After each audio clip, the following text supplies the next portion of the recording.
everybody, how are you all doing today? We are back to Honkai Star Rail, where we continue the Pipikoni. Sorry, I mean Petekoni. Marsh from top to bottom. The third to last. Now let's see. Before anything, of course I gotta take care of all of these. How am I doing count-wise? 4. Almost 5. Before I collect all, I do want to make sure I have a good count of things. I want to keep only the ones that have the least of to keep on going. Okay, those might be going for maybe another 2 more times before I switch to these 2. So it'll be a claim and dispatch all again. Hello there, Julian. How you doing? Oh. Let's see, what are these messages? Oh, it's just regular Dawn. I mean, started with Bailu. I know deeply feel a profound and fascinating pharmacology behind the use of medical herbs. Is this emergency medicine as well? Are there any tasty medicines? Now we're starting to sound like Paimon if we go for that. Let's go with the first one. Seems like she gave Pom Pom some before. That's so. Emergency medicines can be ingested directly. They are very convenient. She mentioned her philosophy regarding the being a special cure for each person. If I can master her teachings, I think I might be able to create medicine suited to everyone on the Express. Speaking of which, the fact that I don't know any cloud hymn magic that can heal is saddening. I still have that theory that Dawn is only half of the previous Hung, I don't remember his name anymore, and Bailu's the other half. He's the destruction half, while Bailu's the healer half. It hasn't really truly been explained what the sin was. All that I understood was that he was trying to make them fertile again so that they can stop with that whole reincarnation and let them be born naturally. And he got help from an outside source. I'm doing A-okay. So I had to get a bit caffeinated before starting stream, mainly because I had to help take care of the baby today. And my goodness, the baby gave me one hell of a headbutt right on my teeth. Man, that hurt for a little while.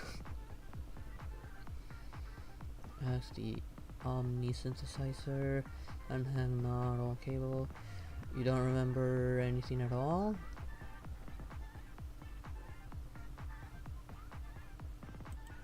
I'll go with don't remember. Supposedly the previous version of heaven could do both, the whole destruction thing and the healing. I do not possess such power, though the power of the High Elder is rooted in legacy. To me, it is more like a certain type of knowledge rather than memory. The story that I can see, they have existed longer before I have even was even self-aware. It's all up to you. It's all up to him, that actually. If it's like knowledge, then maybe it's up to you on how you use them. That's so. I hope I made a right choice. You've helped many people. Definitely, he has definitely helped. Including me, of course. I guess you could say he's one of the few with common sense on board the Express. Oh right, one of these got updated or something? Yeah, this one got updated. I need to eventually get back to that to try and get some light cones. And right, I still need to finish this. I might as well so I can get the Stellar Jades.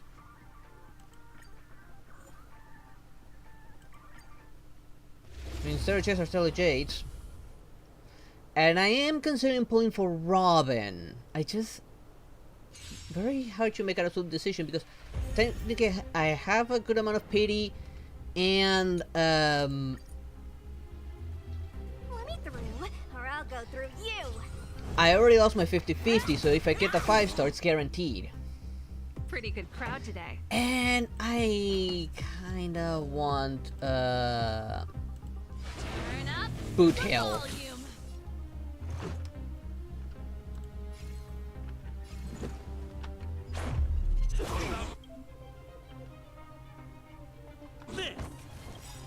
Ready to lose yourself? Fight it or rock with it. My music. I'm like, do I pull for Robin to try and get a good buffer for my teams? Or I hold to get Boot Hill, what could be a good physical DPS? Rules are made to be broken!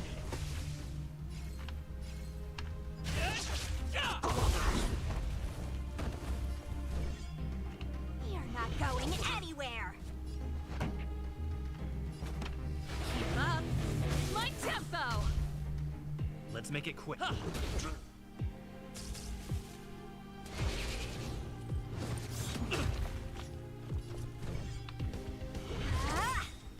This song's just for you. Turn up the volume.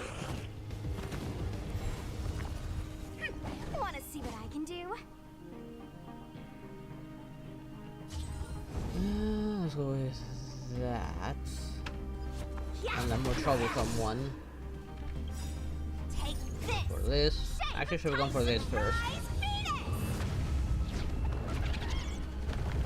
I do need a good physical character. If I can get a good physical character, then I can switch Trailblazer to anything else I want. It's the only reason why my Trailblazer is still physical. Keep up. I don't have good physical coverage. Oh. Ready to lose yourself? Fight it or rock with it. My music. Conquer us all. This is our chance.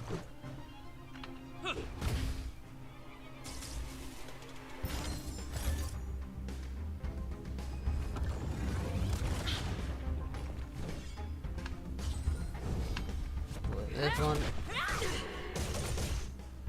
Pretty good of crowd course, today. I can only deal real damage if I break them, apparently. Kinda hate that restriction. Batter up!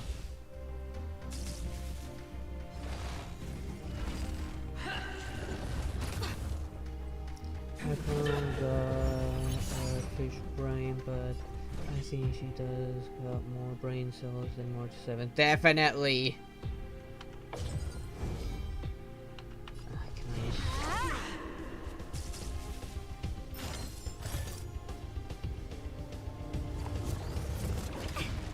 Well, despite being the Hillary, she's she's much nicer than Let's rock. other characters. I do like Akron a lot. Let's go.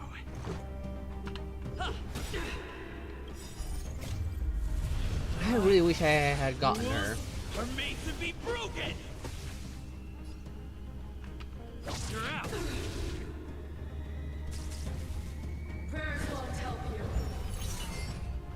Again, no skill. Well, this is not the aiming one.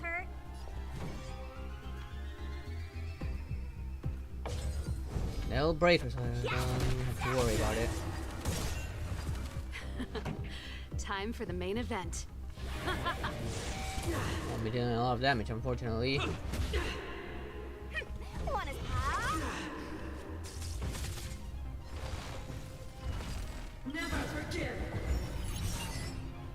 Oh, normal attacks now. Guess I'm doing this now then. And that's not a phoenix, that's a giant chicken.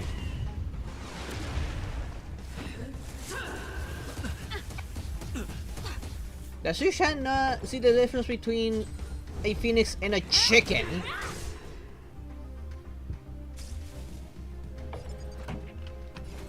Turn up the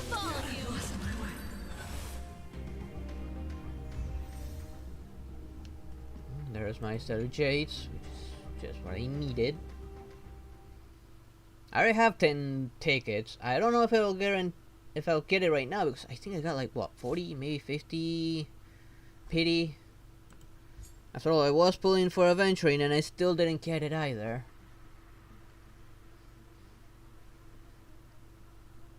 Guess this one will go down with only break effect.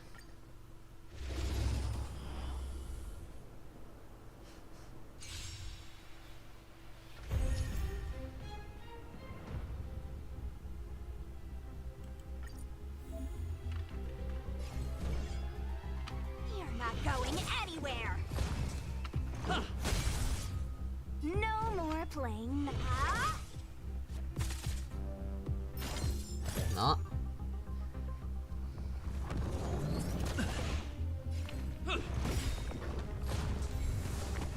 Let me through, or I'll go through you. Rules are made to be broken!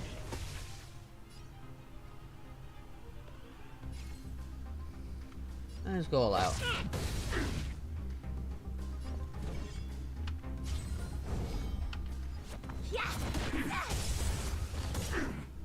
This is our chance. Batter up!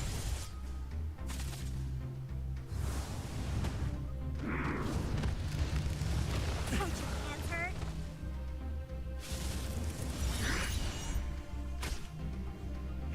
Want to see what I can do? I don't know what you can do there, Sushang. Take this! Shape of Taishu! Rise Venus!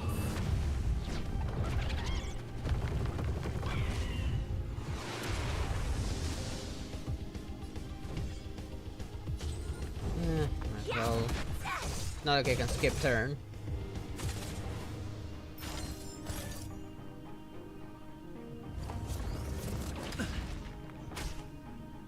Let's go. We can't tell her that because she doesn't want to be changed.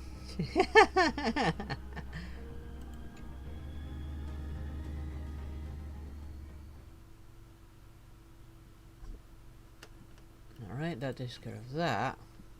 I still wonder why all of a sudden I had like 2 missing from here when last time I had done all of them.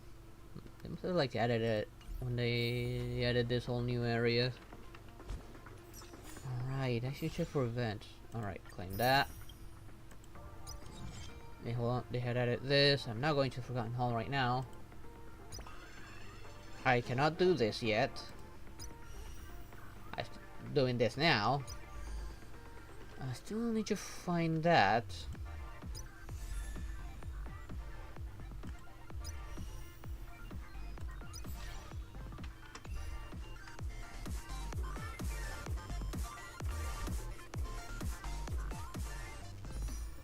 Now, like I said, oh, I have 11 tickets on that one and 6 down here. Should I pull for Robin? How much PD do I have? Let me check. I think it was here. Records.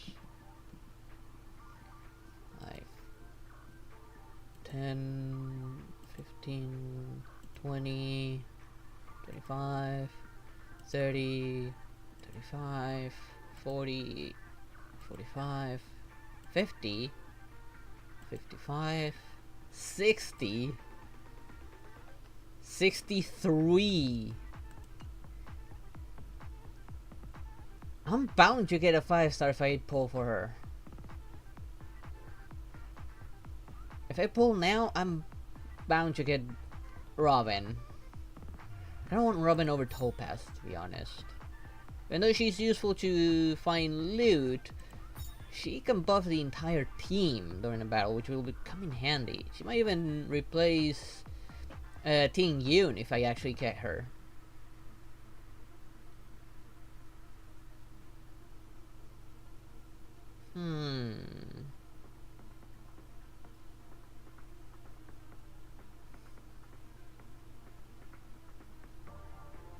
Should I? This is so hard. I want both Robin and Boot Hill. I want them both.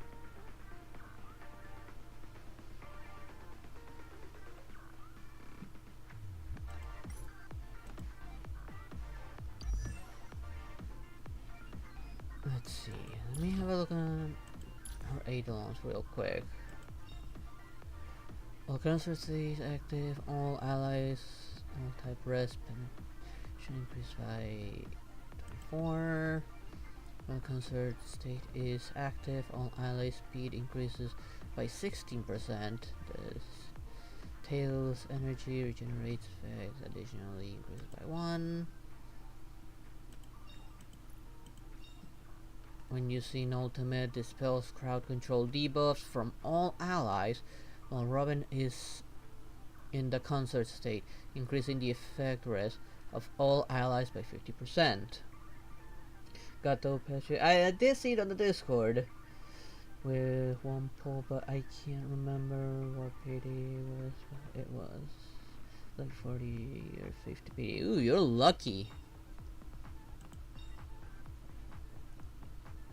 Crit damage for additional physical damage caused by the ultimate increased by 450%. The effect of Moonless Midnight can trigger. Oh, this boosts physical damage. So she could be good for if anyone has the E6 one, they could easily go for a mono physical with this one. Or have a powerful physical like Boot Hail with this one might be dangerous. And Misha, could you stop pushing me? You're hijacked half the chair. I know you think this is your throne. I need the chair as well.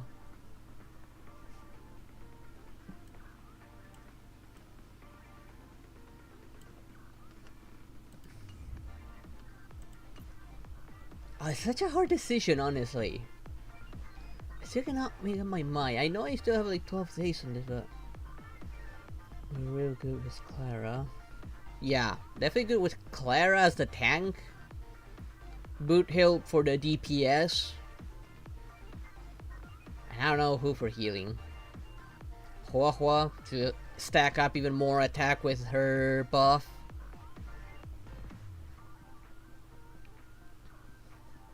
While healing.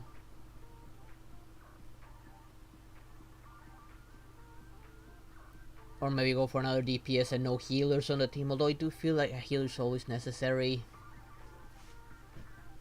I don't have Clara though. I wish I had her. Sooner or later I might get her from here, but I wish I did have Clara. She would probably take Fu's place.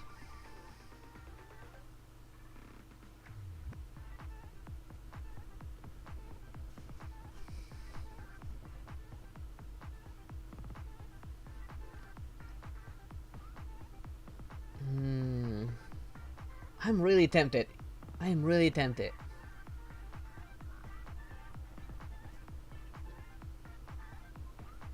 Screw it, I'm pulling. I need a good buffer, and I feel like Robin might actually work well.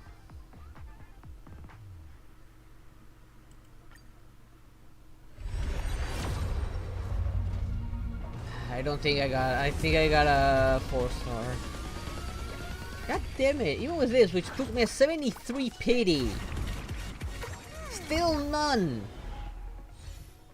Even Genshin's more generous than this with the polls. Even though here they're more generous with the tickets, they're not very generous with the polls. Well, a needle for Shui, who isn't entirely bad, but I guess she's okay.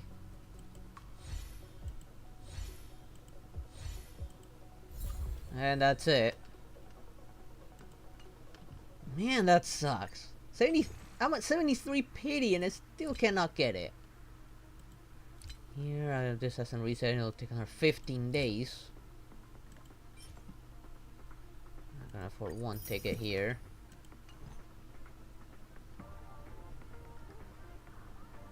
Man, this sucks. I might end up just saving because now I should have enough pity to guarantee a 5-star.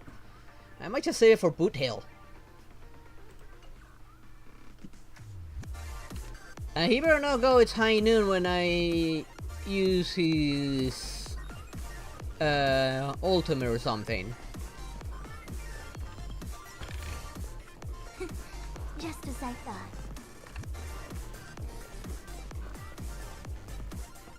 let's see something over here, and that guy looks dead. Yeah, he looks dead on the inside like that.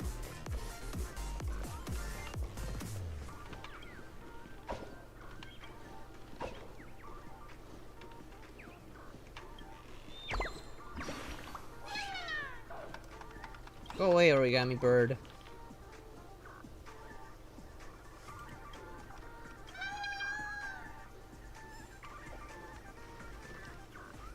I don't see any more loot, well, except for that thing in the middle.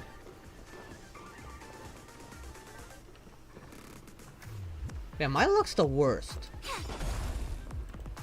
How can I not have the streamer luck? Seriously, I only had streamer luck like once. And that was on Genshin for Yoimiya.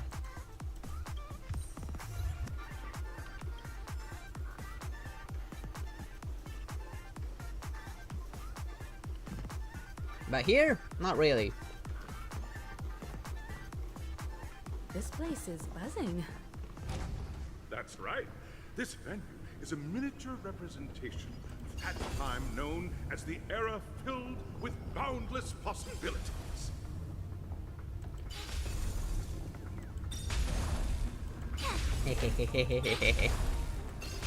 Yes, I'm gonna hate you. I don't care, origami bird. You're an evil bird. Of course, I'm gonna hate and keep on hating you.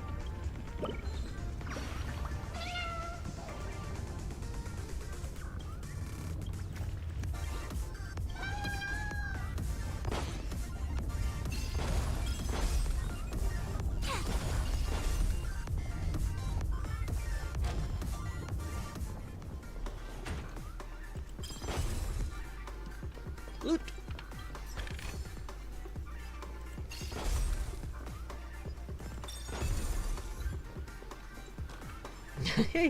I get achievement by disrespecting my surroundings. Grab a bottle of So Glad and make your dreams a blast.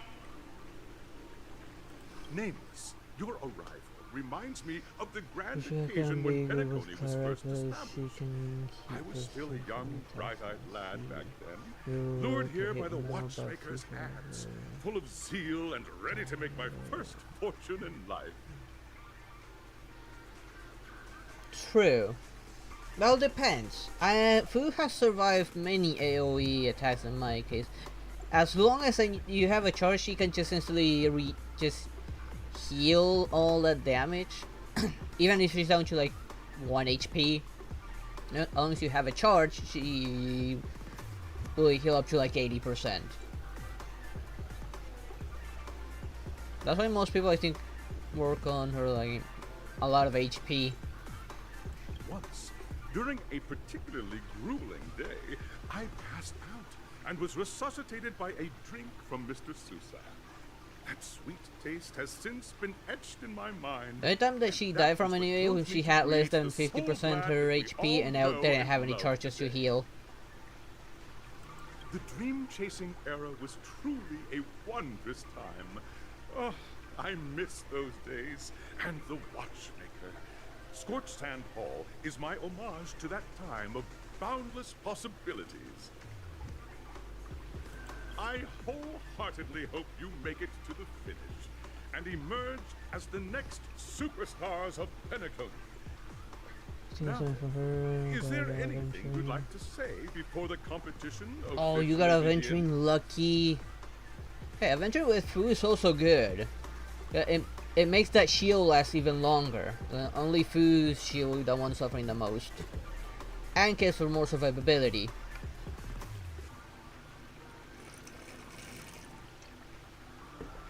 Making it easier to hold to those 2 stacks of self-healing.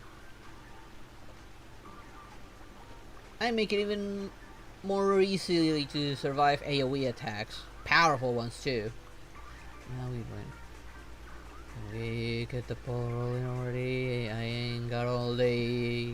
Capiche? Just to show we're gonna take a nail in this. I can feel it. I go the first one. Haha! That's the trailblazing spirit. How about you, Miss March? Hello, everyone! Next up, get ready for the Mega March 7th Adventure! adventure where I'm going to break the speedrun world record. Trailblazing into the uncharted and challenging the limits. That's Miss March 7th for you. How about Miss Fire? And because I can't use tuber characters. In a manner of speaking, yeah. You would only want like one tank and one buffer, and the other to be a healer and a DPS, or go with 2 DPS, depending on the tank. I like having a healer in every team for safety. Everyone will have achieved the outcome that they hoped for. And at least one DPS with at least one buffer. The 4th position would be for either another DPS or what are a you tank. expecting from your team?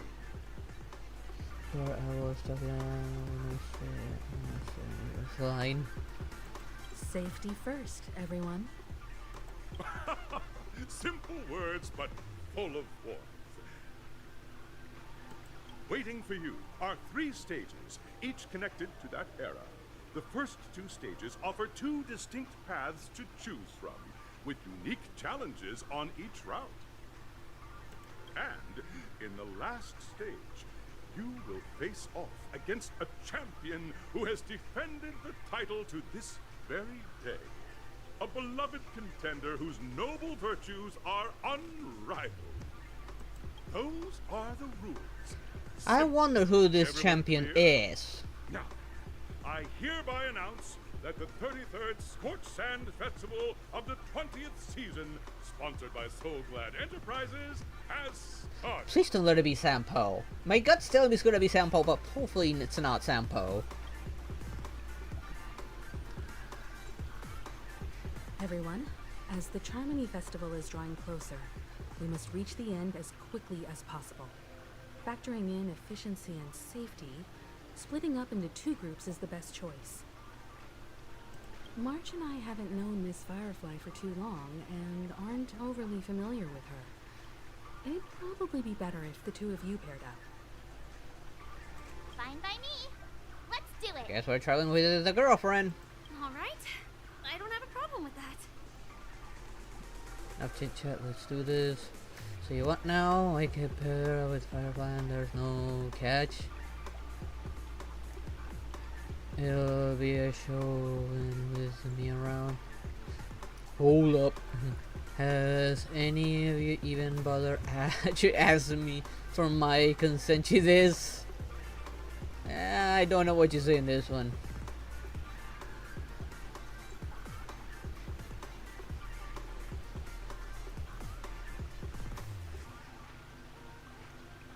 Beautiful plant.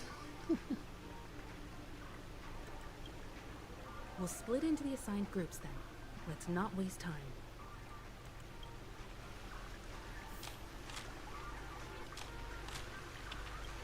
Let's take that real quick. I see an annoying bird drowning in red soda. How are you still alive? I'm probably in a few minutes gonna be throwing up some rainbows. That's probably where they're all just gonna gather. How are you not drowning? They're straight up under the liquid. Under this, what, Soul Glad? Blue Soul Glad?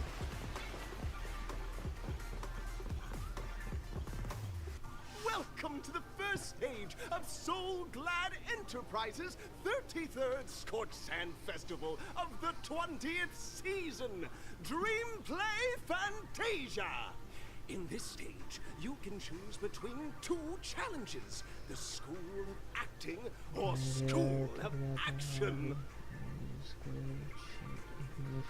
So he doesn't talk. Oh. In the School of Action Well, I just got a challenge, hotfix, so they probably fixed it. Performances from 3 scripts and move the panel judges. In the School of Action challenge, you have to defeat 3 groups of enemies convincingly and reach the end. I mean, like, as soon as I launched the game, I saw, okay, a 60 megabytes update. It's probably a hotfix. So I just let it finish real quick. Make your choice.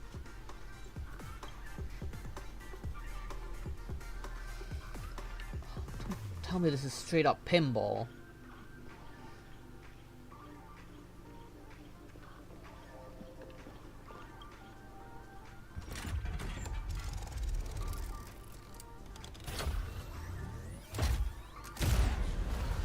Wouldn't that hurt?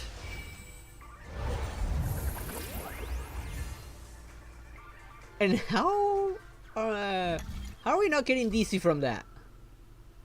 I would definitely be getting DC from that. Click the bottom of the track and select the challenge arena to go to. But how do you know what is what?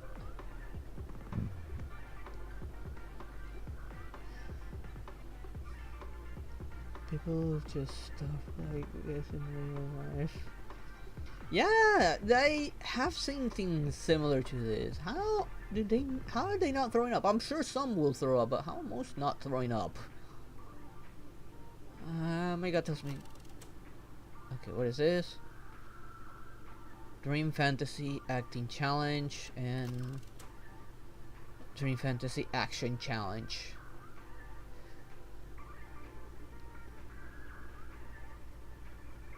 I guess I can go for the action one. The action is probably gonna be a lot of blah blah blah.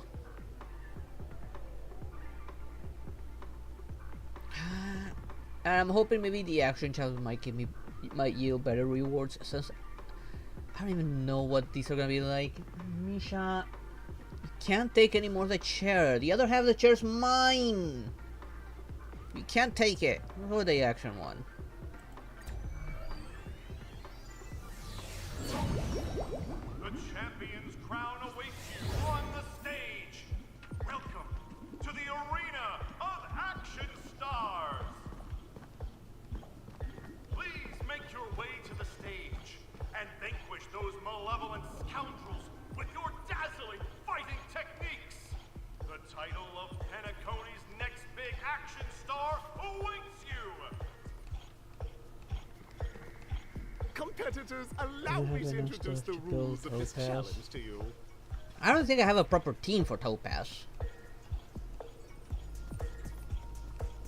There are a total of 3 stages up ahead, each with their own challenges. The enemies you will contend against are antagonists from the film Once Upon a Time in Dreams. Defeat them swiftly and decisively to set a new record. It's worth mentioning that the fastest time of this stage was achieved by a contestant with fiery red hair.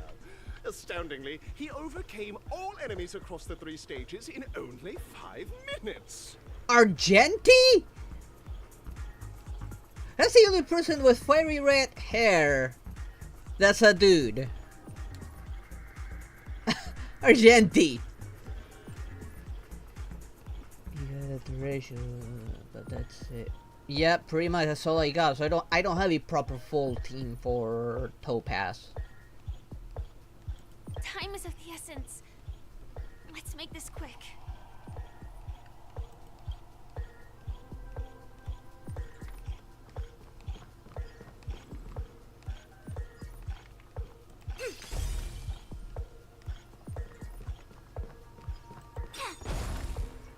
That. Oh, I see something in here. I see an evil bird in here. Let me yank it out.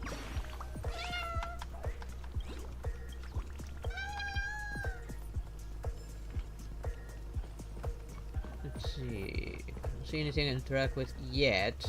I'm sure much of this is gonna change. You are about to confront the monsters of the primordial dreamscape. During this period, Penacony was nothing but a barren wasteland. The dreamscape was fraught with strife and disorder, with memory zone memes running rampant. As dream chasers who've come to Penacony, defeating them is your first step towards success. Well, Luca's really bad. I don't think anybody uses Luca. He's really bad. All the soul glad is ours. Soul Glad from us.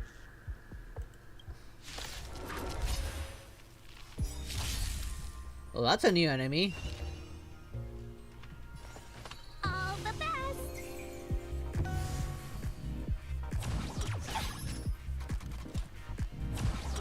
Grace. Awaken dormant scales. Delve hidden moon. World cleansing I didn't know dragon. what was up against. And I know he won't be that effective, but at least he should still deal decent damage. Heaven's Surge. Cloud-bearing dragon. Rise! Oh, he didn't. No, he did die.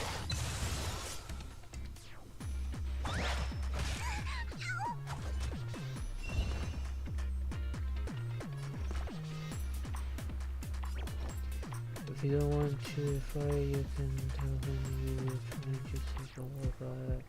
It's fun to fight him.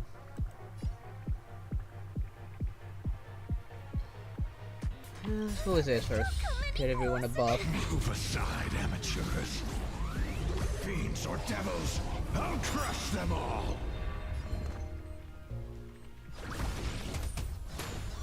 The Omniscia sees through you. Together as one. 1,000 wonders to raise your good omen. Give it to him. I think that'll be enough for his ultimate as well. Oh, so close.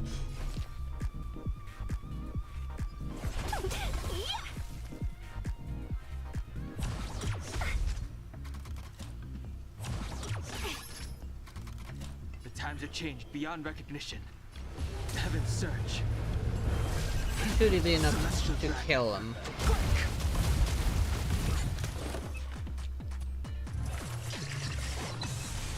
Oh, we'll see what I decide once I get to that point. Let's keep everyone nice and healthy. Better late than never. Allow me to make a divination.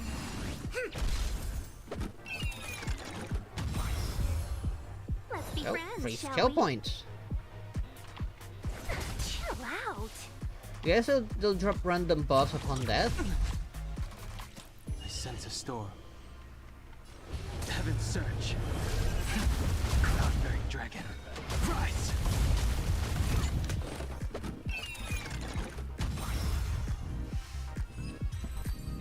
Or is there always gonna be like free skill points? Soul Glad, my Soul Glad. But you complaining? We're saving you. That Soul Glad bottle and you're just gonna explode and kill you. Simple. I just hope these tests don't take too long.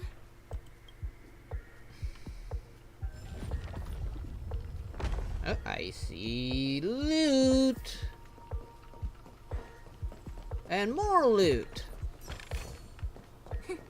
Just as I thought.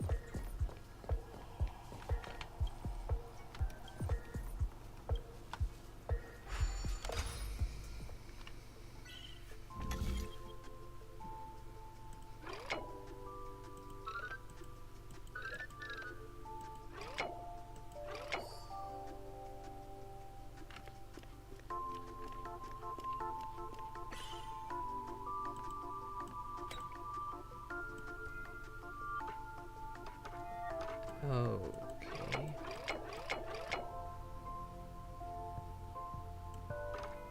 What does this one even exist in?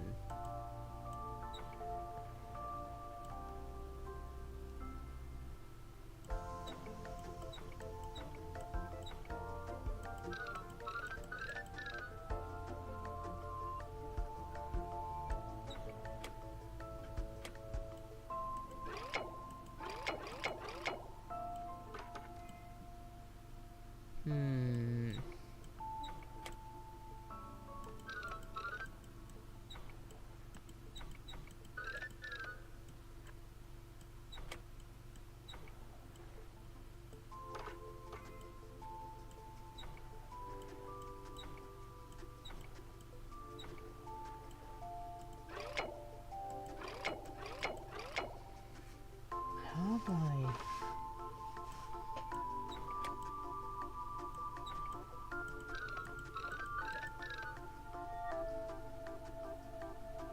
True, it is.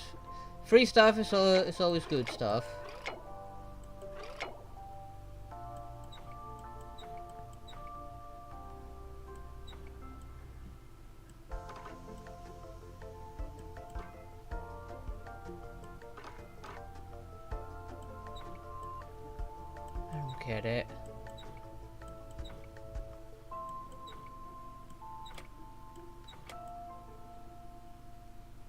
to do with this scene?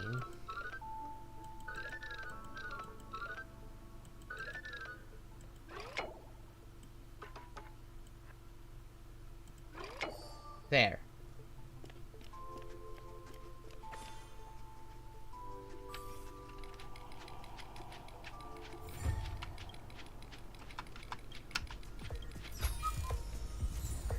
That's the first one that actually gives me some real trouble to figure it out.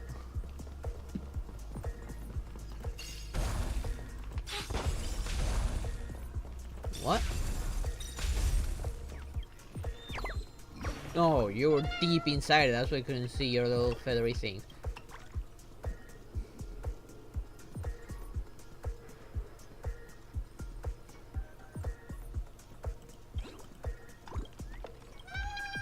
Bollocks. We got a monkey in our hands. And I don't have a venturing. Not even G-Pard. Wait, alright, I forgot. I have that Eidolon to take care of.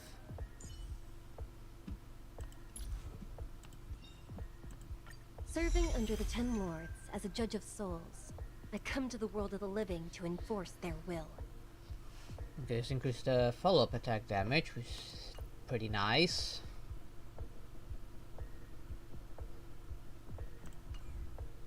Huh?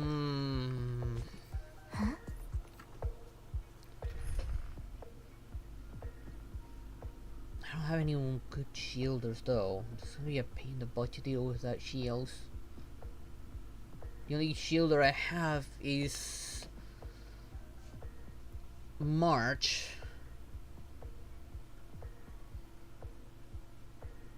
You got E2 G-Pard. For this, at least it would be useful because his shield would just send everything back, but Aventuring would have been great for this. Fortunately, my luck's non-existent. I'll try my luck at this. Hopefully I can beat him real fast. Congratulations on becoming the first group of dream chasers. I should have gone for Recall acting the one. Watchmaker, you are disappointed to learn that Penacony isn't paved with gold. Resigned to your current plight, you start from the hierarchical dredges, biding your time for a chance at success. Just as you're about to give up, a downpour sparks a business idea. You enter the umbrella business. But just as things are looking up, you I'm sure most people choose the battle one. defeat them and emerge victorious from this trade war. Why is our opponent so glad? Because this is So Glad Enterprises' 33rd festivity auditions of the 20th season. Isn't this just product placement? To safeguard the integrity of Soul Glad, I will soar high into the sky and become its shiniest star. Whoosh! Oh my god, what the hell was that? Ah, that was horrendous.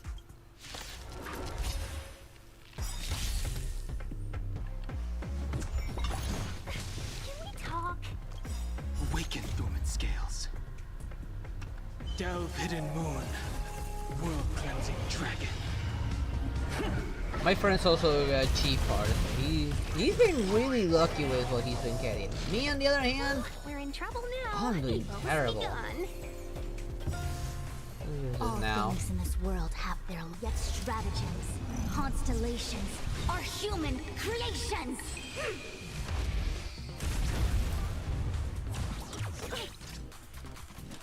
Ouch! I sense a storm. Heaven's surge. Celestial dragon. Quick!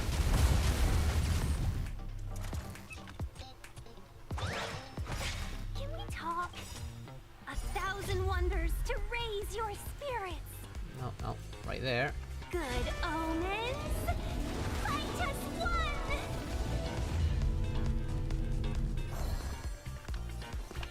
You need strength. They're hitting pretty hard. Better late than Enough. omnisciences converge and awaken.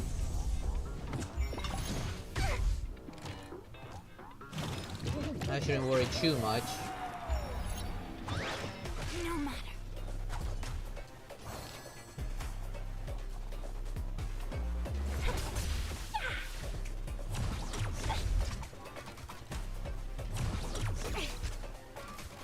I wish not to use this strength.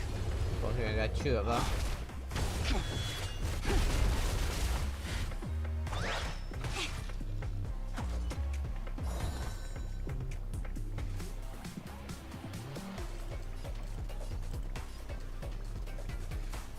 No, hold on. Anyone else? I ain't doing any charges.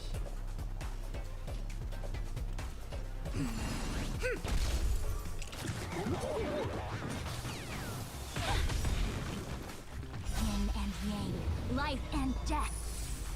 Kind of hoping for that. Are always Awaken welcome. dormant scales. You're gonna be the Delve main hidden target. moon. World cleansing dragon.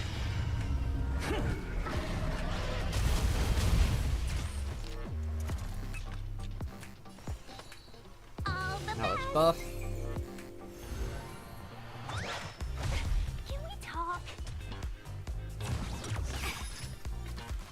All things in this world have their get another laws, charge. stratagems, constellations, are human creations. See that ability of her to heal 80% of her health when she's less than half also deals a good amount of damage. I sense a storm. Heaven's surge. Cloud dragon. Rise!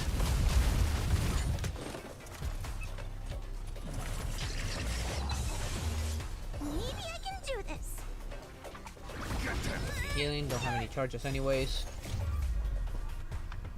Move aside, amateurs. Fiends or devils, I'll crush them all.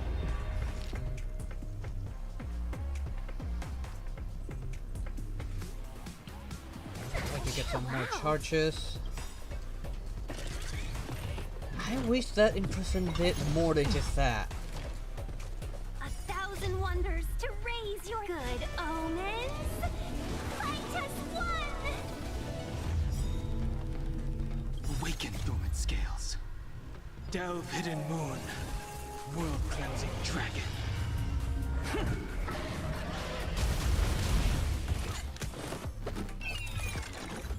Ooh, a jackpot? Allow me to make a divination. I didn't get to properly read that one. What was that?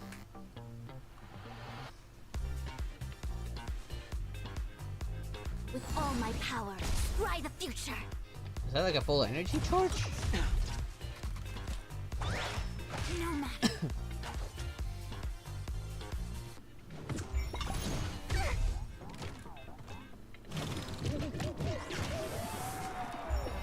I wish not Oh, to use this right. strength. Heaven's surge. Still using this since it might kill Celestial it. dragon. Yep, it killed it, just as I was hoping for.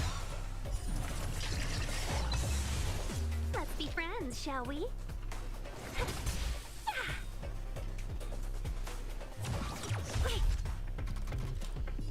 Oh, wasn't enough to trigger her ability.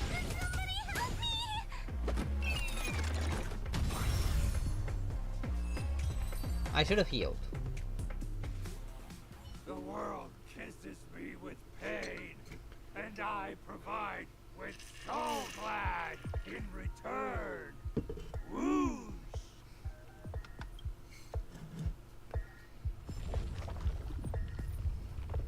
Hopefully there wasn't anything down there that I missed now because of this.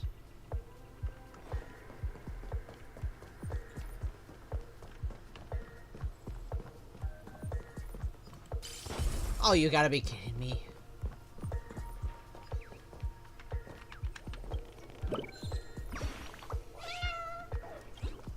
Go evil bird.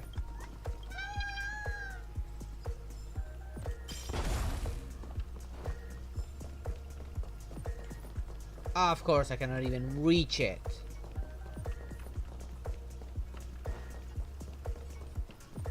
On either side. Let's see if it's even worth coming this way. Doesn't look like that, at least not yet.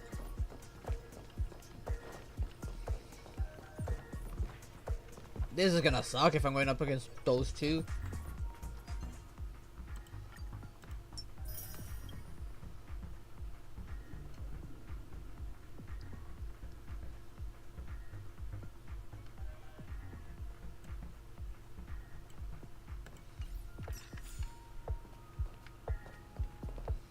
Congratulations to our two dream chasers for establishing yourselves as budding stars in Penacony. However, now you face a competitor selling at low prices, pushing you to the brink of bankruptcy. No matter how lengthy the battle, you always persevere. Topple this powerful opponent, and the tides will turn, paving a way to success. None will take my soul glide away from me. I will use the transmutation arcanum to turn into a dinosaur! You're already a dinosaur, buddy. Oh, dinosaur! Devour my enemies! Grab a bottle of soul glad and make your dreams a blast! Sounds like such a bad commercial right there.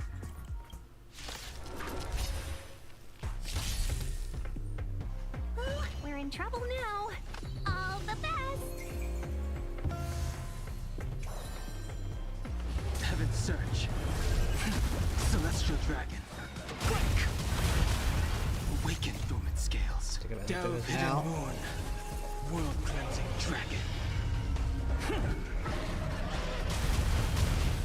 Do we have to fight? Of course. Somebody help me! Converge and awaken. Help, help! Yin and Finally, yang, you use life it. and death.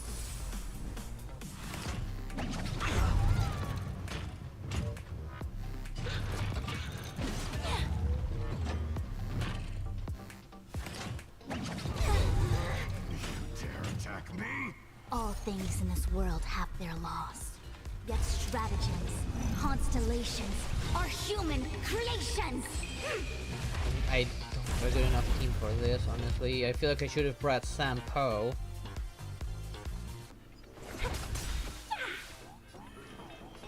Heaven's Search.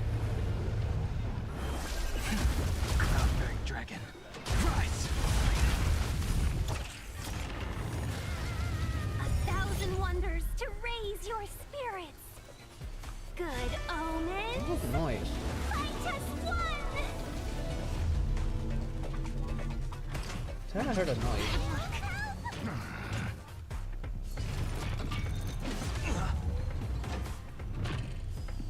Right enough. Hold everyone back again. Of course I'm gonna heal. Reciprocity.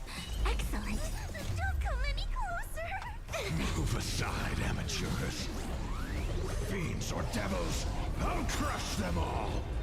Awaken dormant scales. Delve hidden moon. World cleansing dragon.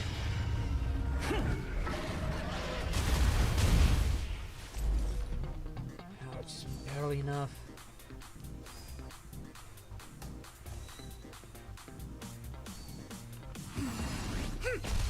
Let's be friends, shall we? Yeah. I wish not to use Heaven's Search. Celestial dragon. It does have multiple types. Why won't it count for multiple hits?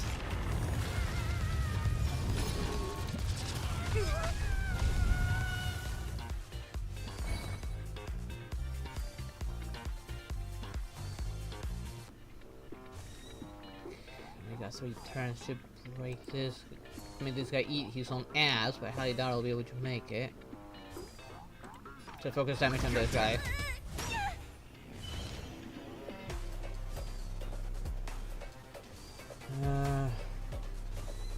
Sketchum charges for Dragon Dawn. Allow me to make it in formation, in accordance.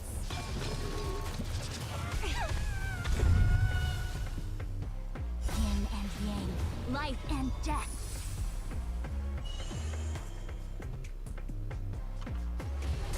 search.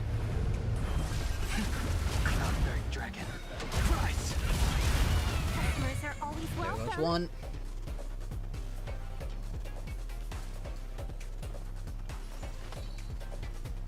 Actually, no. I think I don't need to heal, so let's All buff, the best. attack with Hua Hua, and then reset my ability The down below. Omniscia sees through you. Converge and awaken. 1,000 wonders to raise your good omen. It's gonna give me Dragon Dawn one, fully charged. All things in this world have their laws, yet stratagems, constellations are human creations. Awaken dormant scales. Delve hidden moon. World cleansing dragon. I sense a storm. Ow, enough for two. Blood!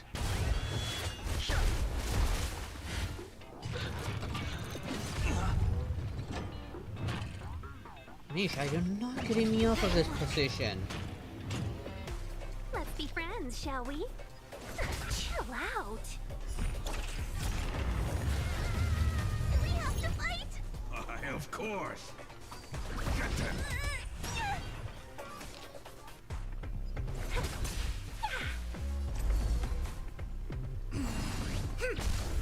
I wish not to use the strength. Heaven's search. Celestial dragon. Good enough. Yes, thank goodness. That's why I was holding back on my abilities. The body withers, but the soul-glad name shall not. You truly are a beast, more than I can ever be. That should do it. Okay. Let's go. Mr. Yang is waiting for us. Isn't this fight way off from the actual storyline? I'm pretty sure. Transforming into a dinosaur isn't imaginative enough for you? This is the sort of magic only seen on Penacony. Anyway, let's get back on track. Where were we? Oh, that's right. After an extended battle, you finally emerged victorious! But the companion who journeyed to Penacony with you chose to leave, having lost all hope. In the years that followed, you encountered each other once more on the prosperous streets of Penacony, but dared not call out to one another. Perhaps akin to the lingering regret of every dream chaser. Ah, well done! You brought to life the thrilling action scenes Hello from there. Once Upon a Time in Dreams with your fighting skills. This is so cringe. Looks like we won. Let's hurry up and get to the next stage. I feel like I should have gone down the other route. This was so much cringe.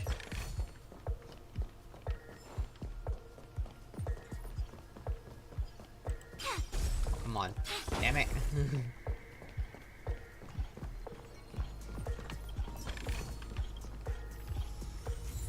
Oh. That's probably the theme song we're in here to put on the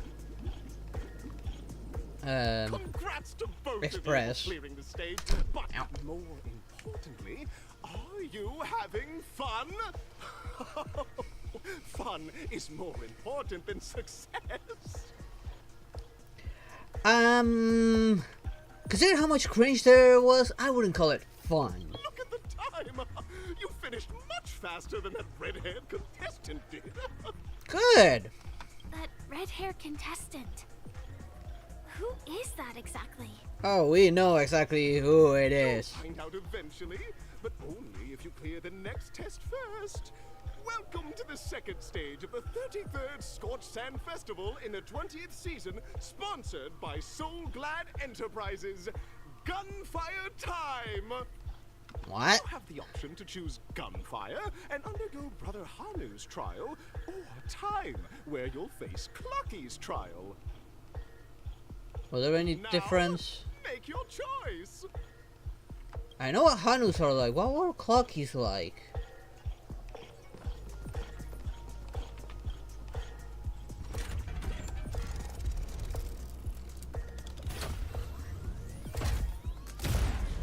Very refresher. What were Clockies trials like?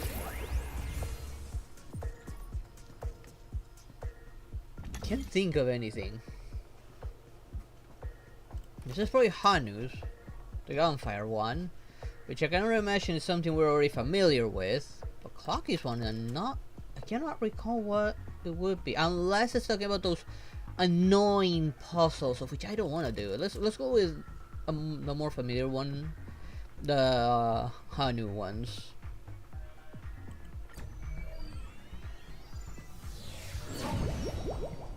It'll be a lot more tolerable than those like mere puzzles like Clocky tends to have. That's what I'm thinking it's gonna be. Welcome to the enchanting universe created by the Watchmaker. Awaiting you is the morally dubious yet ever charming character from the animated Clocky series, Hanu. It is said that these cartoon characters were inspired by the Watchmaker's own experiences. According to research by Clocky scholars, the original Hanu of reality shared a deep friendship with the Watchmaker, akin to comrades in arms. As far as we know, yeah, that's supposedly a true story, since they fought together to liberate this prison and turn it into a dreamland. Enter into the world of Hanu via the TV by the entrance. The question is, when do we get his hat so we can get imaginary harmony? Story with him. Good luck in there. If it's a gunfire trial, we should be able to settle this with a fight, right? I hope this won't waste too much of our time. It'll be much easier than the other ones, that's for sure. Let's see, no loot. Of course, there's one of the evil birds in here. Let's skip through their dialogue.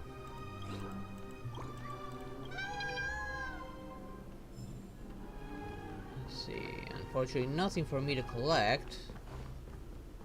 Ready? 1, 2, 3.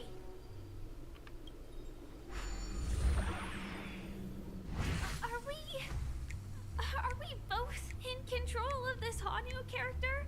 That's a good question. When multiple people use it, who is actually in control, and what happens to the other person? Very good. Looks like you've got the hang of it.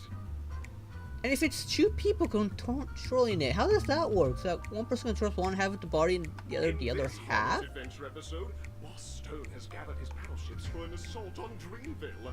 Old Buzzfly, Cousin Wolf, and Bombhead are all raring to go. The brave Hanu must thwart their advance and protect his home. Alas, Hanu presently is ill-equipped to fend off the malevolent mischief makers, which is why he is preparing to seek out the Puzzle Gentleman's aid. Go forth and speak to him. Okay. Oh. Let's hate this camera. Brave Hanu, you look like you could really use some help. Just be careful. Oh. Long time no see, Hanu. You look pretty stressed out. How about an intense and thrilling game of Dream Jigsaw to blow off some steam? Actually, the plot dedicates that you directly provide aid to us. Dream Jigsaw are really that intense and thrilling. Gosh, this is the first time I've ever seen you crouch down. Let out the real cool sounding. Well, it's gonna be this one because he can't really talk. As far as we know, Hanu can't talk. Oh my! Are you telling me that Boss Stone has rallied the villains to seize Dreamville? What a dreadful twist of fate! Listen closely, Hanu. Misha, stop I'm pushing my aware you're butt. in need of a suitable weapon. And I also know there's one just upstairs. But you know what? You'll have to play an exhilarating round of Dream Jigsaw first. No Jigsaw, no moving forward. For real. Just wait till I get that gun and you'll see what happens to ya.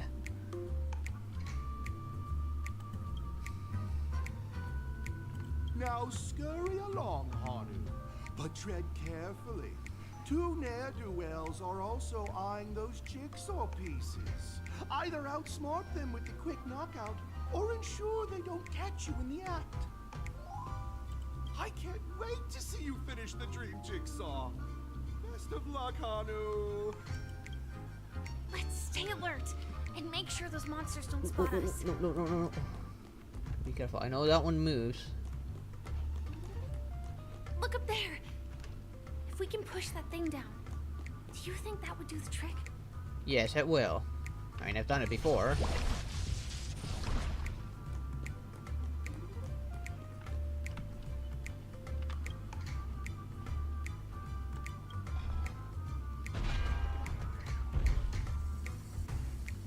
There goes that. Might as well grab this while I'm at it.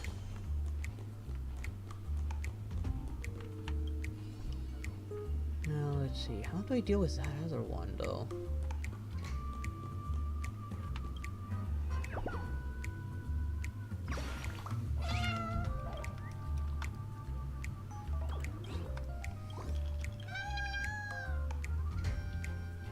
Is there a way for me to deal with him? I don't see any way to actually deal with him. And you do need to be careful. I think he does turn this way. Let's get some height. Will he see me from here? Okay, no, he doesn't see me. Oh, what do you mean he's back up? No, his screen is damaged, so maybe he's not up and running.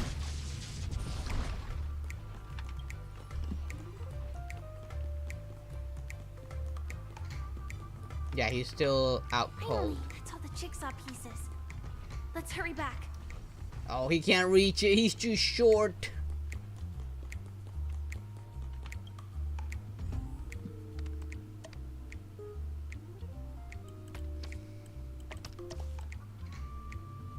No, let's put that one back. That one first.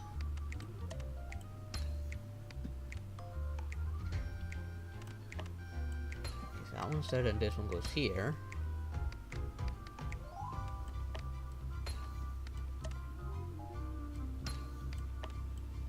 Oh my!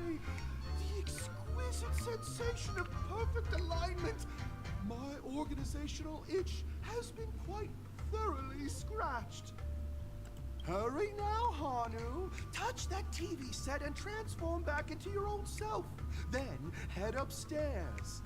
Your weapon awaits you there. Are such haphazard instructions really okay? That's a good question there, Firefly. Disconnecting from that thing so suddenly has left me feeling slightly disoriented.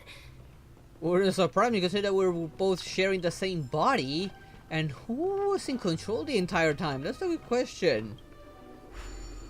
And what happened to the other one while we were doing that?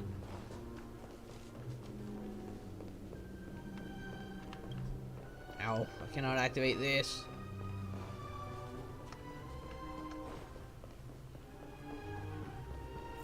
There's clearly something up there. Don't know what it was, but I need to remember to come back. Hanu? Wait, what? Actually?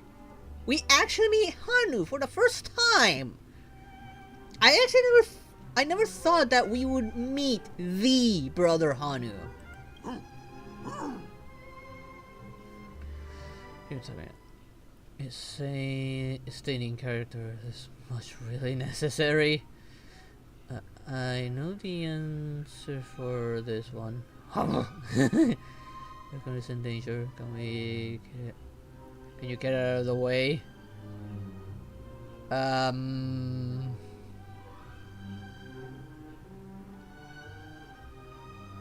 do I go about this one? Do we play along or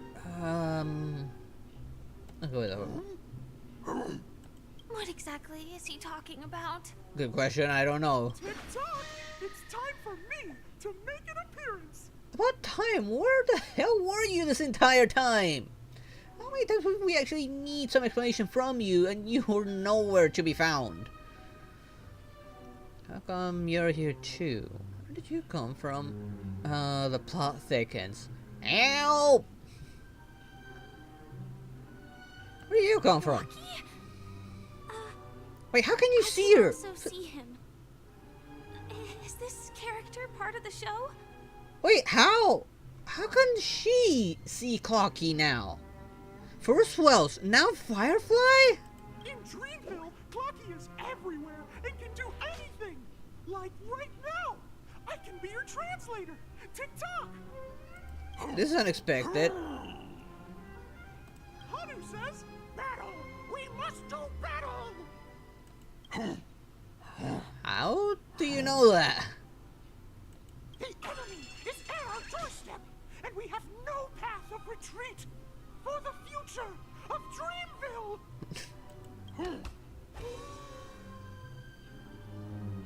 Touch that suspicious-looking TV right now! After I He loot. just jumped inside that TV. Sheesh. Logic in this plot and dialogue is really being pushed to its limits. We're inside a dream world. Nothing here is logical. They threw logic out the window a long time ago.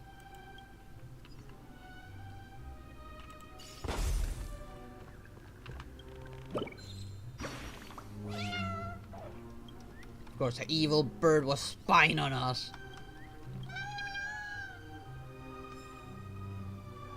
Let's see, is there any... Oh, yeah, I knew there had to be loot somewhere.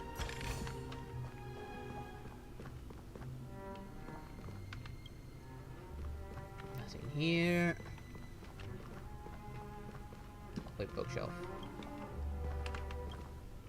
No. Okay, there's nothing here, unfortunately. Here we go again. Ready? Oh, I really wonder, if it us controlling... How does Firefly feel about this? Who knows? I might even be able to perform some high-level moves with Hanu. Are you sure about that? Oh, did someone say high-level movies just now? That's right, pal. The upcoming script is just exploding with all sorts of high-level shenanigans. Last we saw, Hanu was preparing for battle. Suddenly, he hears heavy footsteps coming from the hallway. The mischief makers have broken into his home. But brave Hanu won't go down without a fight. He instantly sprints for the storage room, ready for a do-or-die showdown against the baddies. But we still don't have any weapons in hand. Guess what? Hanu's favorite bazooka just so happens to be in that storage room.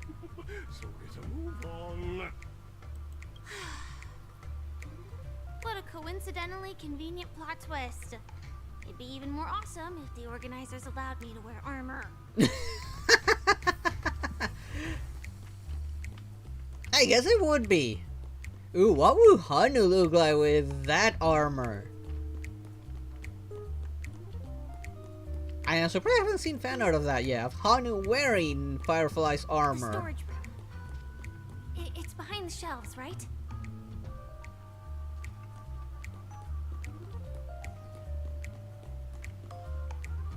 Okay, does he move? No. He wasn't lying. There's actually a bazooka here. Oh, another one of those.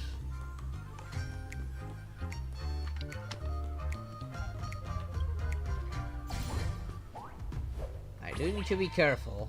I only have a limited amount of shots. Now we should have a way of dealing with those baddies. This thing feels just like the Soaring Locust too.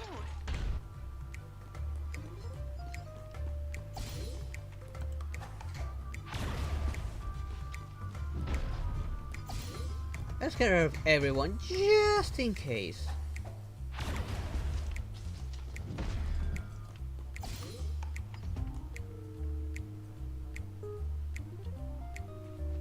Oh, that's why there's explosives. Careful. It looks like we've got more company. Get ready to fire.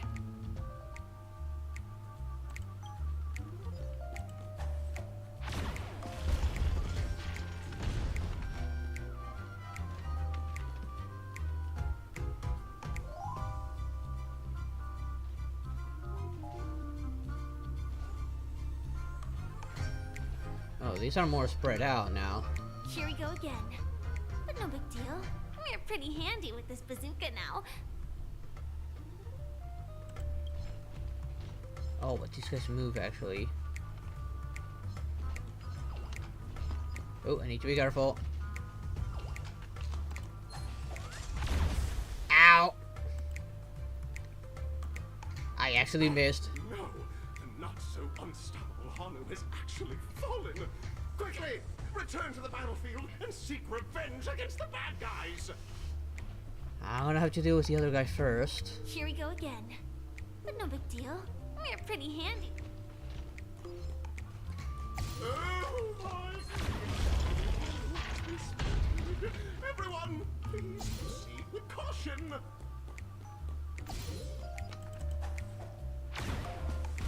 Did I get them all? Yep, surprisingly enough, I got them all. That should be all of them, right? Oh my! Hanu is on a streak. I didn't think the bomb was actually gonna respawn. Quickly, head through the TV to the next stage. I have to reload and have a look around. Can I actually reach that, or am I too short? I'm too short.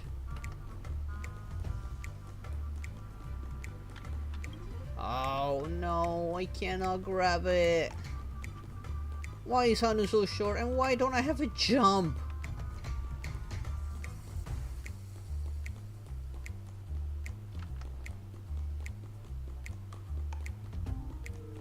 Hopefully that just takes me straight down and lets me actually go back to grab it.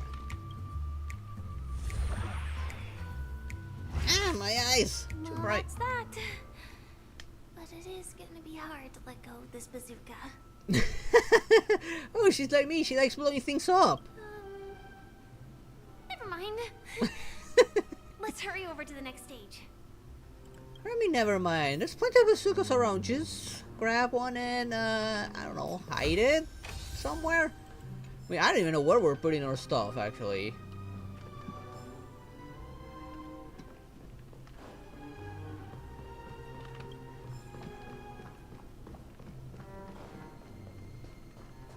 If I use this thing, what will happen to this? No.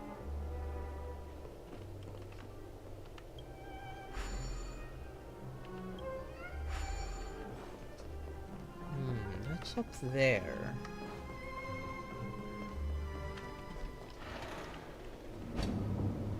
I thought it was gonna go up, not down.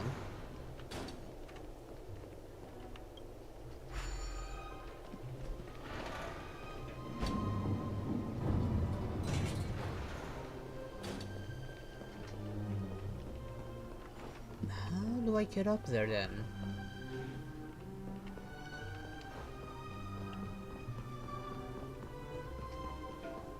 Way around here? No. Let me go back and see if there's a way up there.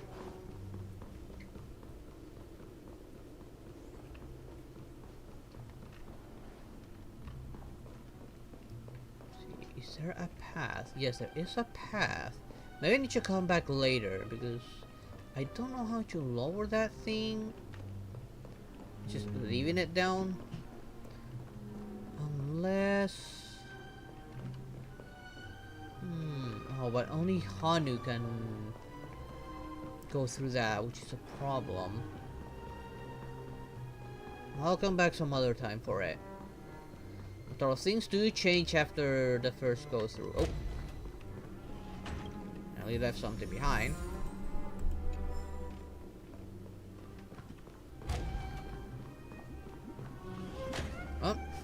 Now to decide, do we fight Argenti or do we just tell him to let us be? You've overcome all obstacles and proven yourselves. But, unfortunately, there is only one who can be Penacony's festive superstar. In the final stage, you will face the defending champion. If you fail, you will lose the opportunity to become the festive superstar. Welcome to the 33rd Scorch Sand Festival's third stage in the 20th season, sponsored by Soul Glad Enterprises, Superstar Showdown. Finally, the cat returned the rest of the chair to me. Oh, my back feels a lot better now. It was very uncomfortable with only half the chair.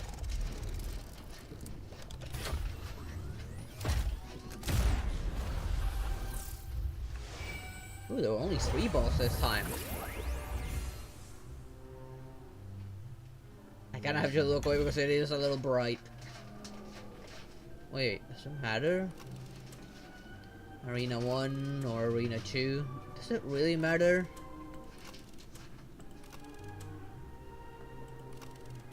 Well, let's stick with this one. I mean,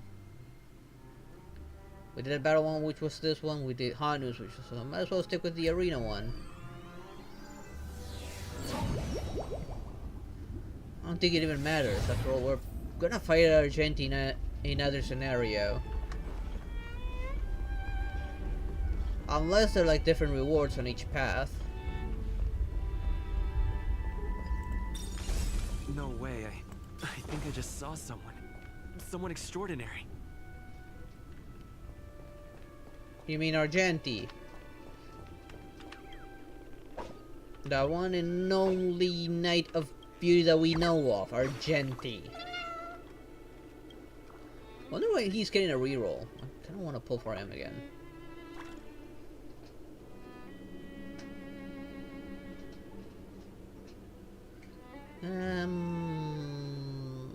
Let's go with that one.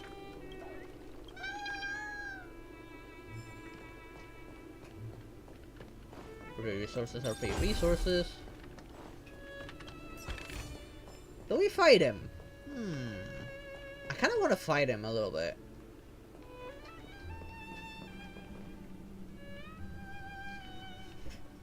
Please wait, handsome gentleman, beautiful miss, and it seems like his dialogue's still broken.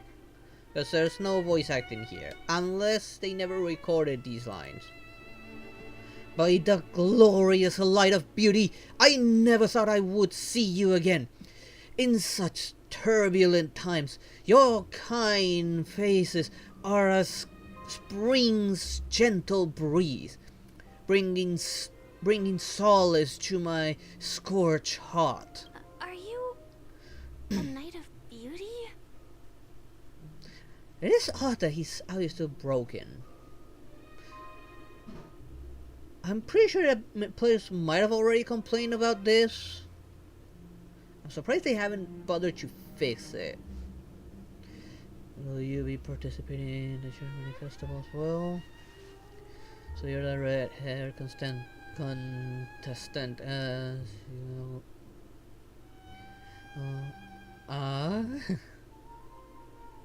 let's go with the third one.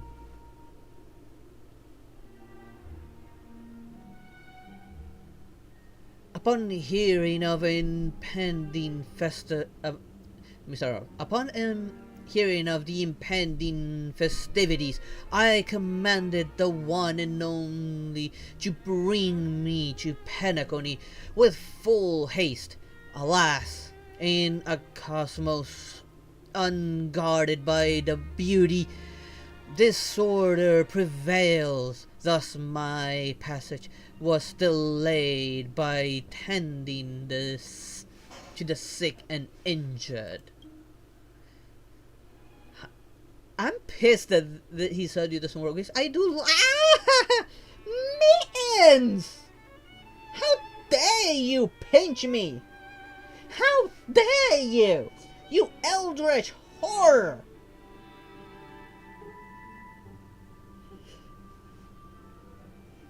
It's still a bug. Yup, it's still a bug. You, no funny ideas.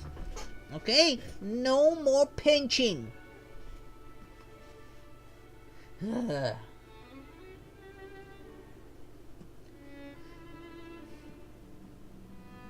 I read this part? I don't think I did. Fortunately, the mini rabbit mech pilot, stray cat duelist, galactic ninja, and quad driver Intellatron, along with 32 other souls in distress, all emerged from their predicament, safe and sound. I then led them all here to revel in the harmony with the countless other splendid beings. Seriously? Mini Rabbit, Mech Pilot, Stray Cat Duelist, Galactic Ninja? What are these? These can't be actual names now, can they? Is this just something he just came up with on the fly or something? I can't take these seriously. Well, I can actually never take him seriously considering how he talks. Is this the beauty? It's dazzling. You're quite the savior, aren't you?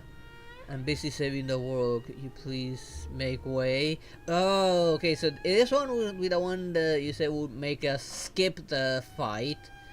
Any of the other two will probably make us fight him. I just wonder if there's any actual benefit on actually fighting him.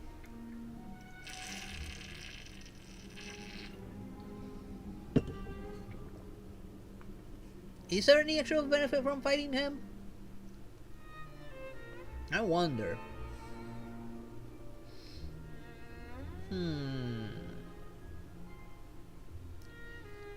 Did you got through this part? Is there any benefit from fighting him, or did you skip it? I'm quite curious. If I get resources, I might as well fight him if I get resources. Otherwise, I guess I could skip him. I already fought him before, after all. Now we did beat him, but that was before I did my ascension. I don't think so. I just did it for fun. Well, I do want to get as far as I can, as fast as I can, and get Harmony Trailblazer soon. I might as well skip him. I already know what his fight's like. I already got to enjoy that. I kind of don't want to do that fight. Not to mention it bugs me that his dialogue is busted.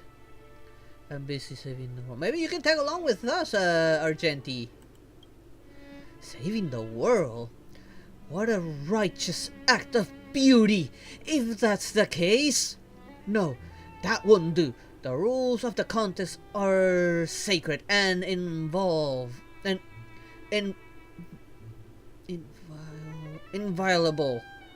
Just like the beauty.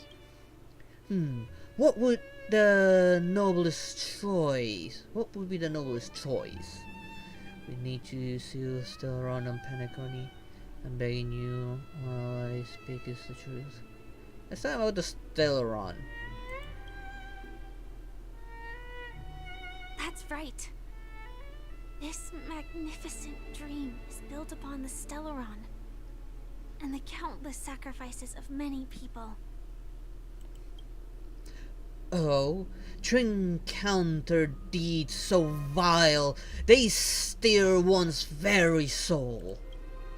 However, present-day Penacony bears no mark of the Stellaron's taint, and the family has always been renowned for spreading harmony. How can I be so sure your words hold truth? Tell the truth about the Watchmaker and the Stellaron. You don't trust your dear friend? Let's tell him the truth. He's a man of justice and beauty, so he would actually help us if he did. And Misha, no, I'm not wrong, that's the mic. the Knights of Beauty also received an invitation from the Watchmaker, right? That's right. But what does this have to do with the Stellar Run? Actually, we've already met the watchmaker. Oh, Misha! Leave the mic alone. It's clear to me now. Evidently, you are traveling in pursuit of beauty, of the beauty's ideals. I'll skip that part. Go forth, my dear friend, beautiful miss. The addition's crown is yours to claim. I shall remain here, gazing from afar as you bask in the limelight, joining the audience in offering you the most heartfelt cheers and applause.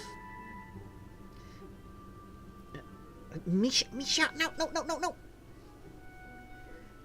I just got Forgotten Hall because I lost my Akron. Oof. Yeah, Forgotten Hall can be hard on some of them.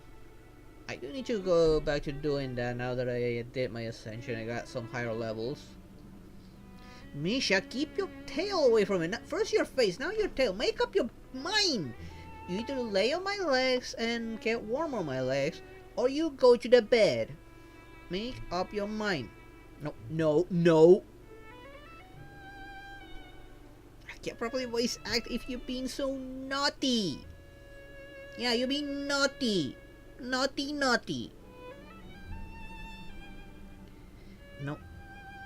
I'm okay with you rubbing your face on the drawer as long as it doesn't make noise on the microphone, but please make up your mind here. Oh, I'm gonna push you down into my legs now because of this.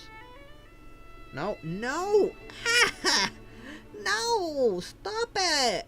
Kitty being meanie. Stop bullying me, you eldritch horror. There. Happy? Happy? No, leave that alone. Bad kitty.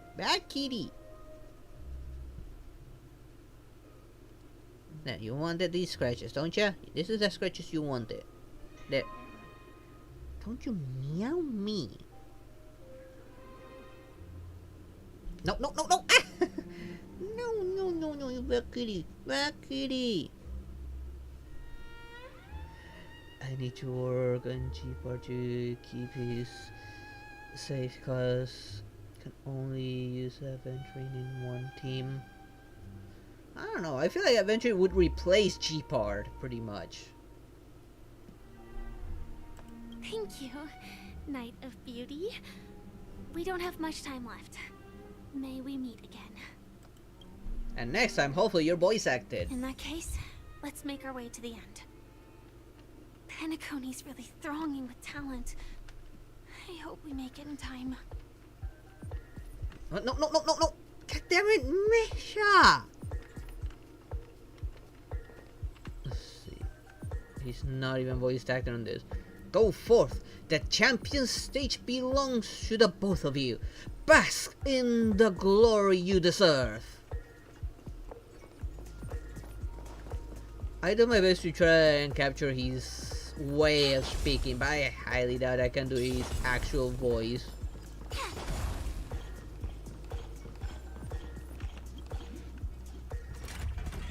You know, but you need 2 teams in Forgotten Hall. Yeah, I'm guessing from a certain level on you do need that.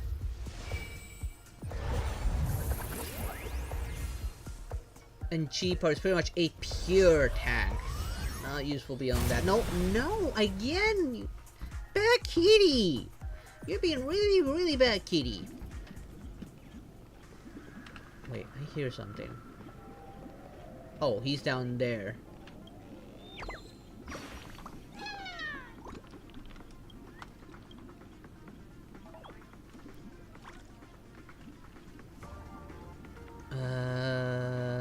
What was that?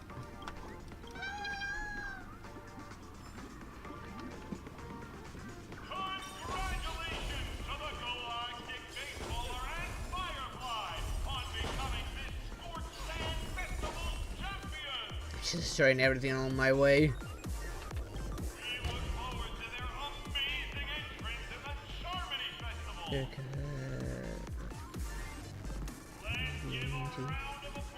Yeah, my cat's enjoying bullying me right now. Yes, you are enjoying it. You're really enjoying bullying me right now. Hmm?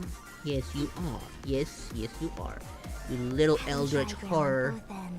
The third to last. So these get your cutscenes. Don't just stand there. Why do I have a feeling this is gonna be a boss fight? No, no, no! That's the microphone! I'm not gonna let you rub your face on it! Congratulations. I don't know if you guys heard that becoming long-ish the meow. festive superstars of this year's Charmony Festival. Get your tail away from the Before mic! entering the Grand Theater, That voice sounds familiar. on Sunday. behalf of the organizers, extend my sincere congratulations to you.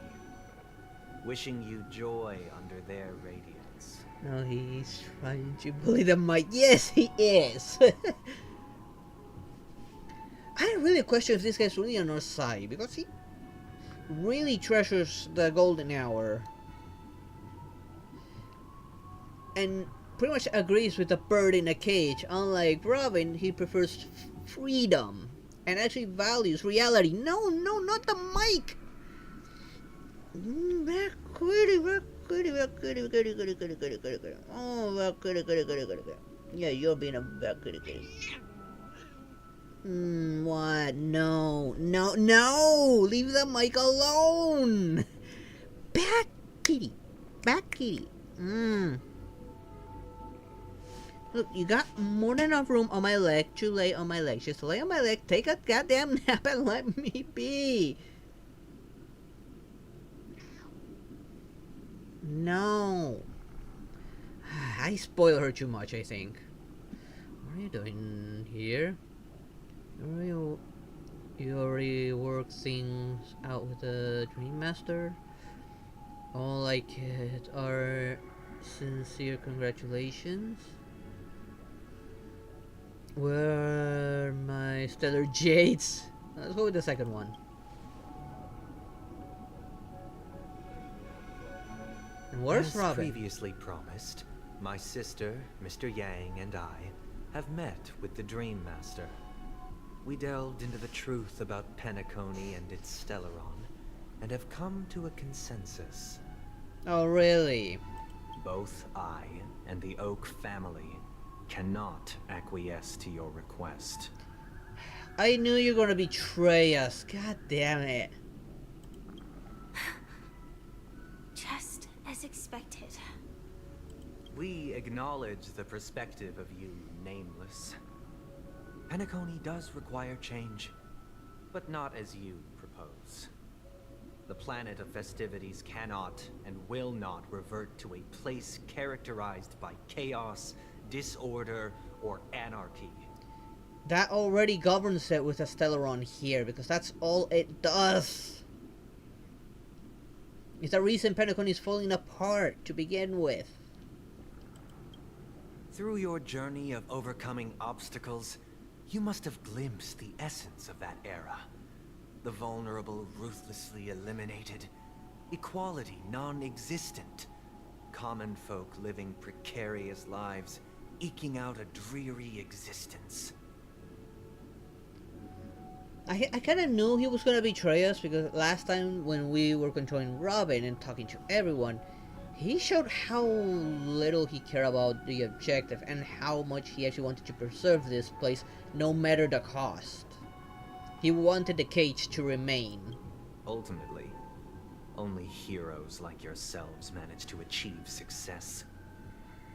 But I would dare ask, if you did not possess the special status of having a Stellaron, and you were but an anonymous and frail member among the masses, which Penacony would you prefer? A dystopia for the survival of the fittest, or a sweet dream paradise for all? The fittest, sweet dream paradise doesn't sound bad. I don't know, why are you asking? Definitely not the second one. I would not go for the Sweet Dream Paradise. After all, in the end, it's still just a dream. It ain't real, and sooner everyone needs to go back to reality.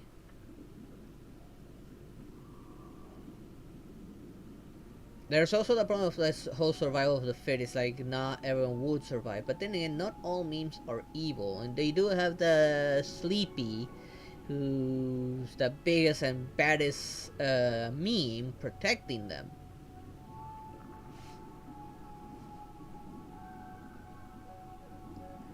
Also, I don't really call it survival of the fittest either. They're more really like risking it, and the survival of the fittest will only apply to real world. I mean, there's no death in Penacony after all. It's just a dream.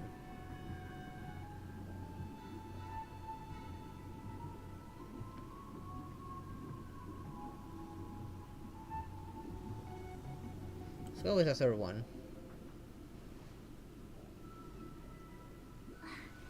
That's not the point. Don't let him mislead you. Mr. Sunday, even if the members of the Oak family can't fully agree on what to do about the Stellaron, now's not exactly the time to be holding an extensive discourse about Penacony's past and future, is it? The Stellaron issue concerns the life and death of everyone on Penacony. If anyone has a better suggestion, the crew is more than willing to listen. Also, it'd be best to tell us the ins and outs of that meeting. This way, we'll at least know what Welt and Miss Robin are dealing with, and the reason why they failed to make our appointment. Ah, Navigator. That is precisely my intention. With all present, let's begin by discussing the details of that meeting. Let's talk about our tribulations and choices, our ideals and beliefs, and our final course of action. The only path to take. I guess my initial theory on the first chapter before the other one was added, well, the previous one was added, that yeah, Sunday was gonna end up being the bad guy. He showed signs of being a psychopath. That for the longest time, there have been scoundrels who would use the charming festival that I have bequeathed to the masses as a tool to realize their ambition. Indeed, Dream Master. Once the Charmony Festival begins, the Stellaron's powers, along with the song, will be broadcast across the entire planet of Penacony. And then everyone in their dreams will be unable to awaken.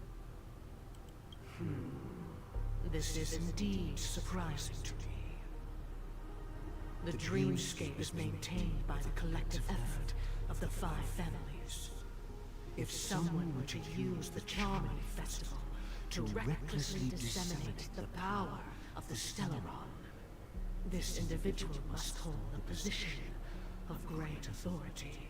Being you and Sunday. Do you have any suspects? I'd like to ask, did you really not know of the Stellaron's existence? I would have never thought that this nameless would point the spear at me. Quite astonishing indeed. I mean, you were the one in charge of this whole place to begin with. If I have offended, the Astral Express extends its sincere apologies. But the current circumstances are dire and leave no room for meticulous inquiry.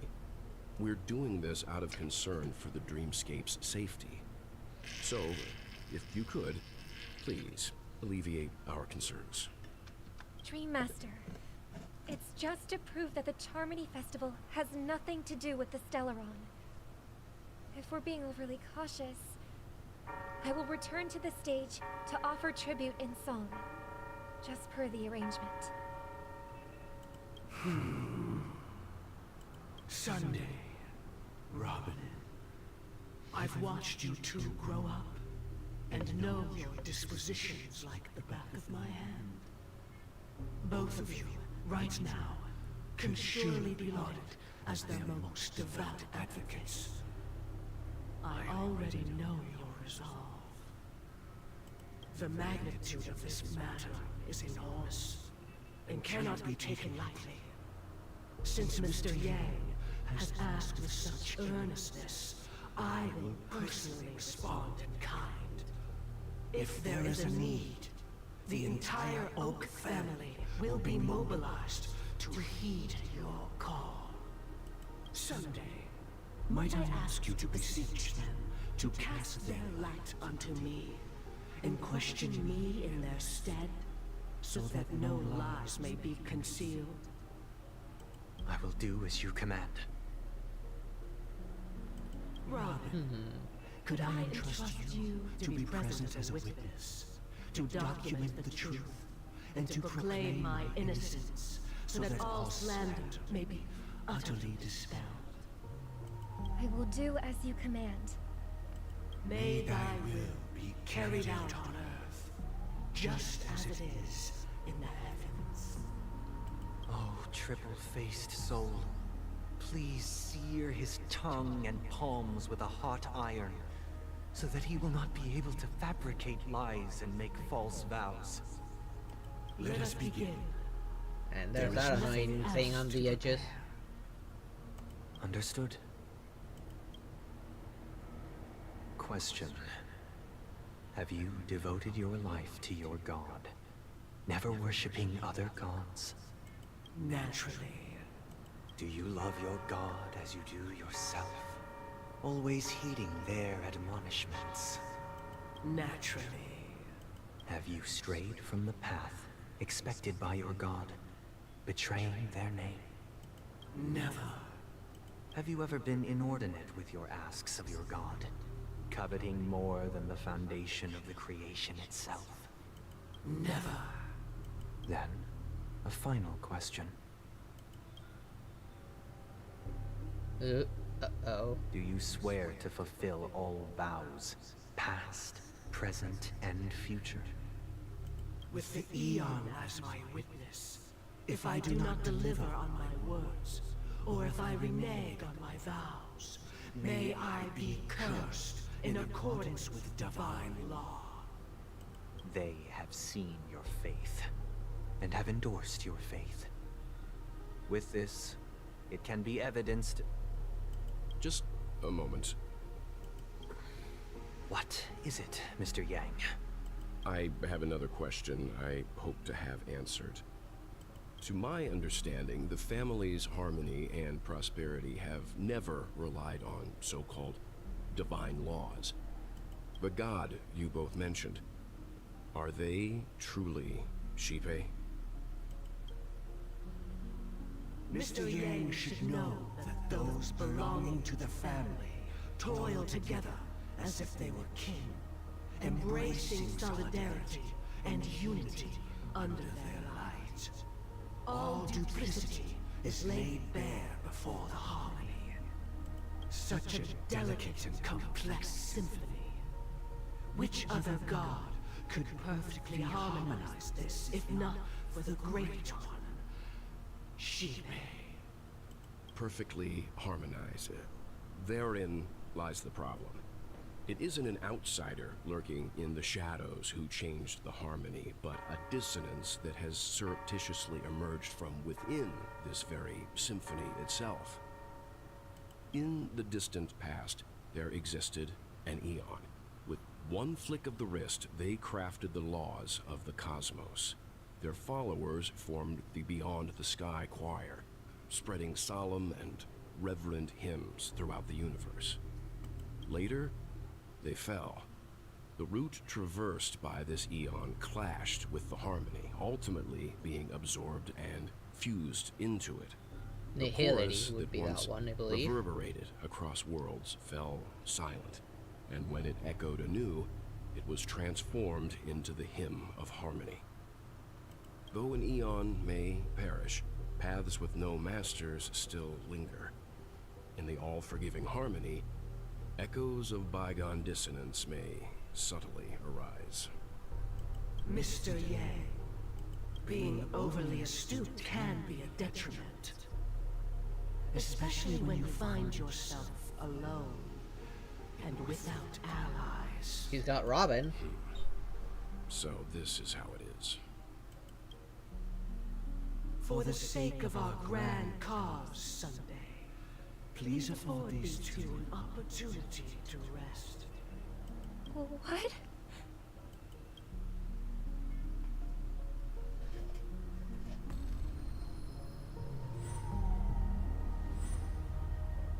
Sorry, Robin. It's just you. I did not wish for you to know this. It's not Harmony who he's following things then. have turned out this way.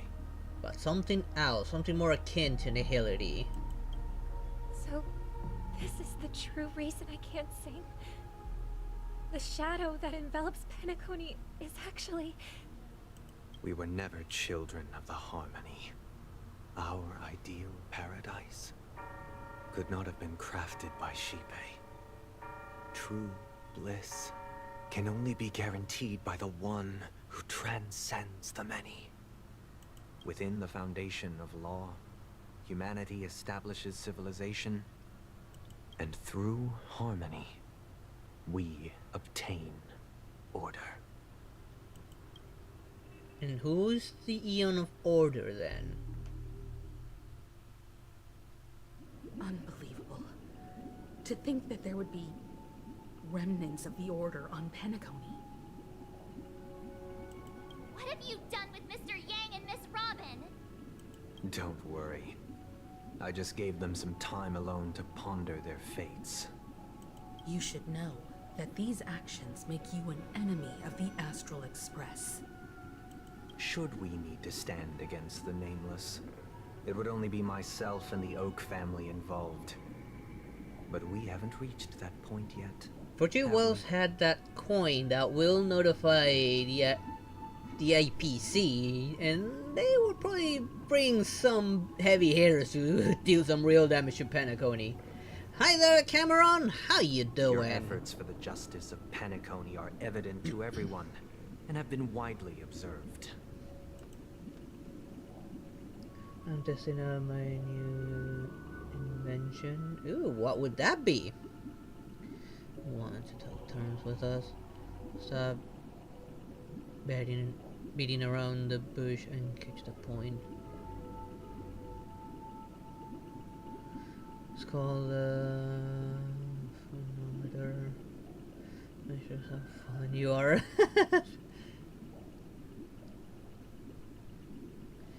And you're sure this is the right person to test that? I don't consider myself very fun, to be honest, but let's be aggressive and demand. Yeah. Oh, I intend to. But that hinges on the outcome of this negotiation. How about I shove my bat where the light doesn't shine? If it is the Order that drove you to imprison Welt and Robin, and you're using them to coerce our compliance, then there'll be no point in entertaining any kind of stages discussion. of measurements, just right, serial, arsonist, control freak, rule breaker, and bedwetter.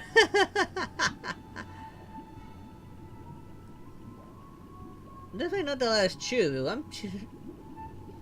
For rule breaker, I'm too stupid. Cat takes care of the bedwetting. That's why I got a plastic on it. I'm not much of a control freak. I'm more chaos. Yeah, you should probably add that one in chaotic. I care and like to blow things up. Good news, you measures this right. Okay. You're mistaken, Miss Himiko. They are in very safe hands. And just as the family has always proclaimed, no one can be harmed in the dreamscape, least of all in the beautiful new world belonging to the Order. Penacony and the entire universe have witnessed far too much innocent bloodshed. The strong wield their blades against But no, why just right? But and the okay. victors push the vanquished to the brink of life. Natural selection. The world abides by this principle, establishing the well-being of humanity atop the corpses of the downtrodden. Only we, or rather, I Striders of Order. possess the power to put an end to this farce. I find it odd how they put this. Instead of saying the word itself, when they do this, why not just say past Striders of Order? So you've decided to resurrect a dead Eon? No one's ever done such a thing. I don't think it can be done. If Miss Himiko is interested, let's draw back the veil and speak candidly. I've always firmly believed that people can understand one another through peaceful means.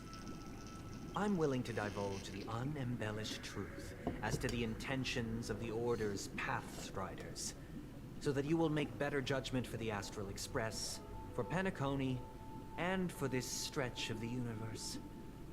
Words can hardly do justice to the beauty of that ideal. So, come with me, everyone. Uh-oh, that Let was us not Sunday retrace our speaking. steps and see once again where this road leads. Huh? Where'd he go? Welcome. This isn't any location in Penacony's dreamscape. It's my inner world. The reason the scenery before you remains unchanged is because your consciousness has drawn on similar concepts to fill in the gaps. Even prison does?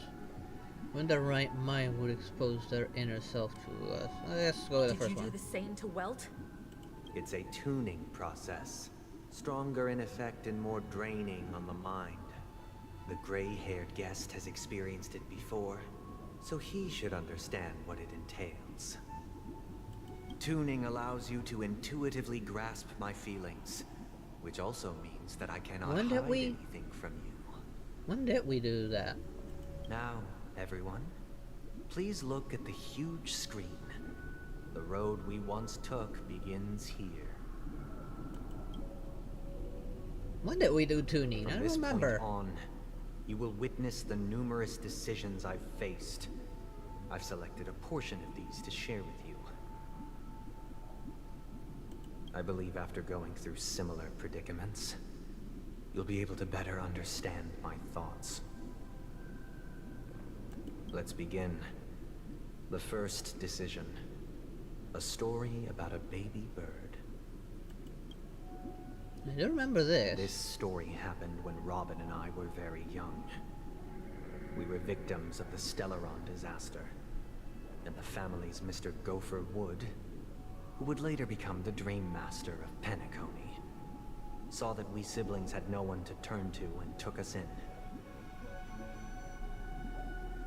Later on, Robin and I lived a time with nary a care in the world. One day, after dinner, while my younger sister and I were lounging about in Mr. Gopher Wood's yard, we spotted a fledgling Charmony dove all on its own. That baby bird was tiny. It didn't even have all of its feathers, and it couldn't sing. This is When really we cute. found it, it was already on its last breath, having fallen into a shrub, probably abandoned by its parents. We decided to build a nest for it right there and then. However, thinking back, that winter was unusually cold, with fierce winds at night in the yard, not to mention the many poisonous bugs and wild beasts in the vicinity. It was clear that if we left the fledgling in the yard, it stood no chance of surviving until spring. So, I suggested we take it inside, place it on the shelf by the window, and asked the adults to fashion a cage for it. We decided that when it regained its strength enough to spread its wings, we would release it back into the wild. The tragic part, something that we'd never considered, was that this bird's fate had already been determined long before this moment. Its destiny was determined by our momentary whim. Now, I pass the power of choice to you all. Faced with this situation, what choice would you make? Stick to the original plan, and build a nest with soft net where the Charmony dove fell. Or build a cage for it, and feed it, giving it the utmost care from within the warmth of a home. I eagerly await your answer.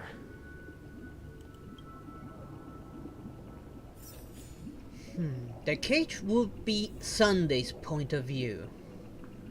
Well, that one is a freedom that Robin chose.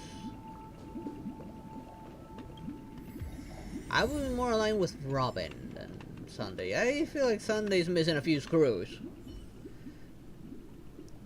That water is I red. can't decipher his intentions right now, but based That solely water on is that rare. question, I would probably choose to build that dove a cage. Who would fall in that category? Oh, pretty Buff Pup.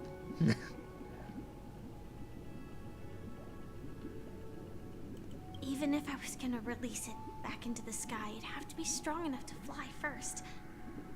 If I left it where I found it, I fear it'd never get the chance to fly ever again. Beelzebub will also be a rule breaker. It looks like he really has no intention of imprisoning us. If it's just a quiz, I suppose it's fine to humor him. Back to the question. No, Centrea would definitely I be would a personally rule choose breaker. to build the little Charmony dove a cage. No special reason. I do think that a fledgling should have the right to fly into the sky. But if it can't even live to that point, then there's nothing to talk about to begin with.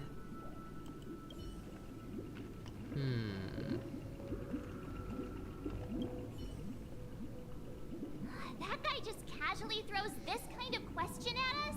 What exactly is his deal? But fine, I'll answer, I guess. If it were me, I guess I'd choose to build a cage for the little Charmony dove. After all, leaving it there, it's bound to get hurt by wild animals or something. And that'd just be too sad. That is a good point. Leaving it there, chances are low. The cage would give it a chance to survive at least, and once it grows strong, we could release it.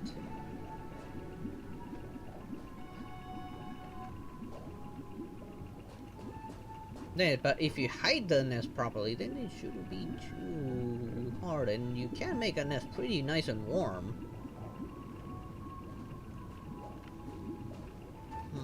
This is actually a really hard one.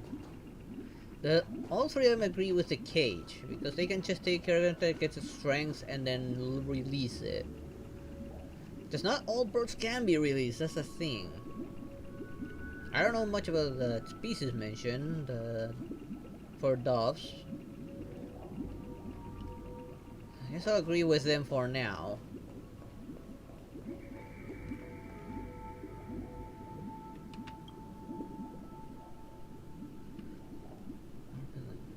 Cage feeder given the utmost care within the warmth of a home.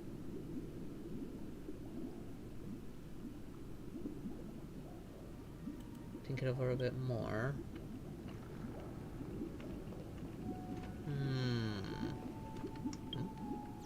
Hold on a sec. Let me grab a few things while I think it over.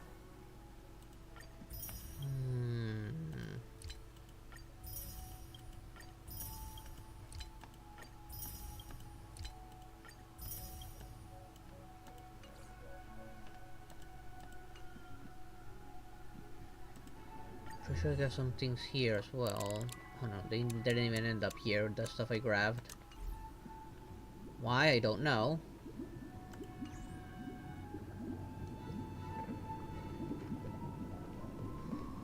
What does this one say?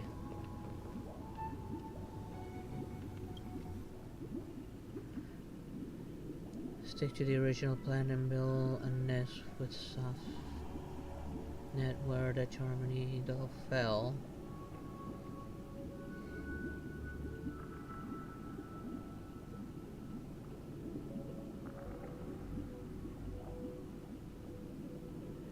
I'm pretty sure the original plan is because of Robin.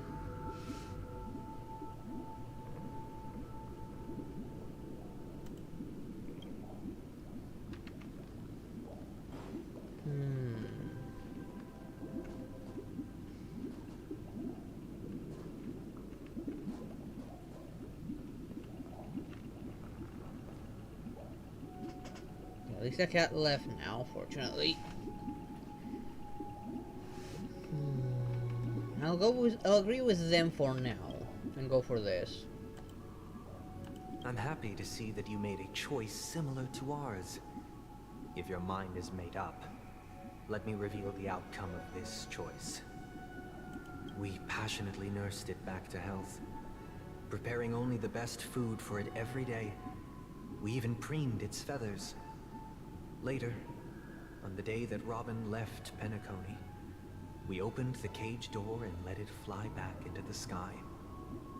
I watched it for a long while by the window, probably about 3 or so days.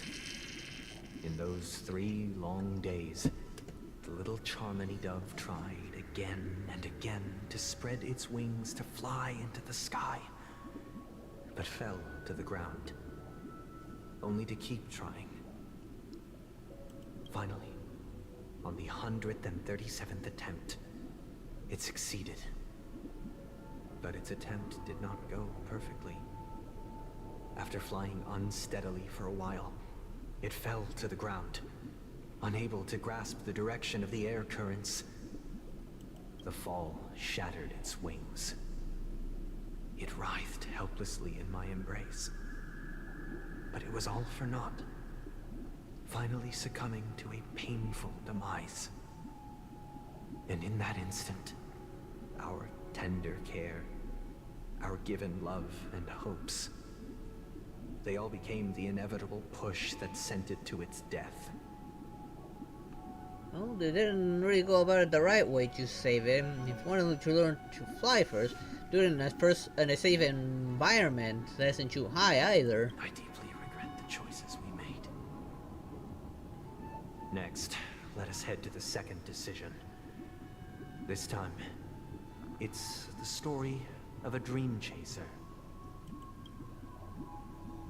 This story happened when I was appointed as Bronze Melodia, a position exclusive to the Oak family, charged with listening to the problems and vexations of Dreamscape residents, and providing them with the relevant guidance. It was during that period that I had the opportunity to hear voices from all corners of the Dreamscape. Joy, sorrow, arrogance, regret. The complex tapestry of human nature that formed the world. And I was fortunate to catch a glimpse of it. Well, you sure are all of those you mentioned. He was a dream chaser, and an illegal stowaway. Just like the rest of them, he came to Penacony in search of a better life. Except that, to most people, the price he paid, I suppose you could say it was everything. Dream chaser. I know I'm familiar with this term. This term is also used in Honkai Impact on a news story. He told me, I sold everything I could at home. The house, the land, even his 2 children. He said he could not afford to raise them, and that at least they could eat if they lived as slaves. He had a plan in place. He would buy back his children once he had made his fortune, and enjoy Penacony's beautiful dream with them. Alas, his plan to smuggle himself was somewhat clumsy, and he was sniffed out by those pig-headed hounds.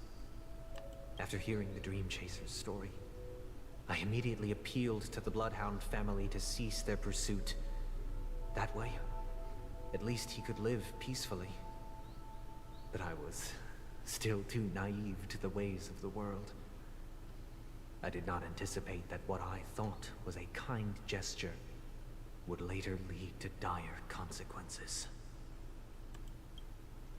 We never know what happened after that. Soon. For now, I'd like you all to make a choice. Will you do as I did and try to convince the Bloodhound family to stop their pursuit so that the Dream Chaser may live peacefully and realize his wishes? Or will you remain silent, leaving him to languish while the hounds are hot on his heels until his inevitable judgment arrives? I look forward to everyone's decisions. Who knows? Perhaps they might even alter the outcome of this tragedy.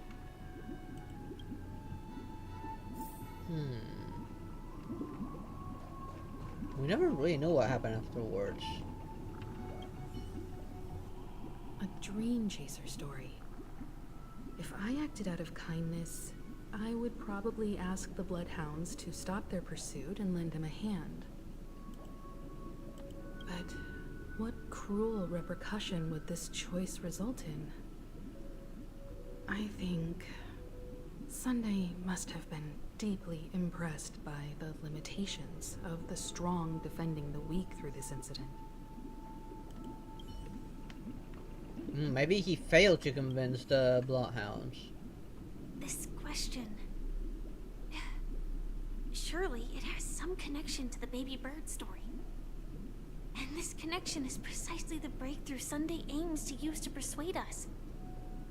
I'd probably choose to ask the Bloodhounds to cease their pursuit. I would probably do the same as well. It seems illegal stowaways are really quite common on Penacony. But that guy in the story, I don't think he deserves any sympathy at all.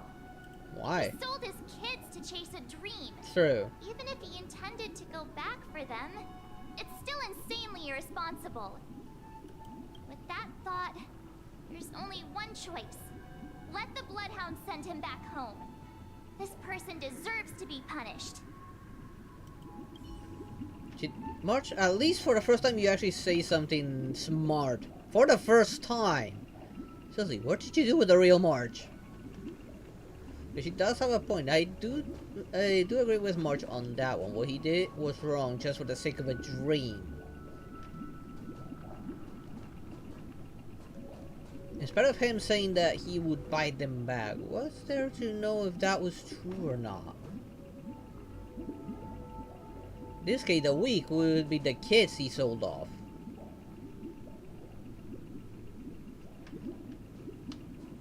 Is there anyone else to talk to? Just says this. Did I talk to her already? This question... Yes, I did. I'd probably choose to ask the Bloodhounds to cease their pursuit.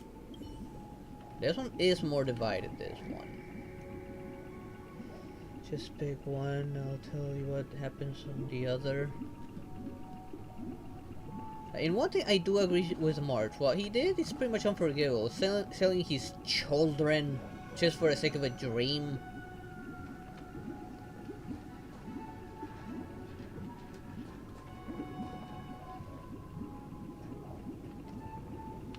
Like, how will we know what he said was true about him wanting to buy the kids back? And what guarantee would there be for him actually buying his children back? He could still have been lying.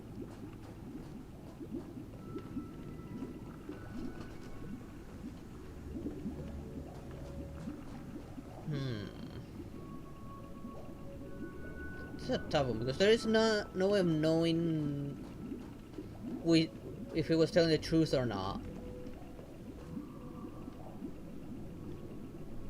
And I don't even know if these sensors actually matter.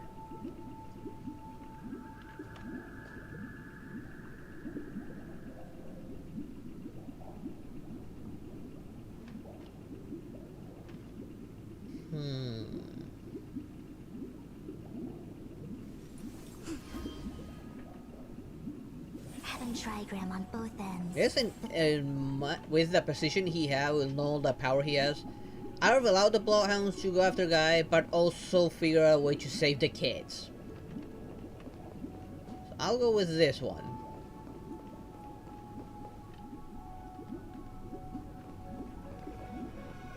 No, this is the cease pursuit. I'll go with remain silent and enforce the law.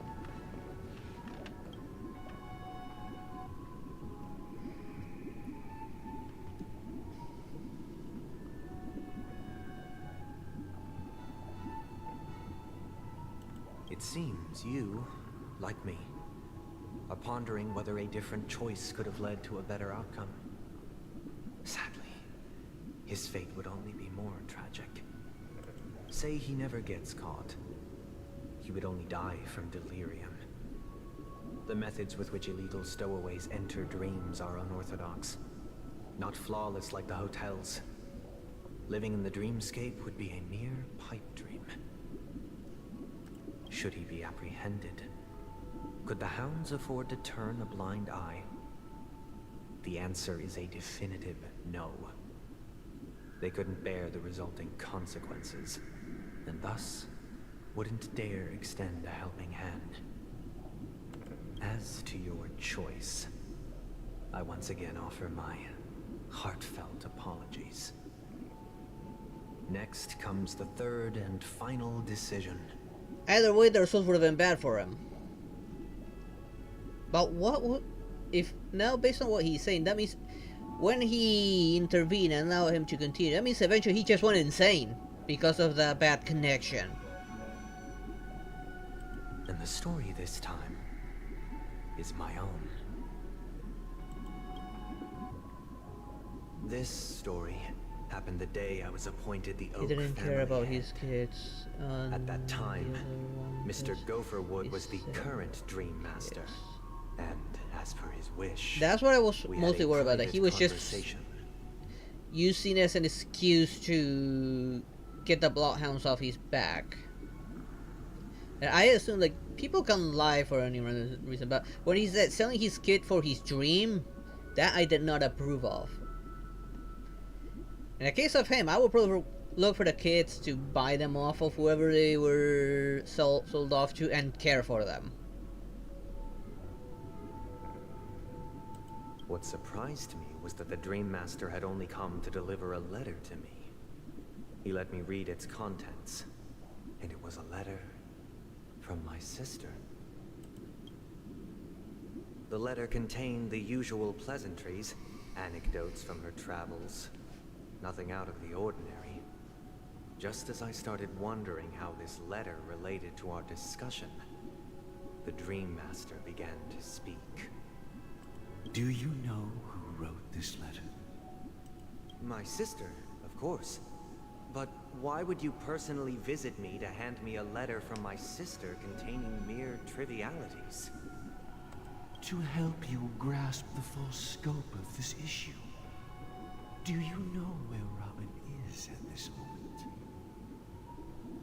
From what the letter indicates, she must be in Caspelina 8, correct? She's touring there right now. Correct.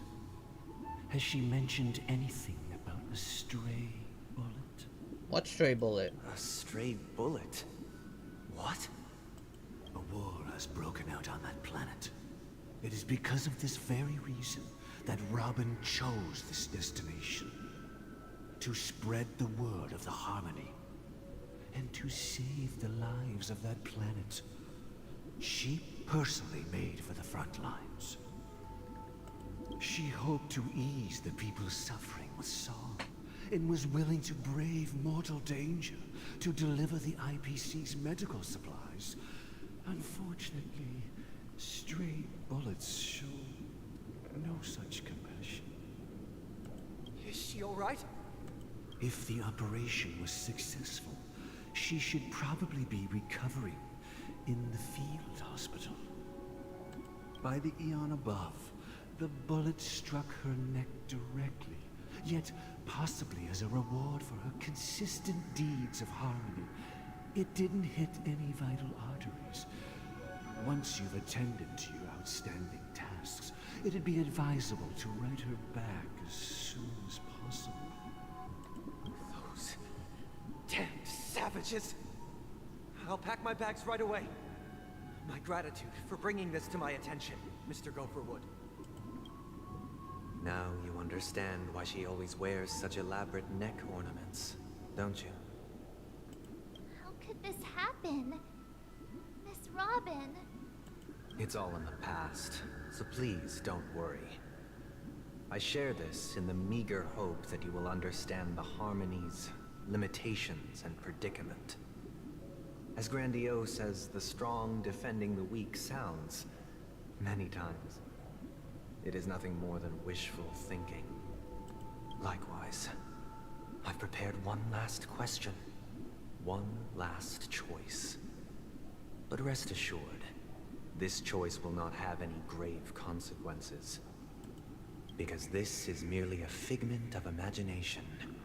A nightmare that has haunted me through countless nights. If you ever had the opportunity to make a choice like I did, would you still support Robin's journey on the path of harmony? Yes.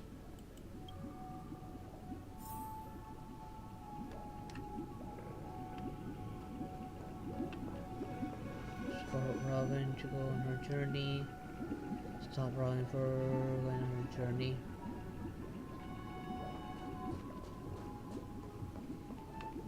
Robin is doing what she can to help as many people as she can.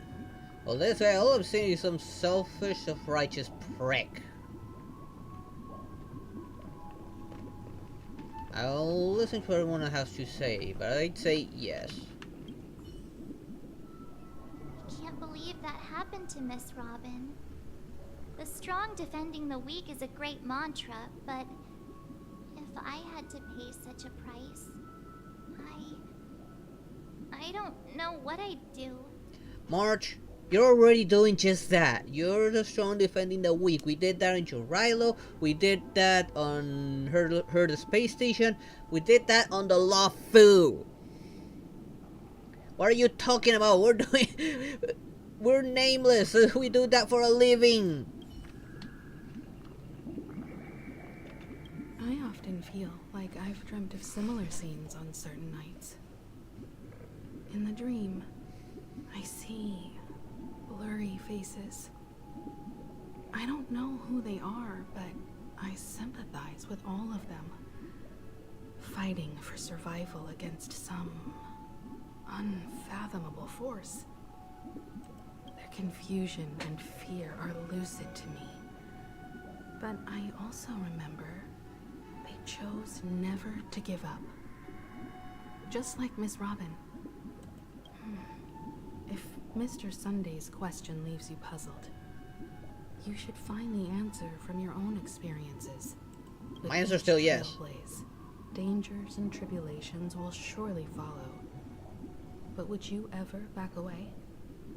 Would you stop March and Don Hung from reaching their next destination? No. I believe you have an answer of your own in your heart.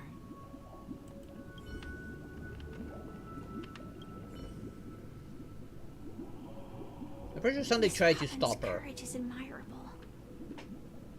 And here I was thinking she was just another superstar celebrity. But the fact that she's also Mr. Sunday's younger sister? No, I doubt he'd wish harm on his own flesh and blood, no matter how grand the ambition.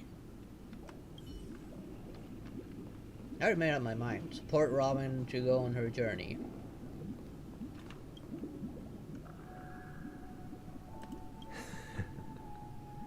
I see. I am now aware of everyone's stances.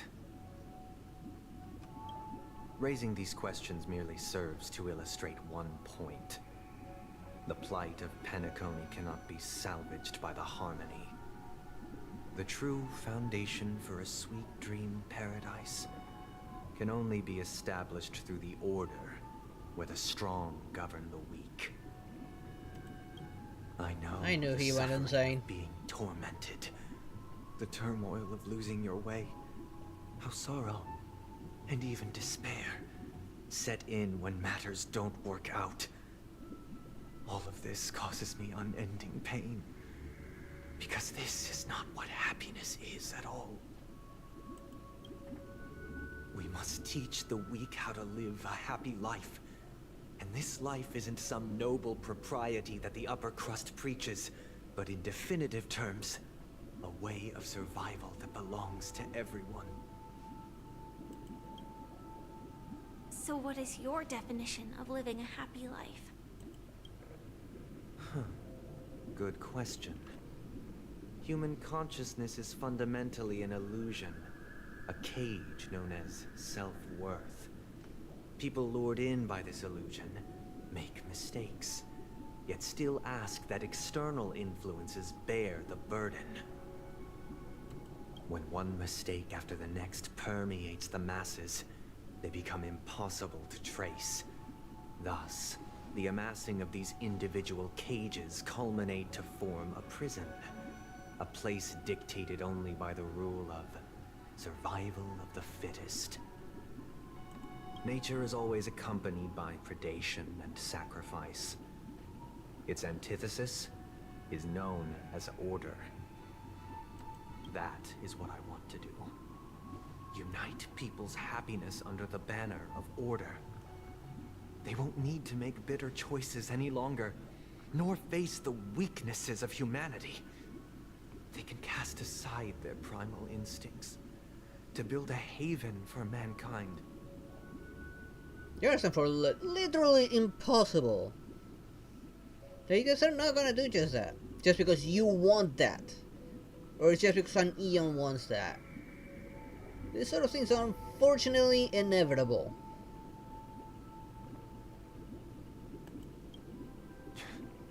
Simply describing thoughts is far too abstract. So allow me to provide a simple example. As you all may know, there are societal norms like weekends and long weekends that exist on some worlds. During these hard-earned rest days, people are given the chance to extricate themselves from the stresses of everyday life, allowing a certain tranquility to return to their souls. And it is only on these days that people do not have to adhere to the law where the strong prey on the weak. They can live out their lives happily during these brief intermissions. It's just a pity that 2 or 3 days are still too fleeting compared to the span of a lifetime. From where I stand, society's ideal system should be 7 rest days. Following Sunday, there should ensue a second, a third, and indeed an infinite procession of Sundays. This should be the face of the new world. Idyllic, eternal, peaceful days. Unfortunately, such does not exist, and it's not idyllic, nor peaceful, because there's always bound to be conflict. After all, we did meet what the equivalent of a mafia inside Penacony. So peaceful, that's out of the window. Idyllic, that's also out of the window. Also, eternal is not gonna be possible. There's a thing as eternal. After all, the Stellar is gonna kill everyone. So there goes the eternal. And humans are chaotic by nature, every person in a can manner of speaking. return to their base selves in this utopia.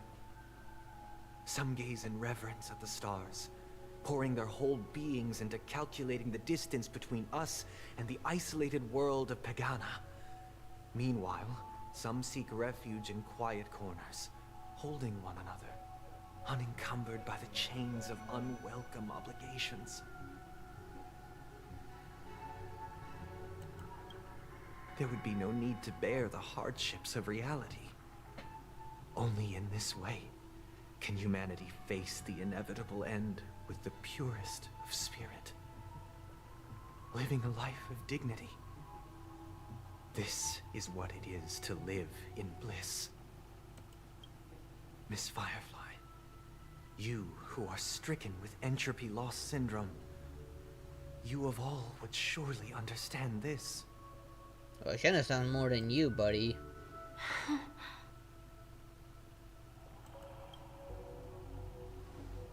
It sounds like a flawless theory.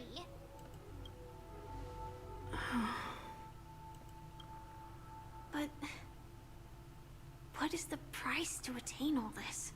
That's where it finally falls down. She actually made the right question. There will be a price for such a thing. There's always a price. The cost is minute, merely a personal and eternal sacrifice. If this paradise is to be maintained for everyone, someone must remain trapped in solitary awakening until the end of the cosmos. Awakening.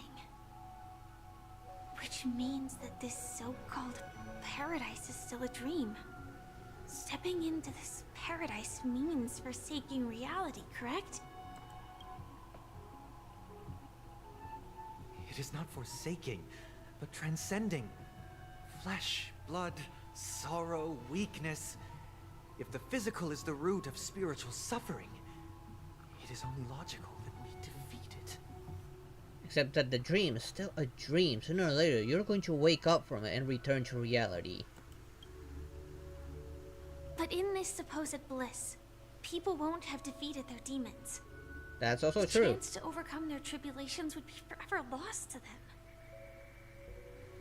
In other words, it is an escape. That's another way of understanding it. But there is no shame in escape. On the contrary, the seeds of escape exist in everyone's hearts. Don't you agree, Miss Firefly? And as to why we sleep, it is because we are afraid to awaken from our dreams. But this is not in conflict with the grand plan. Only in acknowledging this can we truly understand the frailty of human nature, and from there, show compassion and protection.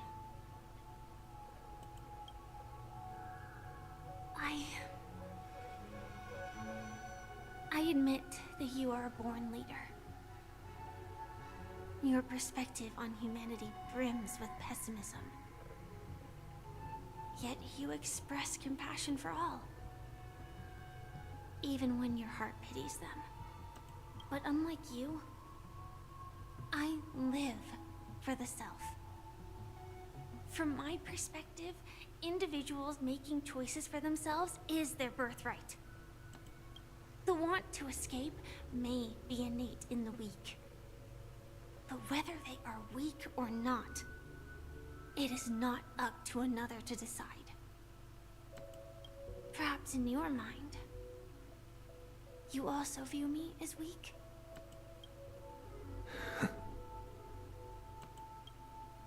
Because I don't think so. In his mind, everyone's weak. Since Miss Firefly has said her piece, the Astral Express will also naturally give you our answer. We'll leave it to you. Just as Mr. McHale instructed before. Tell him our choice.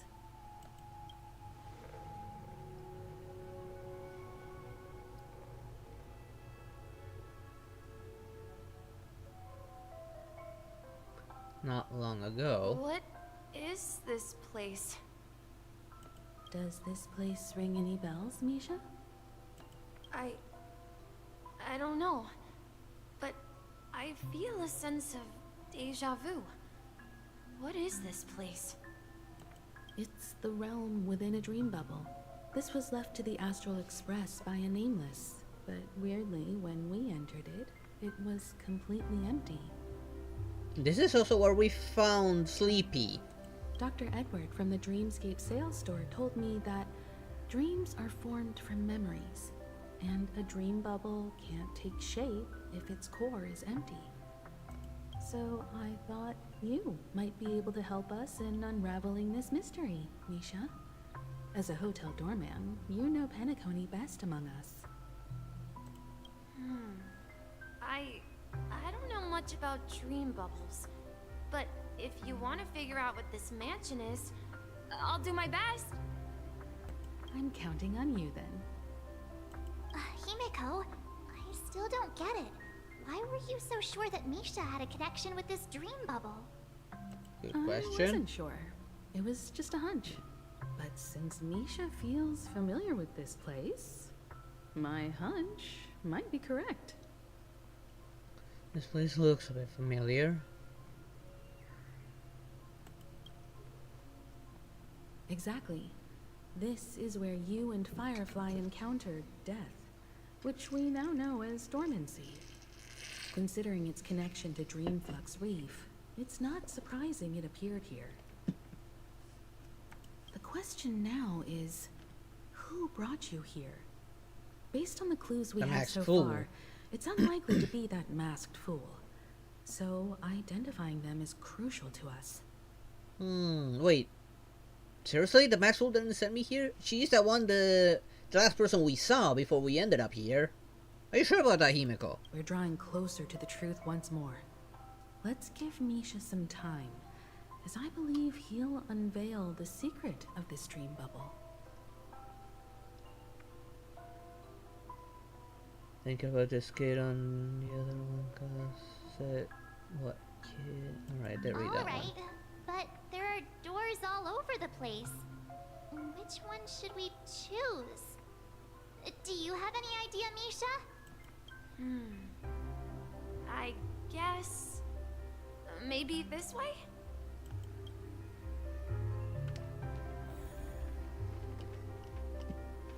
Before I progress, let me do this to pause this section and I'll be right back. I need to go to the bathroom real quick. I'll be right back.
I'm back.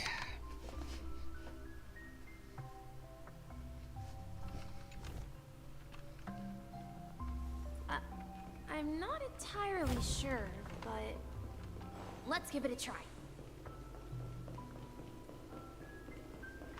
Wait, you managed to choose the right door on your...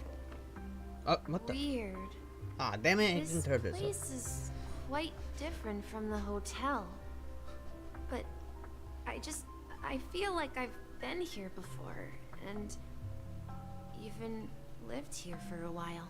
I just noticed in his eye, there's actually like a keyhole.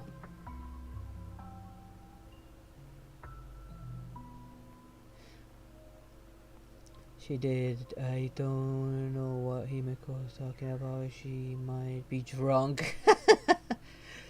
Maybe she put something strange on her coffee. After all, Wells always say that her coffees have a peculiar taste. If I remember correctly, there should be a fireplace down that hallway. Clocky and I used to sit by the fire, listening to the crackling of firewood. And the room on the other side. Way too familiar with this place. The toy room. I loved spreading out all the toys from the box on the floor and making up stories for each of them. You are way too familiar with this. Are you a descendant of Mikhail? Hold on. This doesn't make sense. Didn't I grow up in Dreamflux Reef? So, what is this place? This could be a case of amnesia. But don't worry, Misha. It's common for everyone to forget certain aspects of the past. Those memories haven't vanished. They're just lying in the depths of your mind. We can surely get them back. Maybe they're suppressed memories for a reason. Since this place seems familiar to you, why don't we explore a few more rooms and see if you can recall anything more? Yeah, then let's check out the rooms I just mentioned. Well, let's check the fireplace first. The first place he mentioned. Mikhail, that's the name. Now we all know him as the Watchmaker. So, who is he talking to? Do you know anything about it, Misha? I'm sorry, I don't know much about the Watchmaker. But, Mikhail... Anything special about that name? Mikhail is Grandpa's name. I know you are a descendant of Mikhail. Grandpa? Do you mean you're the Watchmaker's grandson? But we haven't heard anything about the Watchmaker having descendants. And the name Mikhail is not rare. Perhaps it's merely a coincidence. I don't think so. Could you tell us more about your grandpa, Mikhail? Yeah, sure. He was a seafarer who fearlessly ventured into mysterious seas and storms. He was always on the sea and had lots of friends who accompanied him on his travels. He didn't want me to call him Grandpa because that would make him sound old. He believed he was still young. The name Mikhail was given to him by his parents, Mihaly and Elise, both renowned seafarers. Every time he came back, he'd share his logbook with me and tell me about his adventures at sea. I want to become a great adventurer, just like him. Well, you're welcome to join us. It appears that the Seafarer has nothing to do with the Watchmaker. So, perhaps it's just a coincidence? So, where is your grandpa now? He went off on a new journey. And Are you sure about that? It's been quite a while since I last saw him. So, where has Clocky gone? Did he leave to protect Dreamville? Safe. So you need to keep yourself safe too. All of these words suddenly showed up here. Okay, Mikhail? There weren't any words here before, so how did they just show up? There it is again. I did hear this before. That's Misha's voice. I know I heard that before. At first I thought it was Sunday, but now I think it's not. Is this Misha's voice? I think it is. I heard some noises from the room. Origami Bird? That's a friend of mine. You and Origami Bird are friends? Yeah. It's a member of the Compass crew, just like Clocky and Miss Mirror. And there's more than just one Origami Bird. Miss Mirror? They are a big family with lots of brothers and sisters who look the same. Miss Mirror? You've never met one. The closest one to that is a member of the Recollection. They follow Miss Mirror's orders and handle all sorts of jobs on the ship. They're the best sailors. Sailors? Can Origami Birds be sailors? Could you tell us more about the compass, Misha? The Compass is a ship bound for the New World. Clocky and his partners travel through layers of fog to the depths of the sea.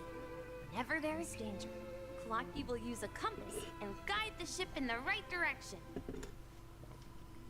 That's a great story. But in the Penacony cartoon, Clocky and his partners have always lived in Dreamville and never ventured out, right? Huh?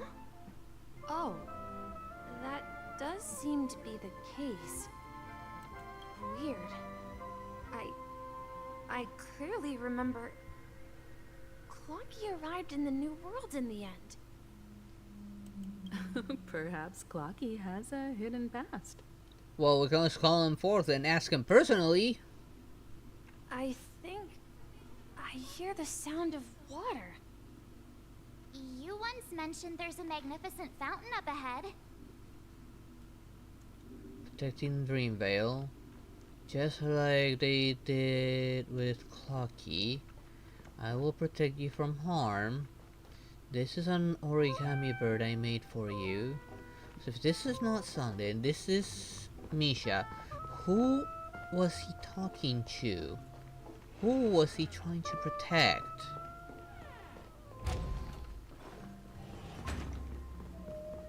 Look, there it is.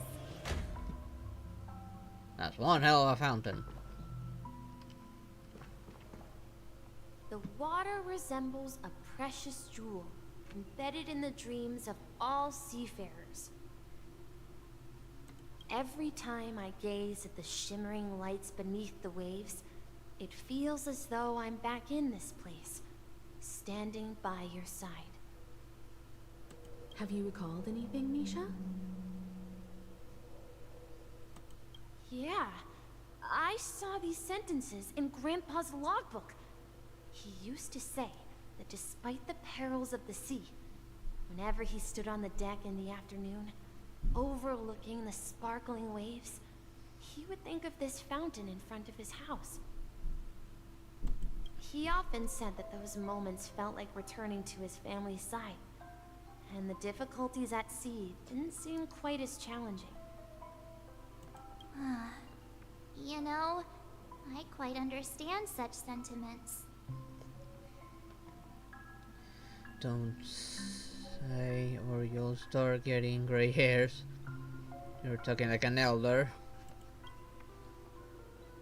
I'm not an elder. I was just being a bit sentimental. Perhaps every adventurer far from home carries a fountain within their soul. Even though the other side of the sea remains shrouded in the unknown, the fountain in front of his house serves as a compass, leading him back to his cherished ones. Yeah, while Grandpa was at home, we would stand by the fountain and place the compass, a toy boat that I made, into the pool. Back then, I would ask him when I could go on adventures like him, and he would always laugh and say I was still too young. It seems this Mikhail is truly a seafarer and has nothing to do with the watchmaker. Are you sure about that? Yeah. Based on Misha's recollections, the scenes in the dream bubble appear to be his childhood memories. But this raises more questions. According to Misha, he was clearly born on an oceanic planet and led an ordinary life, with no connection to Penacony at all. Could this be some sort of metaphor? Perhaps the sea refers to the memory zone. I'm sorry. I don't know, but my memories keep pouring out uncontrollably, like water flowing from a fountain. Oh. Perhaps I'll remember more things if we go further.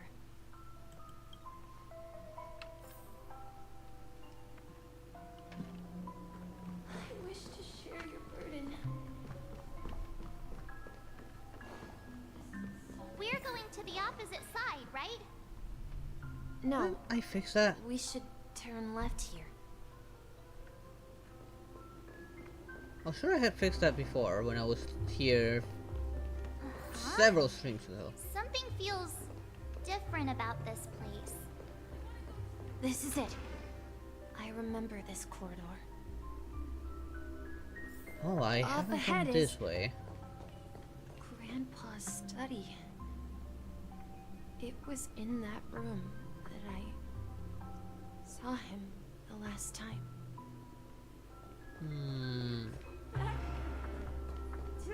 What happened here? The atmosphere in this room feels totally different. Misha! You finally come! Clocky! You're here! Yeah. This is the room where we first met each other. Are those books on the bookshelf logbooks left behind by that seafarer? Yeah.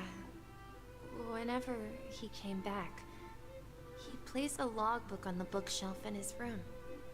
They contain records of his expeditions to every corner of the world. He described our world as a fountain. At some point, the sea started to gradually swallow up the land where people lived. To ensure that everyone had land to settle on, he had to continue exploring the sea in search for the source of the rising seawater. On that day, he called me to his study, telling me that he was embarking on another journey. However, I could sense the gravity in his expression. It was the same look I had seen on my father's face before his final voyage. I asked him if I could go with him, but he said that my adventure lay elsewhere and told me to stay home and patiently await a certain sound at the door. What sound? He told me about a vast ocean in the sky. An ocean of stars. He spoke of a train that transports children with a desire to venture far away, traversing the sea of stars without ever stopping. That sounds like the Express. He said that he knew the crew on the train, and that he had asked them to take me along.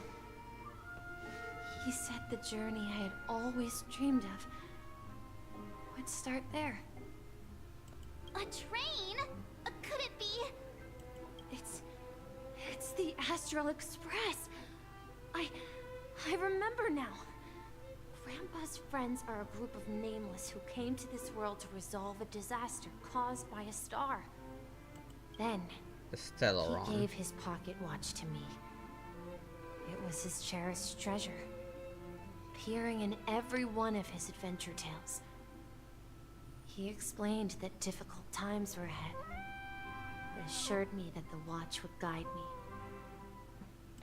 He said, as long as I kept moving forward, I'd eventually reach my desired destination. And then, it was as if I heard the distant sound of a train whistle echoing throughout the room. Exactly, Misha! And then we followed that whistle, didn't we? Yeah. I think I can still find the way we took back then. Are we not gonna solve this? This is the dream jigsaw, right? So we're supposed to find the exit. But where can we find the last piece? Do you remember? You said you obtained a mysterious shard when you stumbled into this place. Check the inventory. Hey, the shape seems to match. So this shard is also connected to Misha? Looks like we're just one step from revealing the truth. Wait, when did we get Let's this? get to the other side and investigate. I don't recall actually getting that.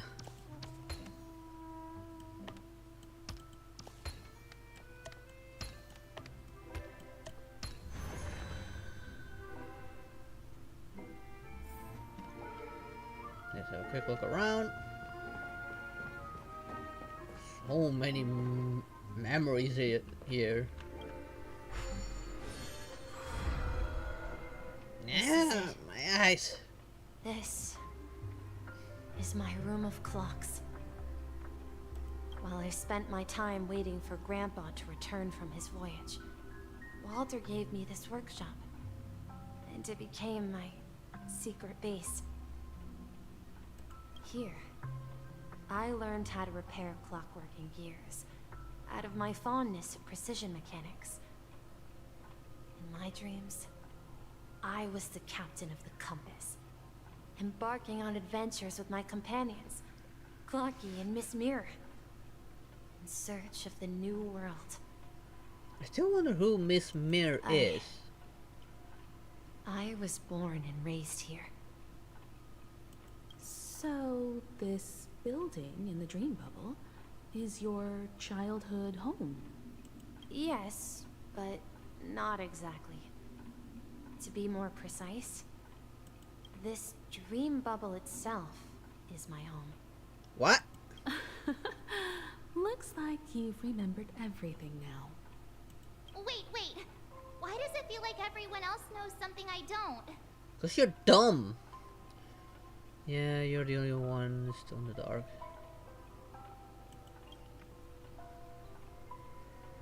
March, do you remember when he mentioned a clocky that only he could see?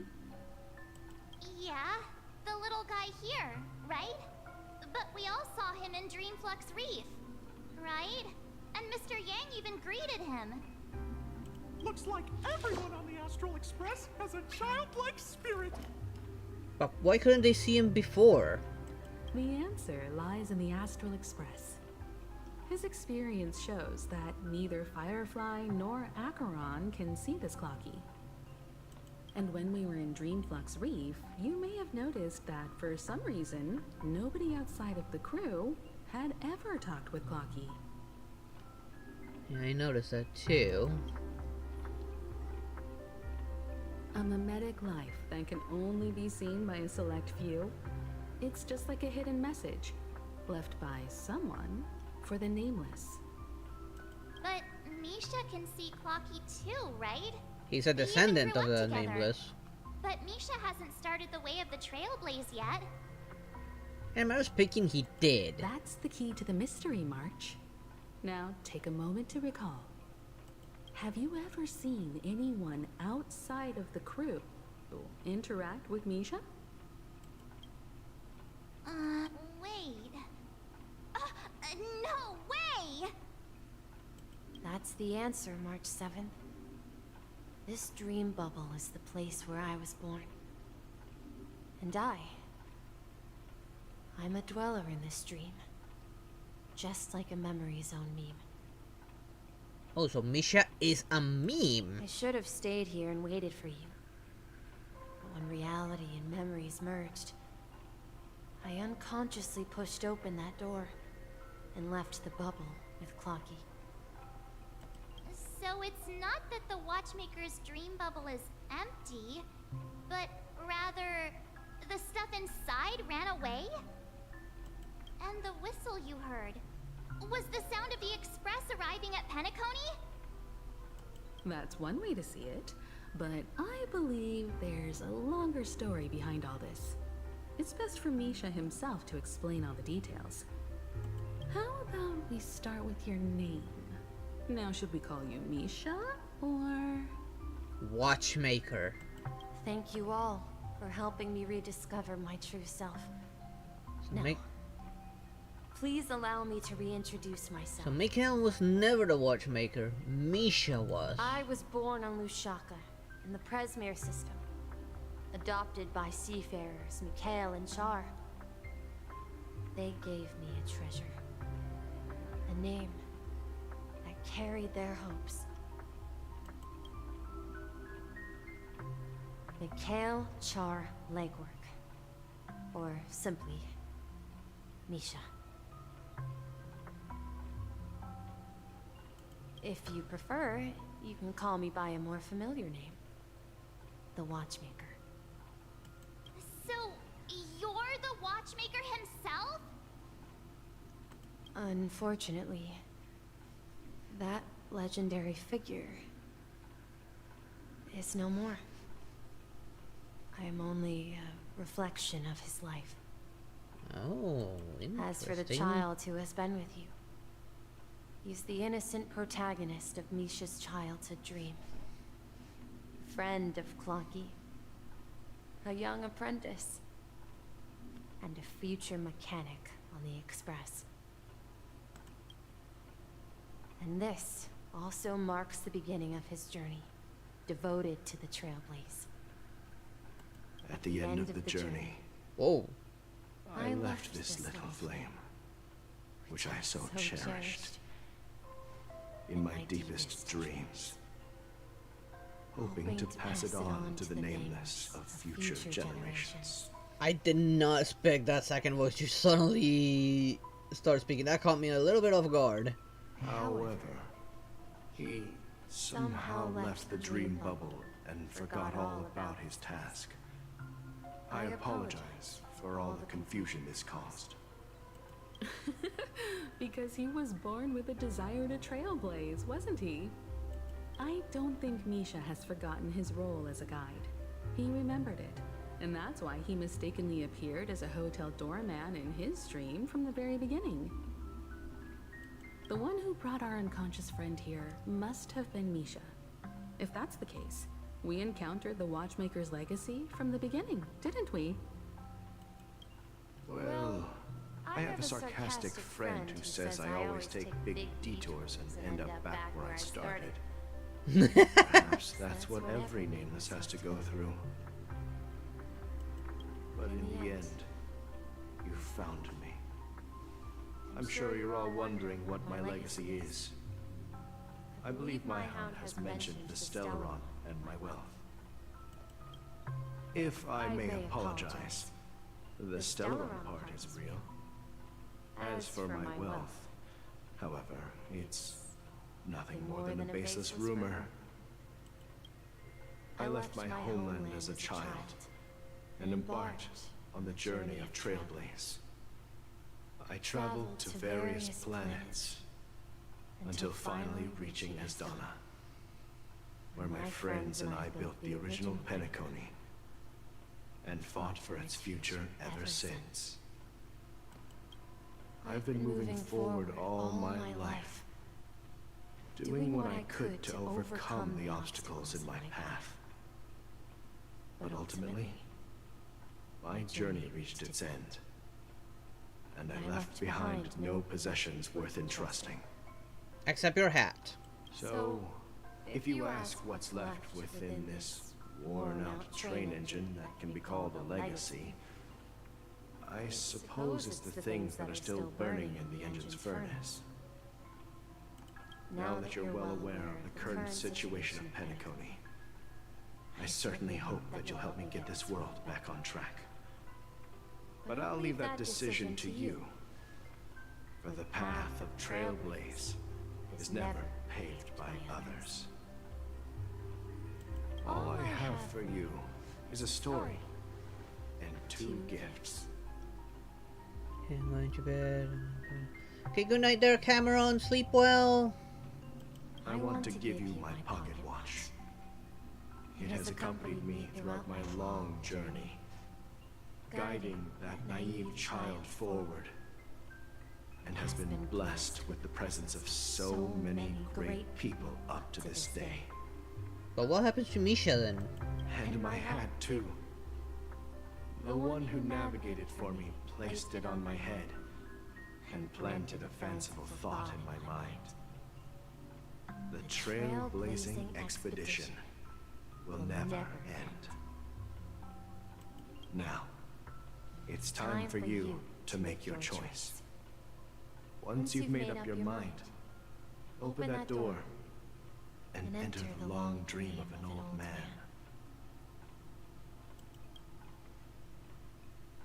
I'll be waiting for you at the end of this corridor of time. All right, everyone. Let's make a decision. Although I don't think anyone will have any objections. No.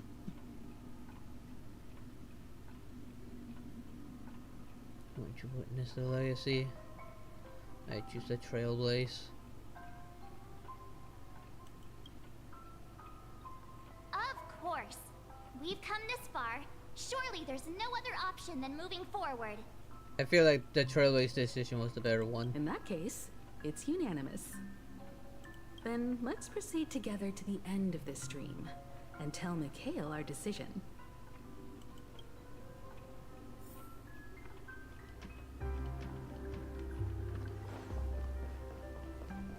Is this really how we are gonna get that hat? Really? That's feel kind of weird, pulling the hat off of that man just to put it on. Mikhail, where are you going?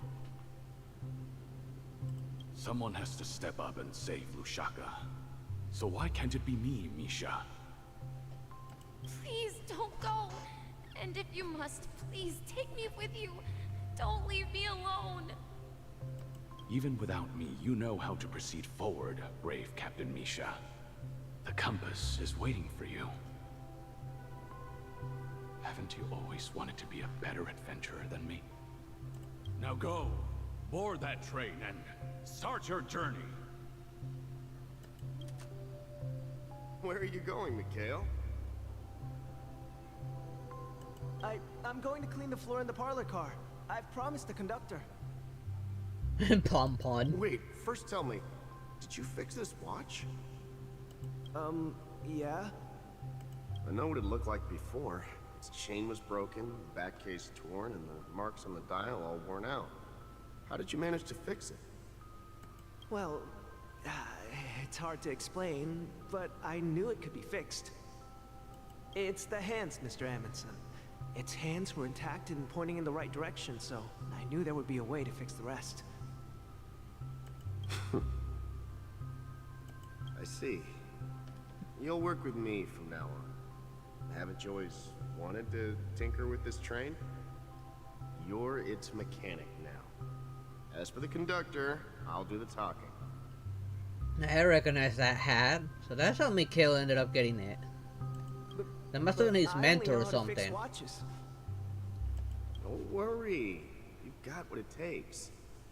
I'll teach you what you need to know. Where are you going, legwork? It's time to head to our next stop.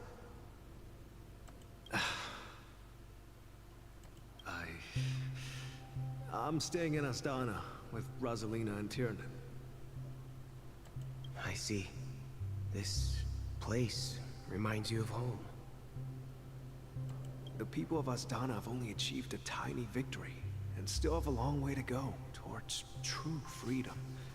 Hanunu needs us. Don't worry, not all journeys lead to the stars. Even if I leave the Express, our path of Trailblaze will continue. Yeah. I knew you wouldn't stay on the Express forever. Leave in peace, my friend. And, take this with you.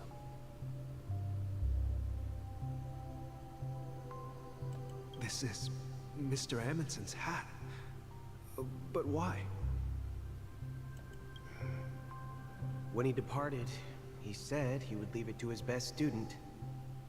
Well, I suppose the time has come. Farewell, legwork. Take care of Tiernan and Rosalina. And don't forget to write to us.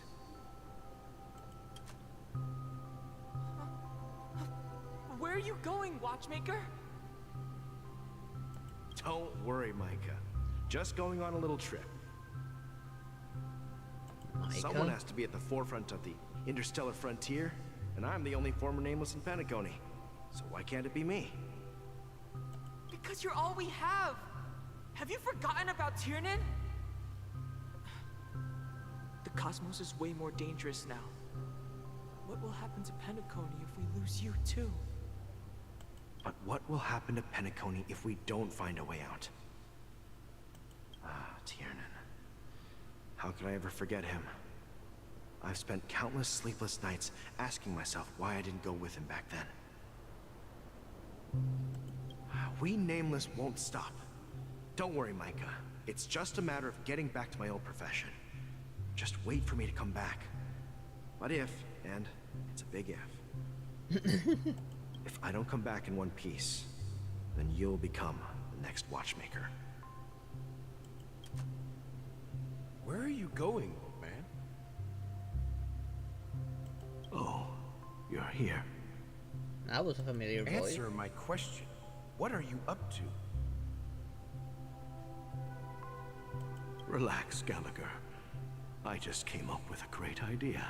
How old is Gallagher then? Oh, come on. Aren't all your ideas just ways to get yourself killed? I may be blunt here, but You're the last remaining hero in Penacony.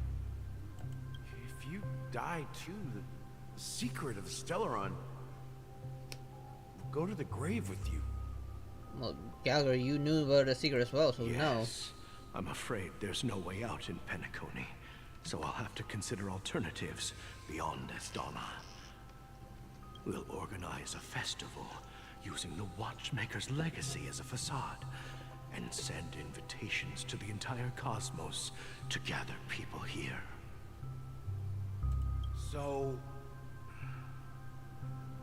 a desperate struggle against the family? Desperate? Don't we have you here, my friend? This task is challenging, but what hasn't been challenging for us along the way? Well, whatever you do, remember, make sure to send an invitation to the Astral Express. Misha! Where are you going? Oh, it's you, Clocky. Take me to Dreamflux Reef. Last night, I had a long dream about the day we met. I want to write down that dream. Write it down? Why? Oh, so I won't forget it. Do you remember how you got your name, Clocky? Of course! You told me that when you were a kid, you lived in a room full of clocks. Those wall clocks and pocket watches grew up with you and were your best friends. Yes, but what I didn't mention was there's a funny misunderstanding behind it. I was a kid, and there was always a special pocket watch in my memories. It was with my grandpa, guiding him on his sea voyages and leading the way in his every adventure story. I wanted to have a pocket watch like that too. And that's when you appeared in my dreams. Yeah. Every night, we boarded the compass and set sail together. But you know what? It wasn't until the day my grandma gave it to me that I realized it wasn't a pocket watch at all. Oh? It was a compass. So, your name should have been Compassy. And the Watchmaker is just a nameless.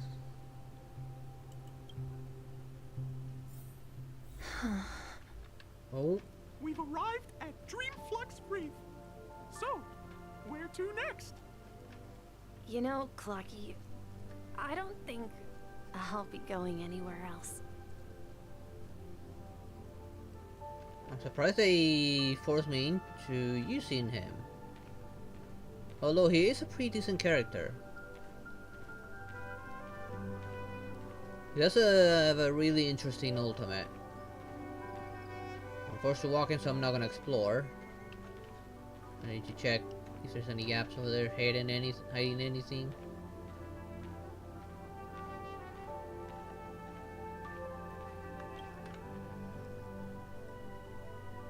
I've traveled far enough. It's time for a little break.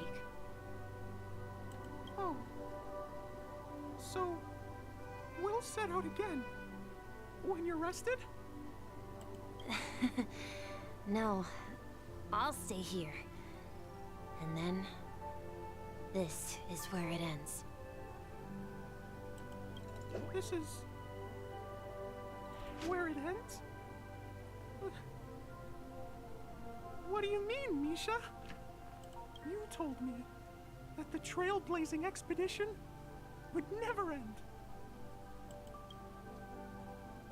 Yeah, That's what I said.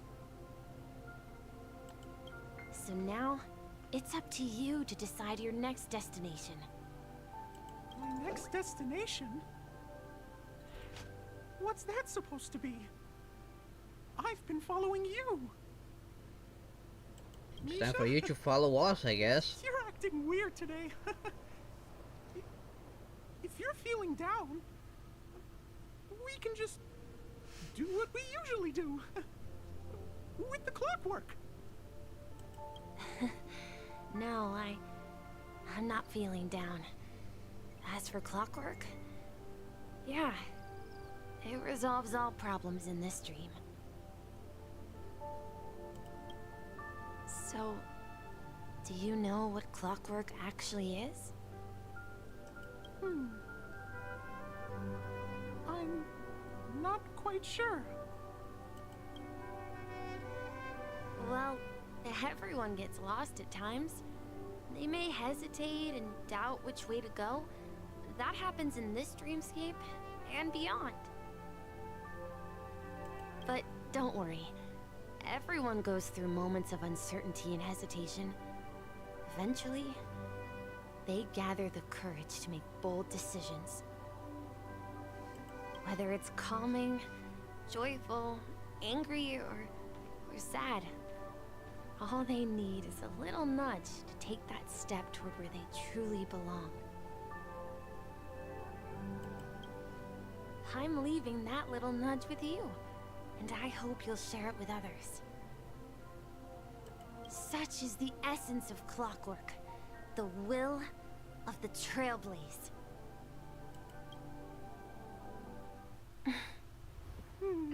Clocky's hands spin around non-stop, indicating confusion, frustration, and weakness. But ultimately, people still need to move forward. Just like your hands, always pointing ahead. This is where my journey ends. From now on, it is your path to walk. Trailblazing means taking paths your predecessors forswore, and venturing even further. The Penacony in Mikhail's dreams does not belong to Order.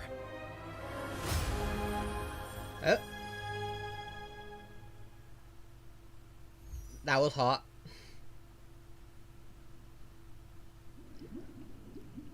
Seriously, the pose and the hat, the move was not cool. It was cringe. I can't believe that Eon would cast a glance at Penacony at a time like this. Is it because of the resonance from the legacy of the Trailblaze? Or perhaps the bond between you is so strong that it even impresses an Eon? Well, multiple there might eons be another now. Possibility. Perhaps they want to witness, on behalf of the fallen eons, who will hold the future of Penacony. Jeff, you got Harmony Trailblazer. But I could have picked a better... On behalf of the Dream Master of Penacony and the 107,336 members of the Oak family, I'm extending a formal invitation to all of you. Let me get rid of something that's bothering me. Okay, there we go. I'm cordially inviting you all to the Penacony Grand Theater to participate in the upcoming Charmony Festival.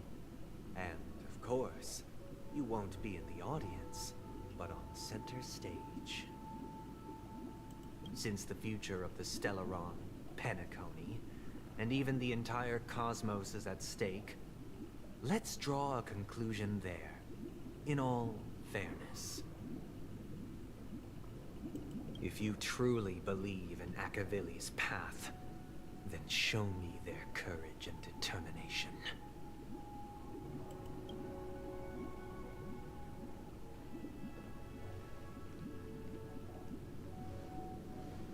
We really are just gonna let him go. Harmony. No, like this whole background and the coloring and how he looks, that definitely looks kind of cool. But they could have gone better with the animation where back there.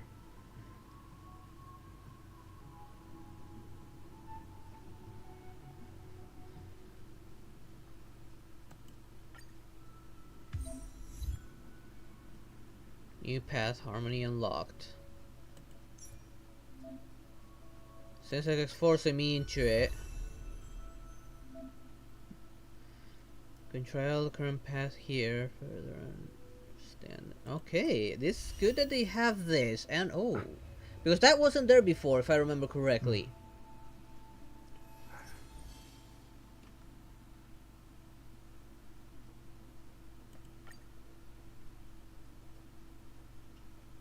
I hate a trash can so much. Just one. Oh yeah, those things, if you don't take care of them fast, they can be so annoying. Increase the break effect of all allies. Ooh. Cause additional break damage when allies attack enemies that are weakness broken. Ooh, okay. Interesting support. Wait. Please stay tuned. Look at his build. Can I? Okay. They gave him this one, Memory of the Past. I don't. Well, maybe, actually, I think I might have that one. Oh, wrong button. Okay, they didn't max him out, but they sure gave him a few things. I have several of these. Some of them 5-star. Don't have this though. I think this is what? Kafka? I haven't done Kafka Simulator Universe yet. Crystal Wearer's break effect by 16% when wearer speed reaches 145 or higher. The wearer's break effect increases by an extra 20%. Increased break effect by 16% when the wearer uses their ultimate on an ally. All allies' break effect increase 30% for 2 turns. This effect cannot be stacked. Okay, this one won't take effect unless he gets speed buff. No items on him. Why this team of all teams?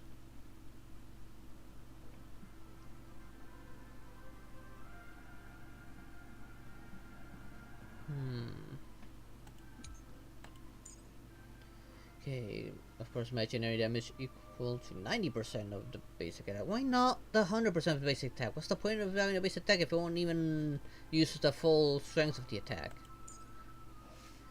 Deals imaginary damage equal to 43% of Trailblazers's attack to single target enemy, and additionally deals damage to for 4 times, with each time dealing imaginary damage equal to 43% of Trailblazer's attack to a random enemy. Just like the credits to skip a fight.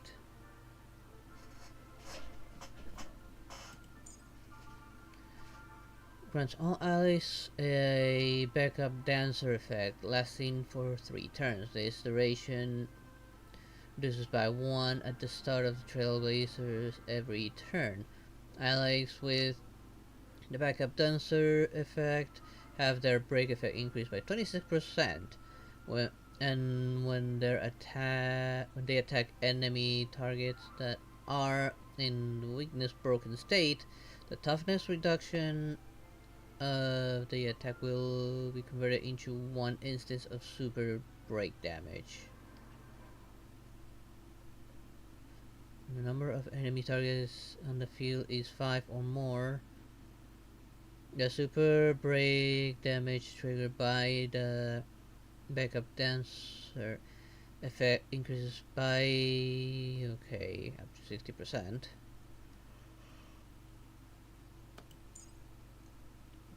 Trailblazer immediately regenerates a 0.7 energy when enemy targets weakness is broken.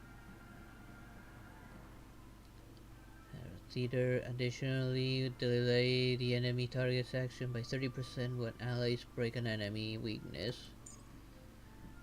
After the technique is used, at the start of the next battle, all allies break effect is increased by 30%, lasting 2 turns.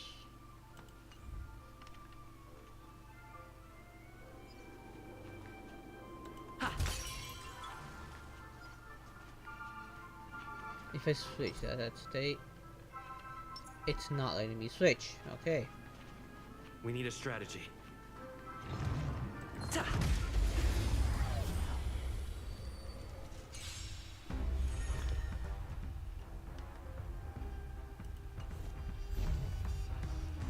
Time to test our rapport. Those positions, they're so Michael Jackson inspired. Dreams do come true. Commencing support. It doesn't have any buffs yet, so. Plus, it's not ice type, so no benefit there.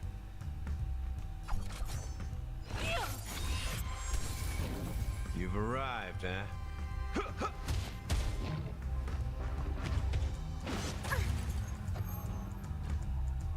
Now he's starting to have a buff.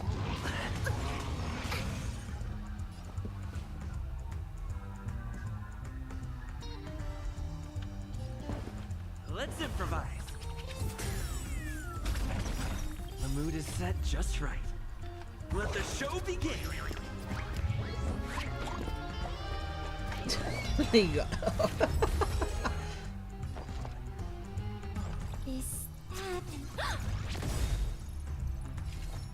That should have gotten rid of the buff. Enemy data secure. There's debuff him. Time for good old counterattack.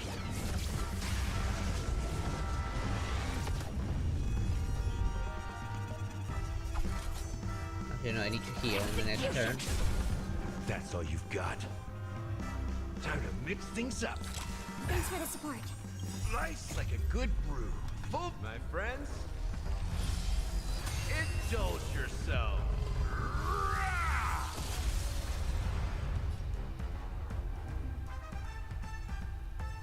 HS 1K. I need to fight trash cans again, and I don't got a good team. Well, you just need to break them, so all you need is just a breaker team.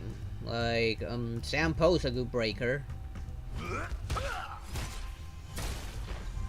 Stay in step. With imaginary trailblazer increasing the break effects, that's actually really good. Dreams do come true. Sam Poe being a breaker, that would Enemy work. targets detected. Asta being a buffer can also be good for breaking. Ready for another? It's time. So, By the in order of mood the for 10 another lords. beating? Wait, my level 40 is only good in this fight. Execute the Marastruck! No, if you got good breakers in, of course they're gonna do good against trash cans.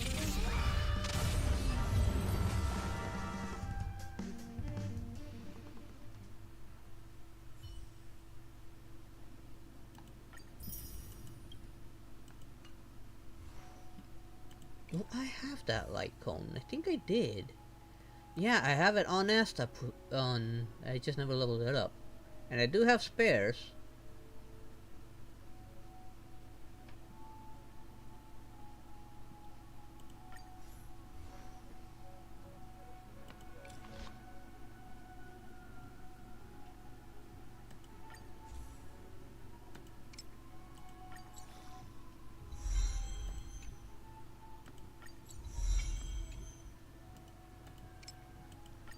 Level it up as much as I can.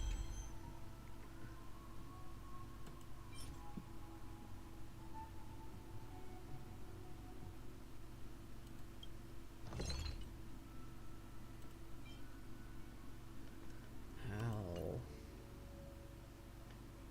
I have to grind for that stuff. I want to reserve what little I have left of this for something else. I don't know how else to get this outside of paying for the battle pass. I forgot details. No.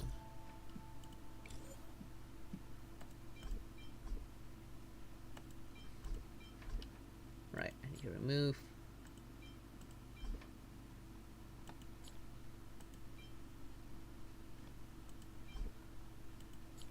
Let's actually use all of them and enhance this one.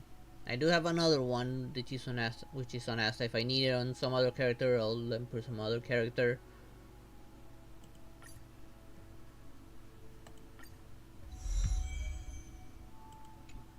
That's almost max level, I believe.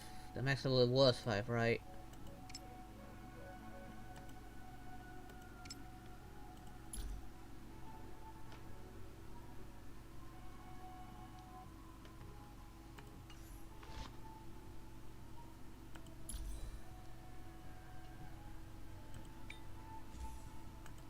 Okay.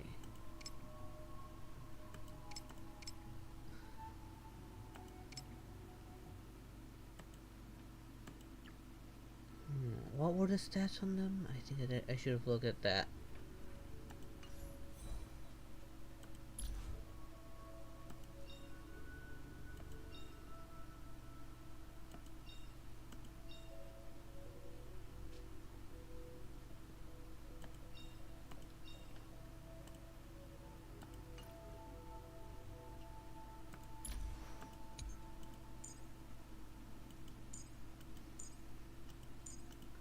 Now this is all attack related.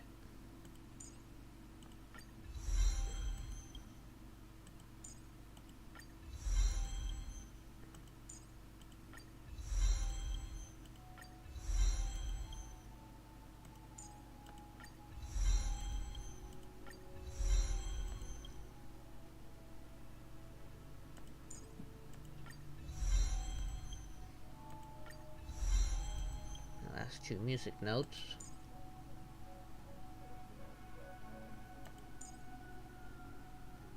Oh, you gotta be kidding me. I gotta take on that boss to get these unlocked. Oh, god damn it. If I remember correctly, this is the bug.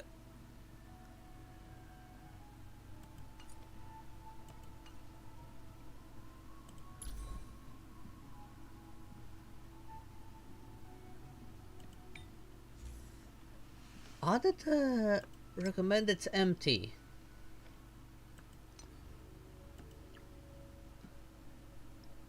I should have looked at the stats it had. I don't remember what stats they were. I remember what it had on. For now, let's go with the recommended stuff. When did I get these? Excuse me! There's HP, attack, and speed. Ooh, this is actually not bad. Let's enhance it.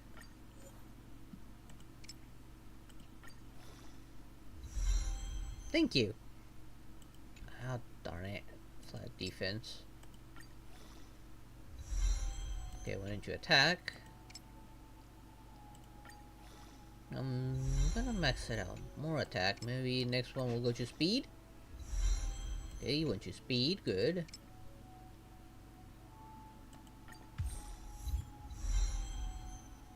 A bit more speed.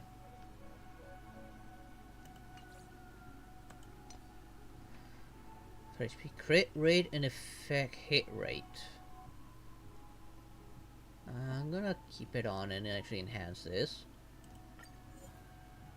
All the way. Flat defense again. God damn it. I'll just put it on crit rate. Effect hit rate, darn it. No, I want crit rate. Okay, I'll take that.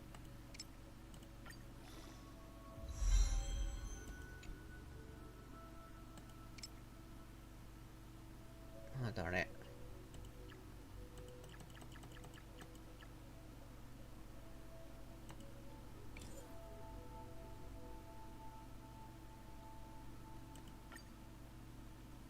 Go to salvage.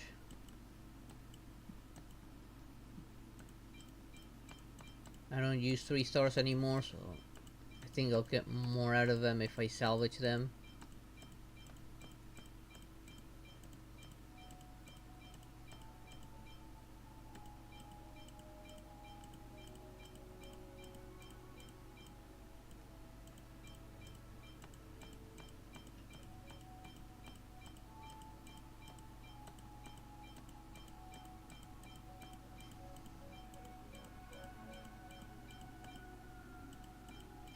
Kind of wish a similar system like this about salvaging was in Genshin for so many of those 3 stars. Trade them for artifact leveling material.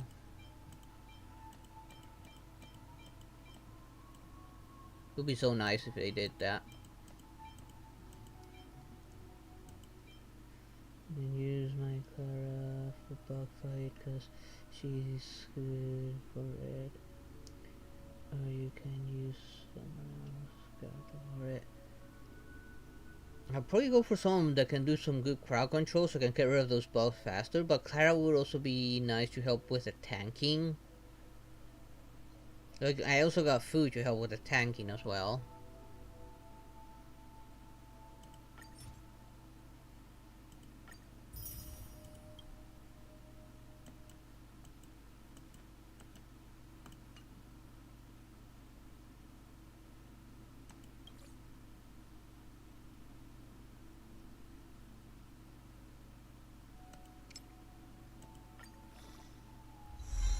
There we go.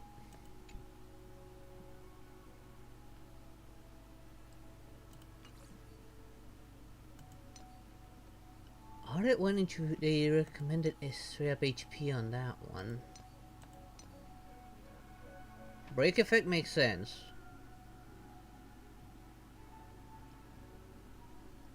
Too bad I don't have some good stuff there. So he's meant to be a breaker. Do I have a better one with break effect?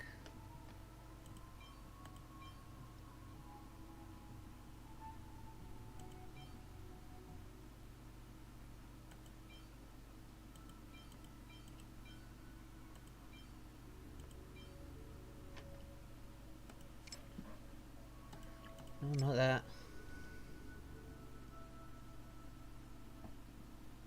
I think this one's gonna be better, maybe. I don't know what would be better here. This one or this one.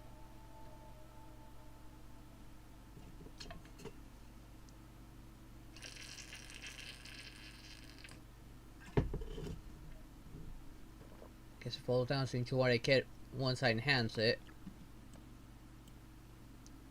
Because I really don't know what will be good here.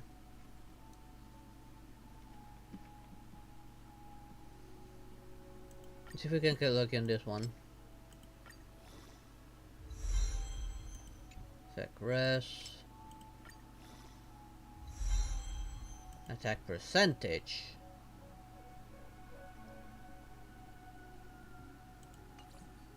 Okay, what about the other one?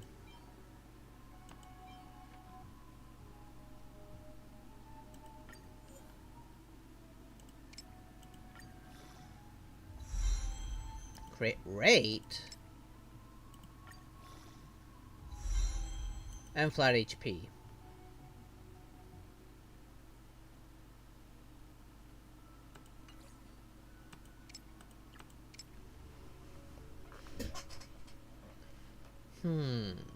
What will be better here? Crit rate or attack percentage?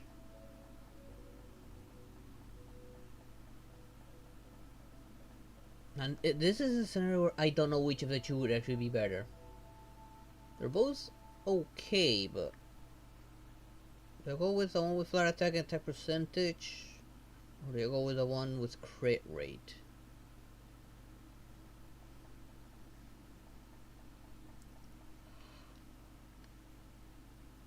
Since I don't entirely know how effective this character is gonna be, I don't know.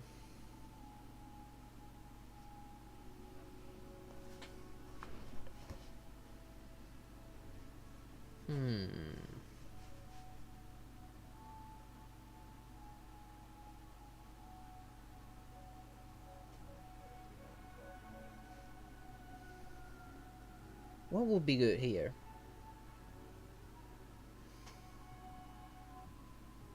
Kind of leaving the attack a little bit over the crit rate. Since I don't think crit rate affects the break effect. At least I don't recall that. And since there are no parameters right now yet on this, it's very hard to decide. I think I'll leave it on that one for now. Why defense here? Don't I have anything better than defense? Although that one does have crit damage. Attack, lightning, physical, ice, fire, quantum, more fire, more lightning, attack, defense, and imaginary. With attack percentage and flat defense.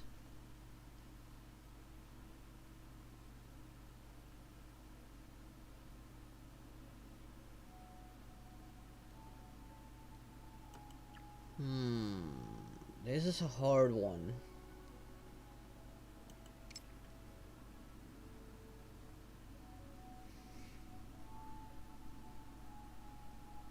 Seeing that this one has crit damage, I'm now more inclined for the crit rate on the other one. It's good if you want to do more damage, but he's better with break effect.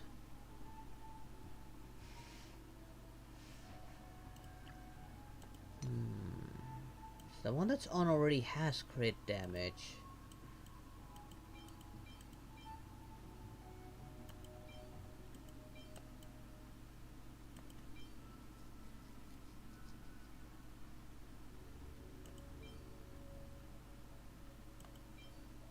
I could switch over to the crit rate here to get more crit damage on the other one.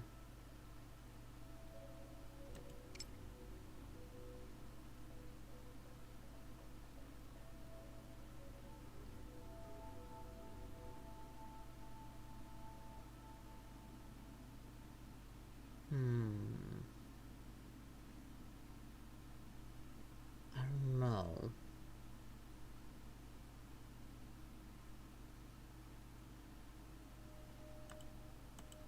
I want to enhance this real quick and see if I can get crit rate. I don't know, but it's defense. I kind of want to keep the gonna go for the imaginary damage one.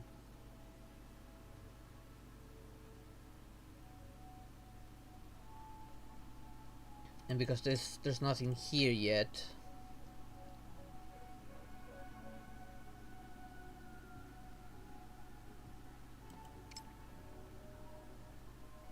Kinda lean more for imaginary damage on this one than over defense.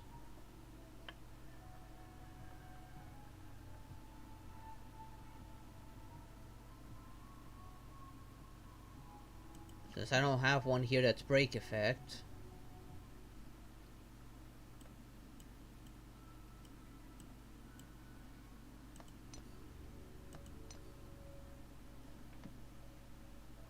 Can one get break effect of these ones?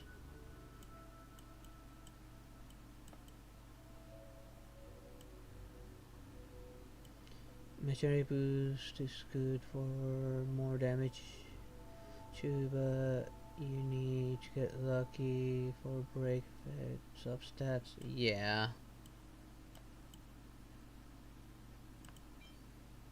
Attack, HP, hit rate with a bit of break effect.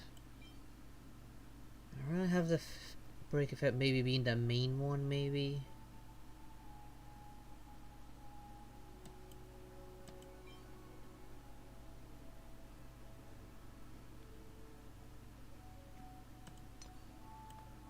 What about here?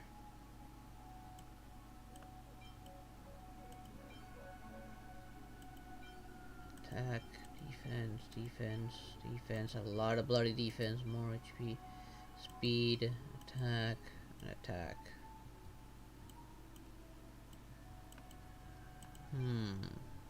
Might need to wait and properly build him, see what people are actually doing with him.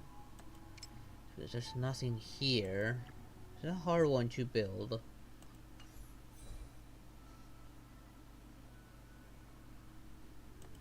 Just don't know if it's worth leveling these up.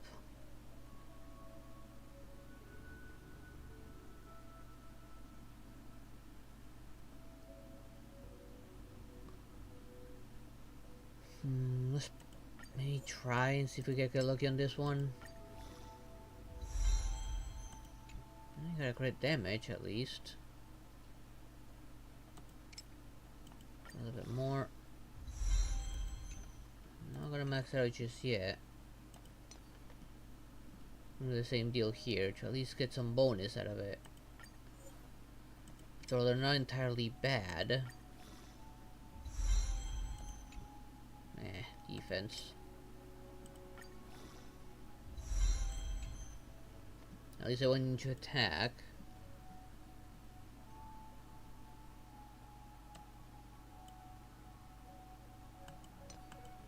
I'm gonna let this one be for now on that, since I'm not entirely sure what you go for.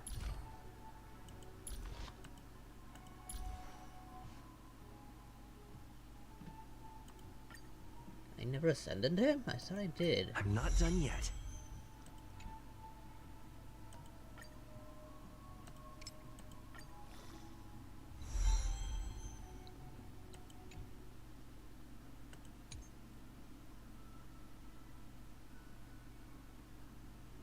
Still would need more crit rate. He doesn't have a lot of it.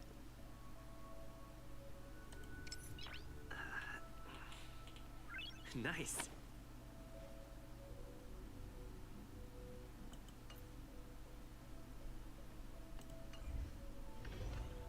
We'll leave him there. Let's hope he's not mandatory for the boss fight.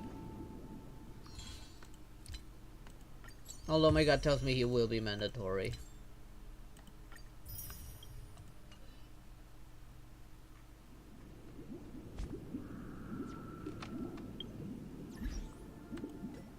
Of course, I'm gonna grab this stuff.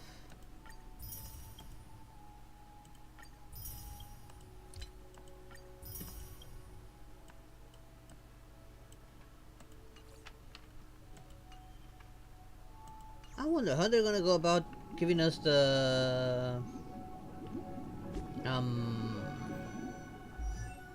hunt paths, considering that we already did the Lafu. It's got 112 break effect right now.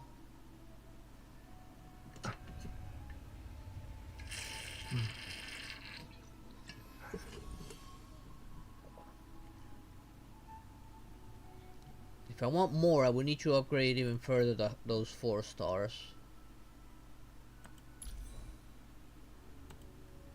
This one. I can add more on this one. Or I can go for the other one with crit rate. Where is it?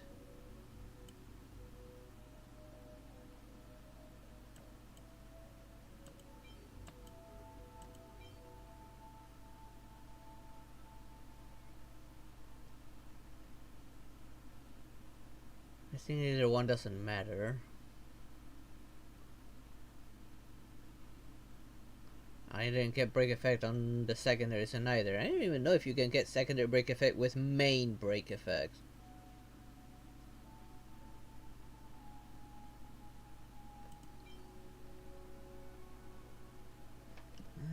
Let's enhance this one maybe.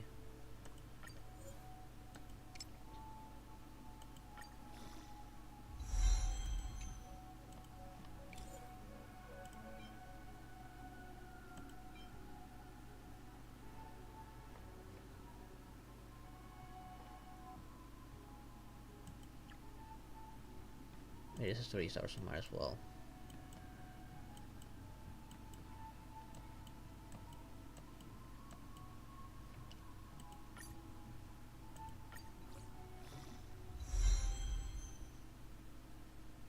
Got more attack.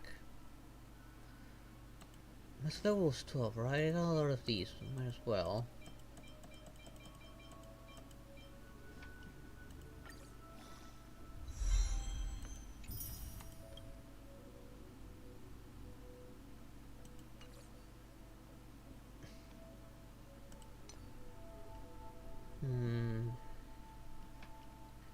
Maybe just to get a little bit more survivability.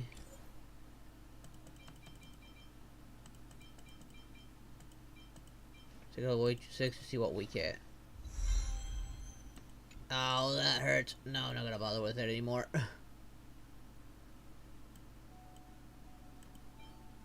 I must have inclined to switch to this one now because of that.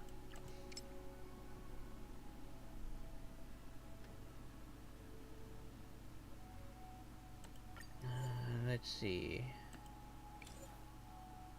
What do we care if I take it up to 6? That's actually a little bit more manageable.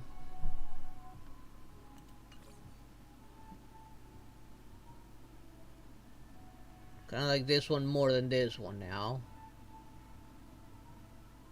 Mainly because of these two. These two, ouch, that hurts. I even got the same ones but better versions of them.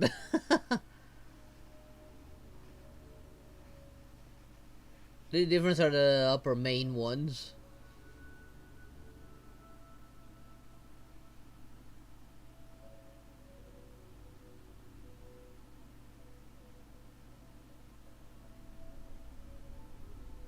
Yeah, I think I'll switch to this. This hurts.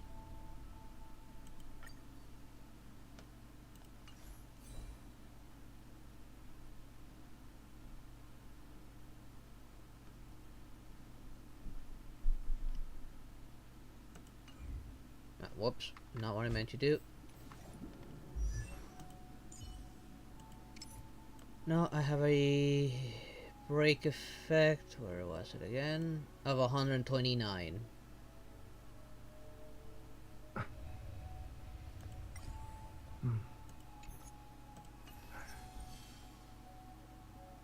Yeah, at least for now until some more players figure out how to build this guy. To make the most of him. Does that mean he wants to fight us during the Charmony Festival?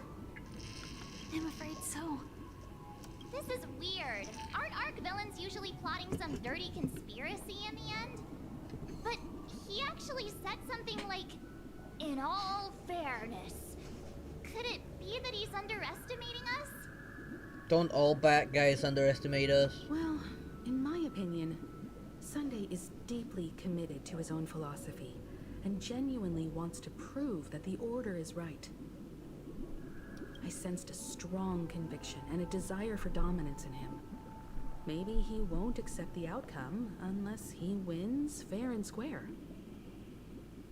That's why he'll give it his all in the upcoming battle. He won't hold back out, won't back down either. He's such a gentleman. If evil, wise, so nice. That would be more March's thing. I flex on him too hard with my peak swag. I guess I messed around and found out. Let's go with the first one. We're not gonna be as dumb as her. We've even dealt with a Lord Ravager of the Destruction, so a follower of the Order won't be a big deal. Anyway, we can't leave the Stellaron unchecked. Do you really think he's gonna play This fair? is about trailblazing a bright future for Penacony and fulfilling Mikhail's and his predecessors' long-cherished wishes. Now that we've taken up the mantle, we can't afford to fail them. However, the same applies to the Order. Their plan didn't materialize overnight, and they have the profound collective consciousness of the planet of festivities behind them. Now I think about it, does that mean that the Misha we know no longer exists? A desire to dream, to slumber. No, there's another character that actually dies. Although they Oh, I hit a harnessed button. the will of an entire planet to create an eon. This confrontation is far more complicated than a simple power struggle. To secure Penacony's future, fighting on the stage alone is not enough. What do you mean? Are you not coming with us? I believe Firefly is trying to say that she's heading off to another battle. Buy us some time, maybe. I'm looking forward from when she's actually a playable character. I'm definitely gonna pull for her. Before I left, The Destiny Slave told me that this journey would bring unforgettable rewards. Even though the script he gave me only had a few lines, I couldn't ignore them. Because one of the lines said, "I'll experience death 3 times in the land of the dreams." How many did you experience thus far? 3 times? This We only can't saw be one of serious, them. What's right? There hasn't been a second one, right? The first time was a painful death when I was stabbed by the Blade of Dormancy, which led to all subsequent events. The script will always come true, but in a way that will only be revealed when that page is turned. So now I've understood the meaning of my second death. And I am prepared to face it. She's like boot hill but If all fire. goes well, my efforts will provide crucial support for you. Yeah, but you better stay alive after this, please. Only by achieving victory in this battle can we secure a future for Penacony.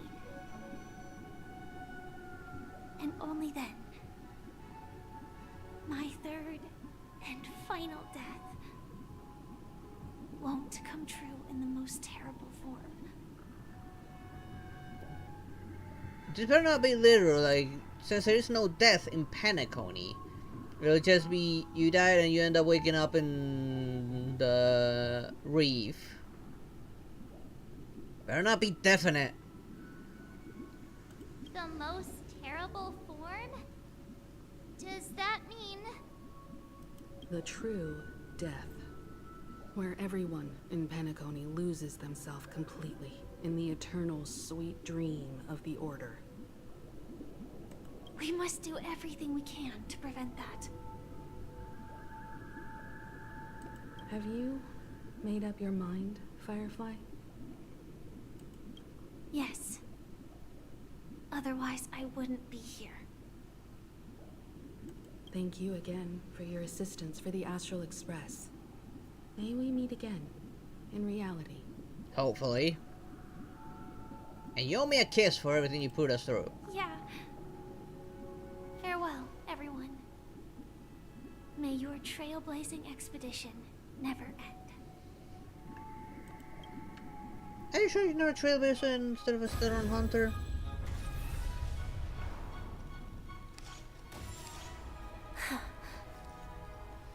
I dreamed of a scorched earth. Everyone, are you ready? A new shoot sprouted from the earth.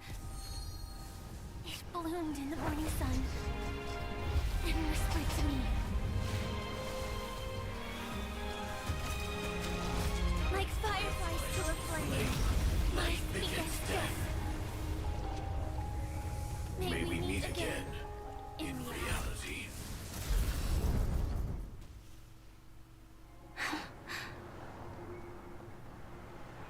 Another flashback. After today, Japella's name will disappear from cosmic history, and the Everflame Mansion will take its place. In the not-too-distant future, you'll receive an invitation. That's your next stop. Land of the dreams. Penacony. I hope you find whatever you seek there. Be it answers or salvation. You mean my 3 deaths? Silverwolf told me about it. It's such a shame that it's not part of my script. Well, I want to live. I'm never afraid of death. The opposite of death is eternal life, and that's something I'll never desire. Yeah, Blade knows that very well. People die, and I am no exception. Death is like a script, a fate that cannot be defied. That's exactly why we have to choose where we want to rest forever. Do you exist just to perish? Are you not the same, Blade? The end you desire is not one dictated by others. If I were to die now, I would only be a weapon. I believe I should die as a human. Though its definition escapes me, isn't this the answer that ordinary people look for their whole lives? A name that can be carved onto their tombstone. A tombstone that belongs to me once bore the inscription, Glamoth's Iron Cavalry. Then it changed to Stellaron Hunter. But one day, it will bear the name Firefly. And all the brilliance she showed at the end of her life.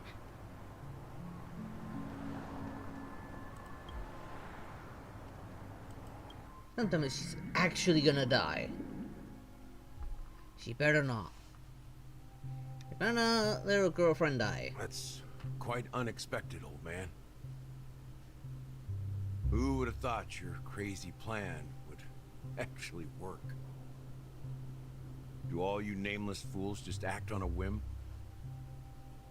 I can sense that this false sweet dream is coming to an end. The nameless may be young, but they had the ability to achieve this goal. Just like you did in your time. It's a shame you won't be able to see it firsthand. Maybe I won't either. Once something fictional is seen through, it ceases to exist. Yeah, not just those nameless. Even Mr. Wings is just like you. Stubborn, won't listen or give up, no matter what. Well, fate is unpredictable, I guess. If we weren't bound by those cursed paths, maybe we could have had some good talks. But in the end, we managed to do it. Now we can find solace. Remember how those idiots cursed us? I said, "Go to hell, you worthless traitors." Well, I don't know if they really meant it, but if longing for freedom means going to hell, then I'll be joining you soon, you fool. Let's get together and have supper again in hell. Oh, I almost forgot. There's one more thing. Here's to you. A glass of hello and goodbye, Trailblazer. To the imperfect tomorrow.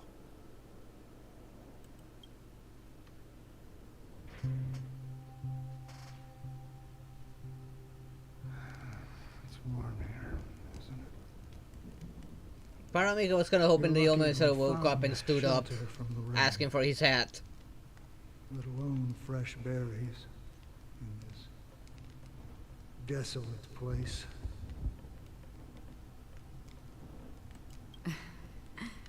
I was just following the scent of life. It's particularly strong in a place like this. It's a shame these berries don't have much flavor. Seriously? In case you didn't know, this fruit was pretty juicy. The only downside is that when you chew it, it becomes extremely spicy. Does she not feel it?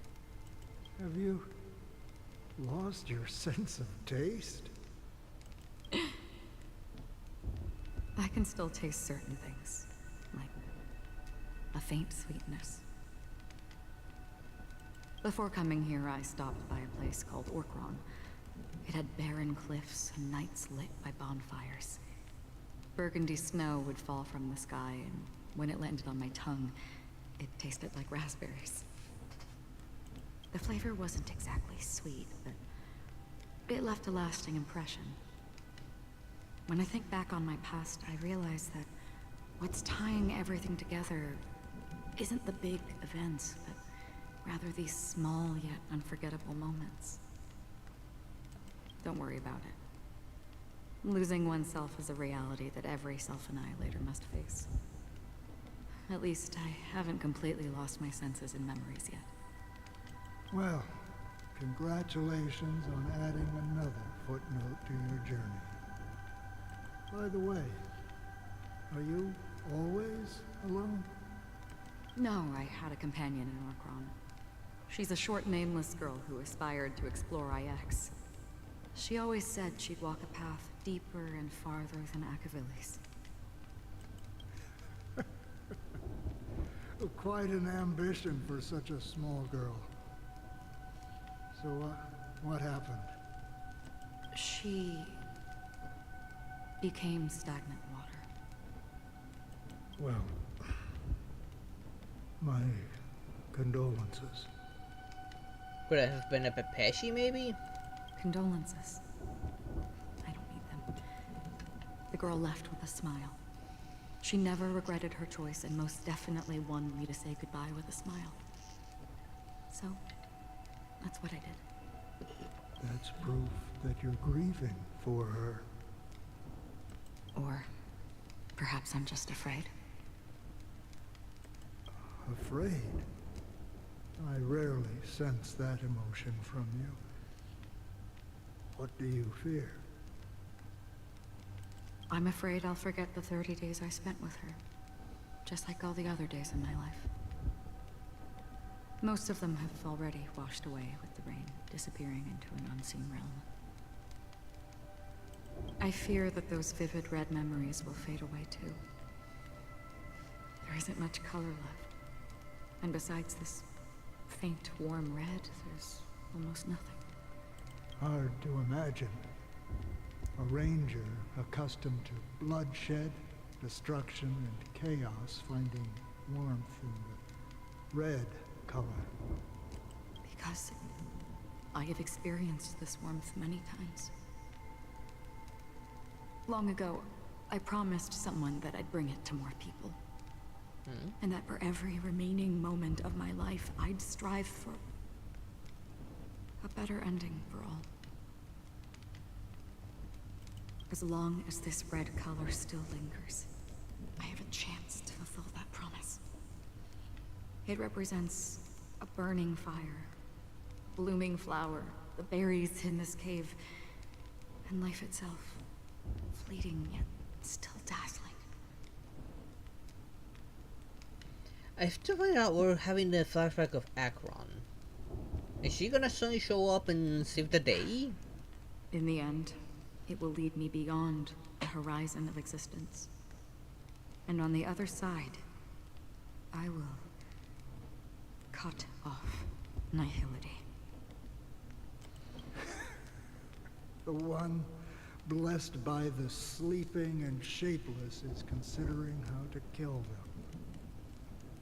That's truly pure nihility. But you're right about one thing. After spending so much time near this stagnant water, only when I look at this vibrant red fire do I realize that I'm still alive. When will this rain ever stop? I don't think it ever stopped. When the sorrows of the departed have finally quieted down, the sky will clear up.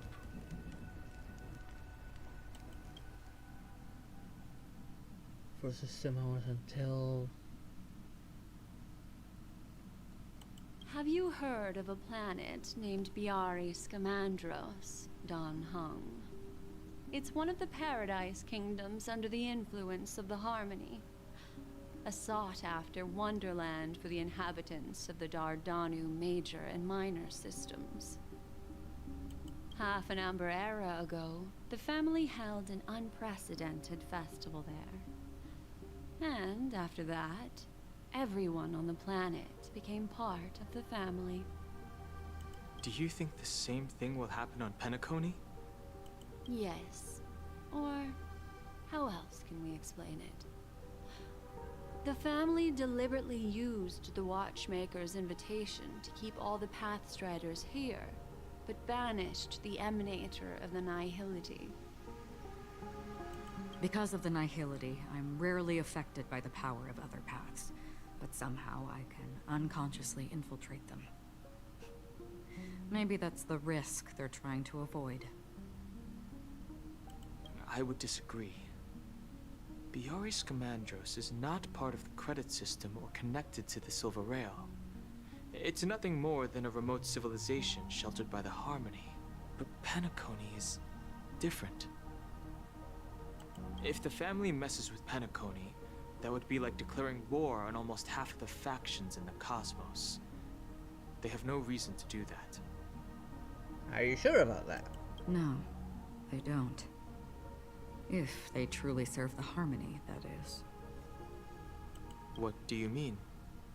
The path in Penacony is impure. The Harmony here has impurities. Do you remember the ancient swarm disaster? Tazeronth, the propagation, brought endless havoc to the universe, and it eventually evolved into a fierce battle among all eons. 2 paths lost their eons in that war, the propagation and the order. Coincidentally, their downfall is related to Sebastian a Little, certain how you doing? eon. You completely gave up on this game? Why? Shepe, the Harmony. Legend has it that they participated in the crusade against the Imperator Insectorum, and devoured Anna the Order for unknown reasons. Holy forgaroni. So you're saying that the 2 leaderless paths are working behind the scenes?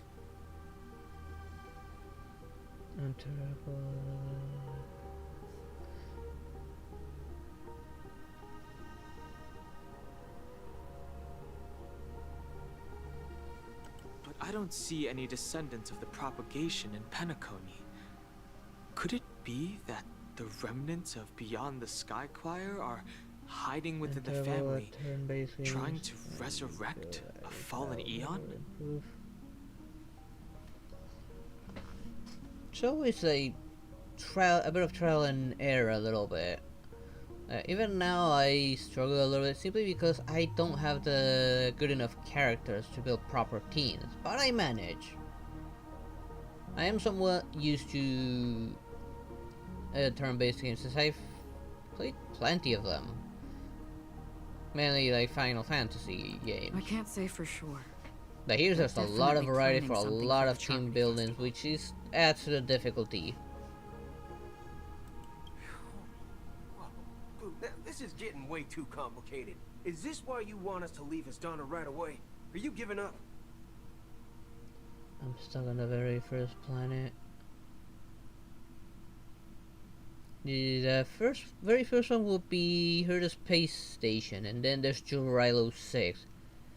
Which characters there would be good, like physical, electric, fire, and ice are the good characters for that world. A rule I tend to follow when I make teams is at least one healer, which you can get one for free by just playing. One support, a DPS, and a tank. Well, the support can be replaced with another DPS as long as you have a healer and a tank. But at least one DPS is necessary. The Charmony Festival will start soon. There's one thing that I need to confirm no matter what. As if it's Jurilo 6, I have more of a breaker team with electric, wind,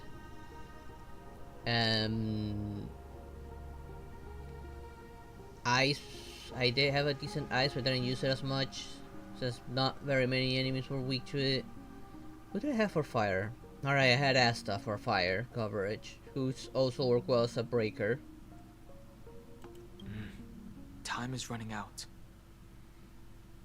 I have another plan. I think for the most part I have breaker teams to like break their weaknesses. The boss there, however, some bosses were pretty annoying. Using the Jade Abacus of allying oath. Exactly. The assistance from the lawful Cloud Knights would be enough. Think it over carefully. You can only use that once in your lifetime. I have considered it thoroughly. My companions are... they're also once-in-a-lifetime treasures.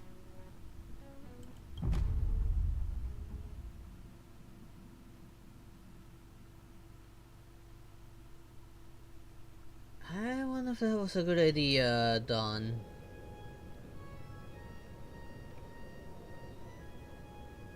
Are you the only one here?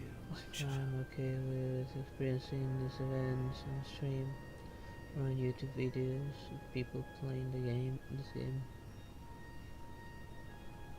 Well, sure thing. There's some games that I don't play, that I do just watch the videos or stream. Because either because they're just way too hard for me, or just the gameplay of it's not something I can properly grasp. The Nameless is quite the diplomat. Our secrets have spread like wildfire within the family. And IPC starships are gathering towards Astana. Or they're a genre that I tend to avoid, like horror games. I don't do good with horror, so I tend to watch their story through videos. This is a crucial moment for us.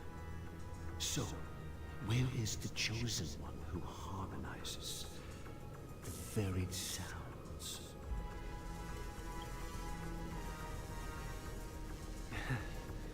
What do you mean, Master? I'm right here in front of you, aren't I? You know, she was supposed to be the star of the Charmony Festival in our plan. But the plan has changed. As her brother, I know she doesn't want to sing for the Order, so I'll take her place. You've always been wise beyond your years. I'm sure you understand the consequences of your choice. If you consider this a betrayal, well, there can't be two suns in the sky. I'll step up and take down the other sun if necessary. Do you believe in karma? If karma exists, then everyone has their own karma. You have yours, and I have mine. Now I'm beginning to question his motives.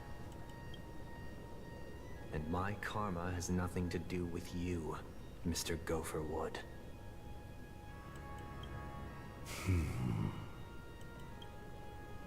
All right. Since you're willing to sacrifice yourself for her, I'll grant your wish.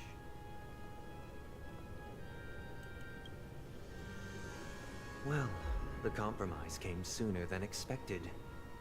Why? You and your sister were born as twins of the Order. And one of you is destined to follow this path to the end. It makes me think he wants to become an Eon, that's why he's doing it. This part of your plan? Of course. You're still as clever as you were when you were a child. The opening is near. Go, my child. Seize the power of the harmony and reveal your karma. I have one final question, Master. Why did you choose to bring the Order to Penacony? Wouldn't it have been better to choose a desperate world instead of a city filled with hope and dreams? Why? It's for justice, my child. For what? Justice for what? If we lose justice in our hearts, we'll make the same mistake as the Harmony did. So, it's not you who manipulates the dreamscape with the Stellaron, but... Well, that's where our conversation ends. Go ahead. The 107,336 souls of the Oak family have dreamed of this moment too many times. So if neither of them are joining the Stellaron, then who is?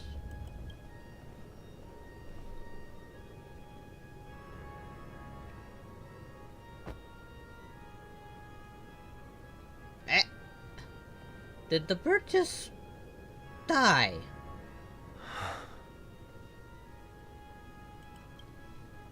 I shall ascend to the heavens, becoming the scorching sun.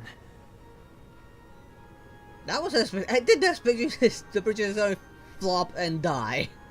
Bathed in my light, my people shall flourish, while all evil shall be eradicated.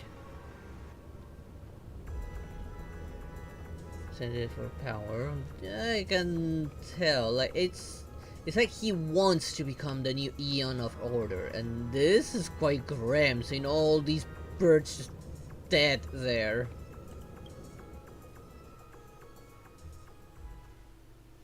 This is the interior of the Penacony Grand Theater. It's quite exhilarating to be flushed into the air by Soulglad. But why is the venue still closed when the Charmony Festival is about to start? And not only that, the entire theater is eerily quiet. No audience, no staff, no one around. The Germany Festival has flop at the box office. Are we too late? Even if we're late, a grand theater like this shouldn't be completely empty. Let's explore around. Be careful, everyone.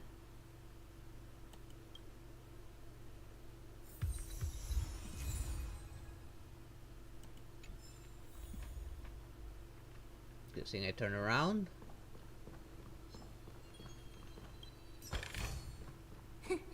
Just as I thought. I wonder, what will the element of the boss be? That way, I would like to so I can prepare properly and not struggle like I did with Aventurine.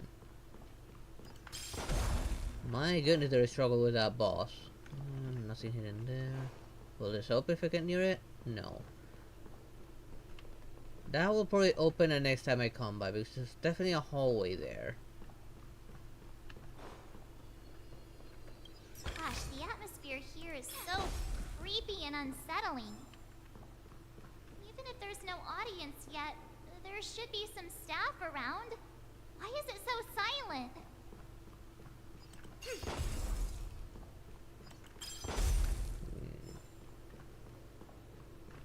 Yeah, I'll definitely have to come back at some point and explore this entire place.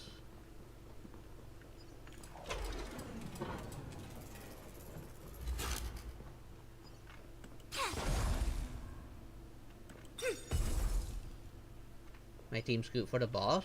Okay.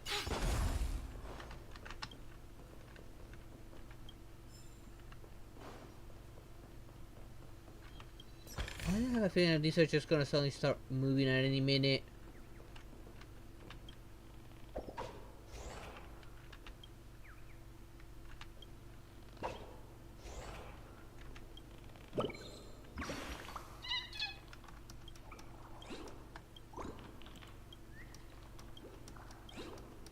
Go evil bird. This was all the mannequins. If these are even mannequins.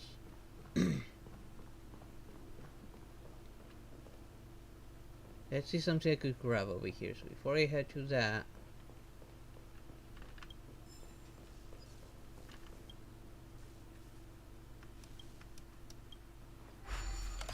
now time to deal with this annoying puzzle.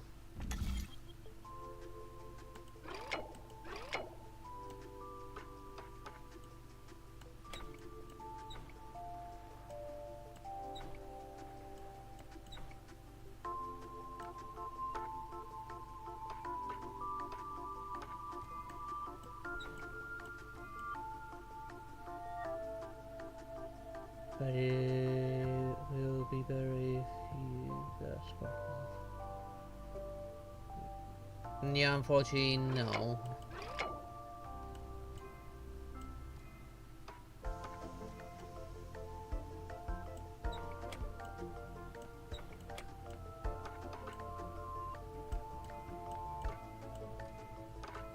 Well, I cannot take it any further back than that.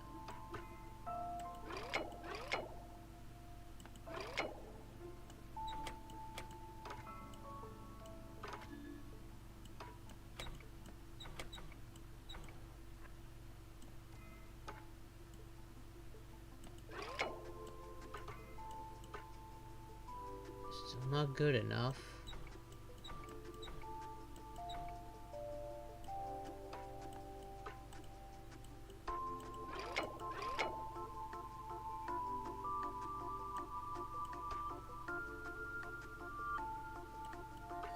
There. These are starting to get harder.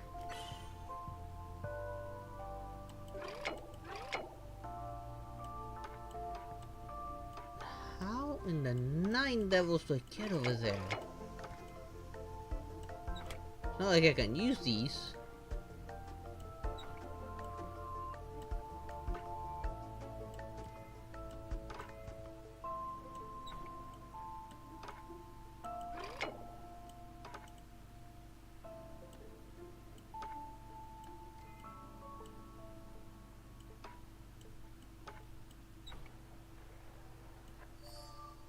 There we go.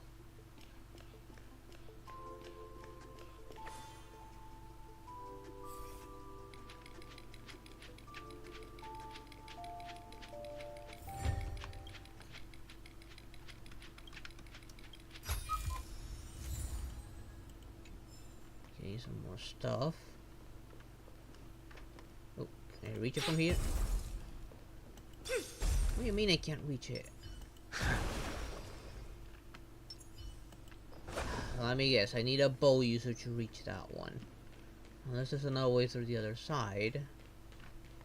Yeah, no, I need a bow user for that one. I'll get it next time.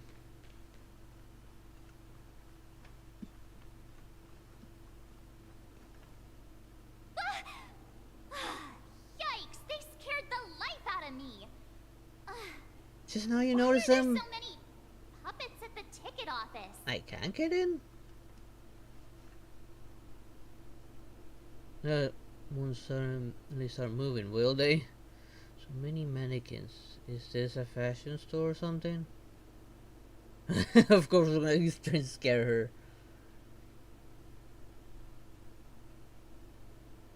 Please, we should get it.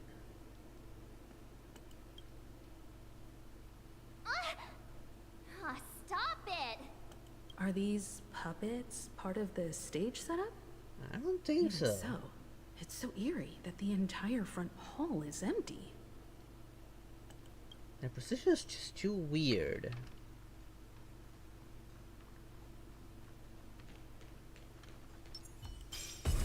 No matter how close I get, her ability just gets stopped right. So close.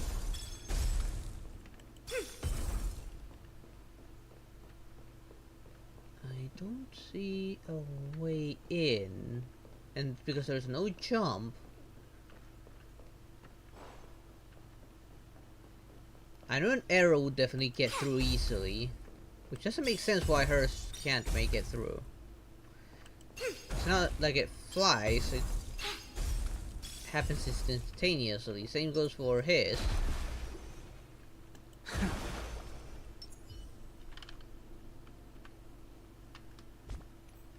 Let's put a random arrow. And let's see. As for now, just to get that. I'm gonna show them what I can read. There we go.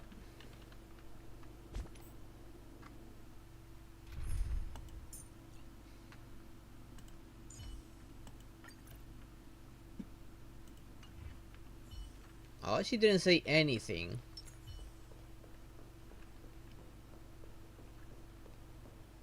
Wait, were these here before? I'm seriously scared they might start moving. They were not here before. I remember these being here. Is it gonna become like a horror game or something? Something feels off. We're in the right place, right? There's no other grand theater in the dreamscape. So Sunday's messing with us? He said we'd have a final showdown on the stage, but why is there no one here? My apologies for the delay, March 7th. You scared me. Where are you now? I'm waiting for you behind the curtain. Following the Asdana tradition, I invite you to enjoy a stage play in 3 acts before the festival begins. No, so it's gonna be a 3-face boss. History is a mirror reflecting the universe's true essence. Let's use this opportunity to delve into the rich history of Penacony and the eons. Within it, naturally, the future takes I really hate multi-stage bosses. I know eventually can do it. Well, because haste comes from up above, it spawns up above and goes down. But for some reason, even though it's supposed to spawn right on the spot, it still collides with objects. Let us commence with the dawning of the world.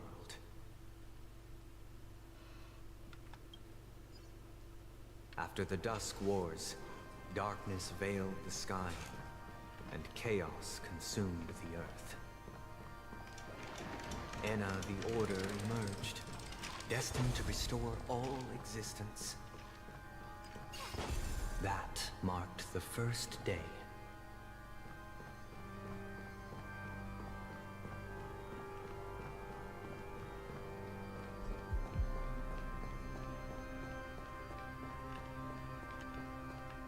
They gathered nebulae and forged them into picks, thus creating a grand lyre with black and white keys. Over there. Let's have a quick look Strike around. the white keys, and the sun rose. Strike the black keys, and the moon rose. And so, the cycle of day and night arose. There's loot over there. That marked the second day.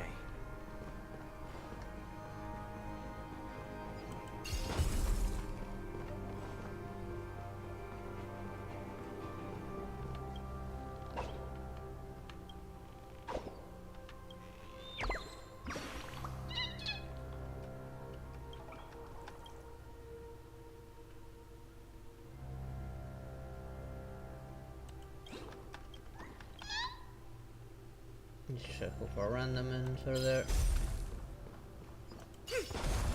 Gotta be careful not to get too close to them. Seriously? There we go.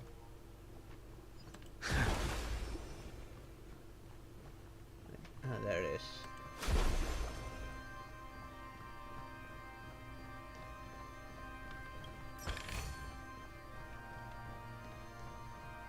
Clearly I cannot go that way. Hopefully the doggo won't see me.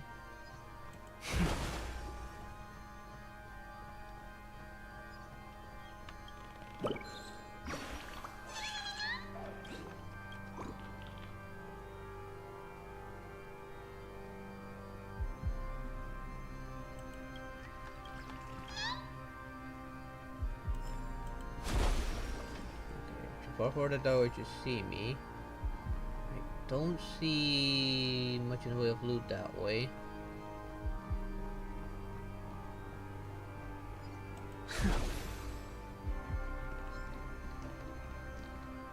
That thing over there is weird. Oh, okay, there was something after all.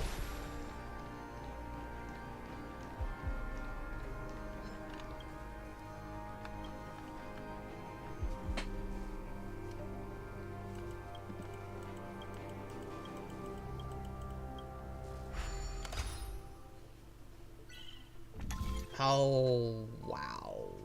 That's a lot more than I had expected.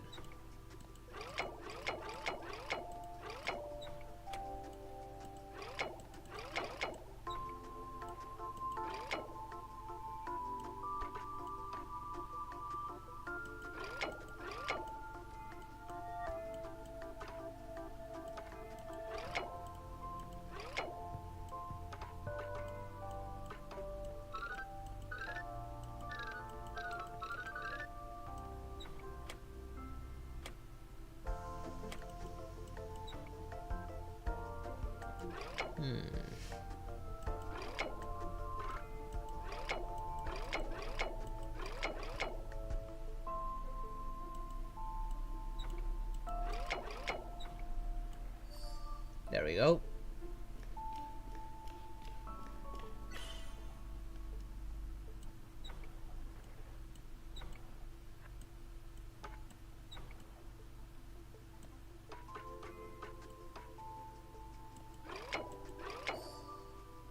That was a little bit easier.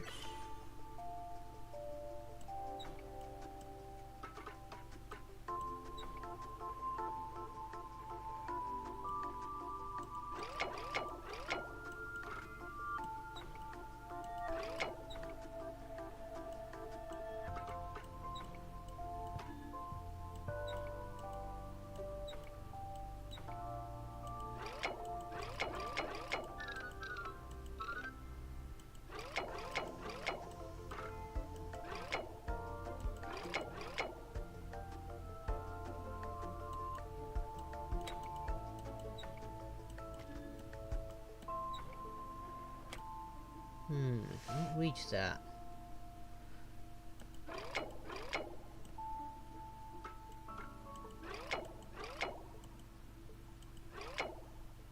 Okay, now I can. I fix the positioning.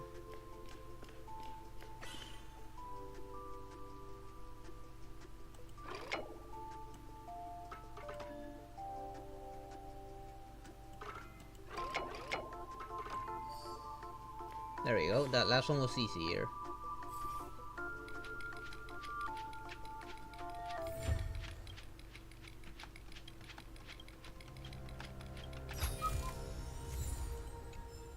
Kinda wish those would give better rewards, but oh well. Hopefully those 4 stars are actually worth it.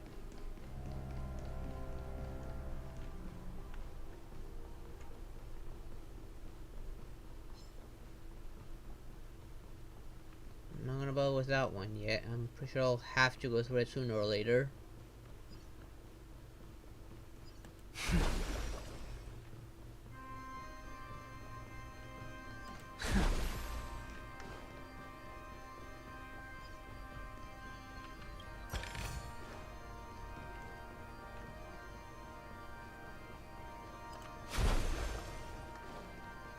Just breaking everything just to get as many resources out of these as I can.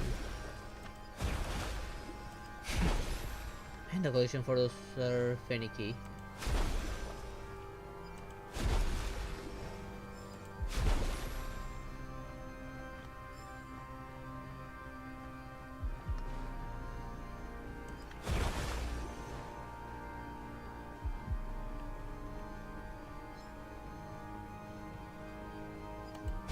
Hope I can avoid all unnecessary fights.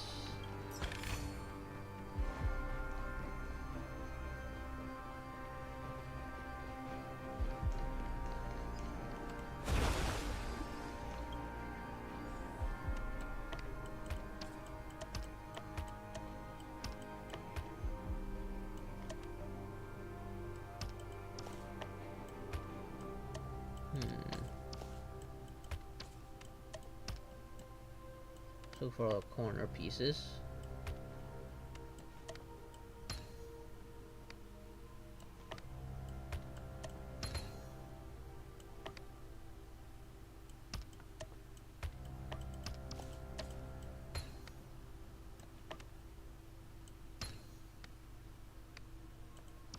Maybe this one goes there.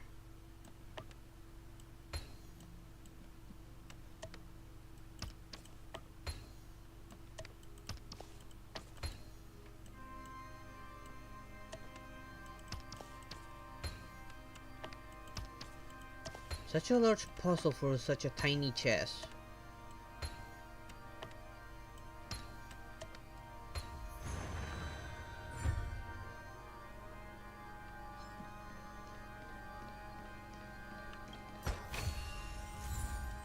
It's not even a 5-star.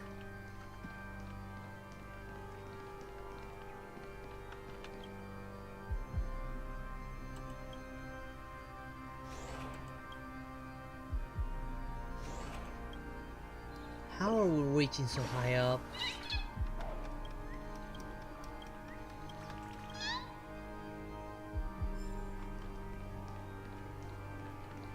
Keep a good distance so that they don't detect me.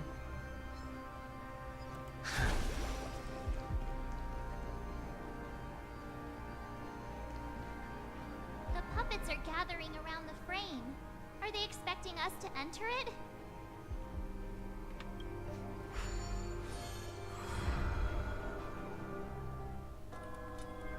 Oh. Okay, so yes, aren't boss faces. Although the boss could still have 3 faces. Where are we I mean, one of them did. Back in the LaFu. The atmosphere here looks similar to Sunday's inner world. Perhaps this so-called stage play is created with his abilities. This act is named Ode to Prisoner. Given the atmosphere here, I believe it's about Penacony's past.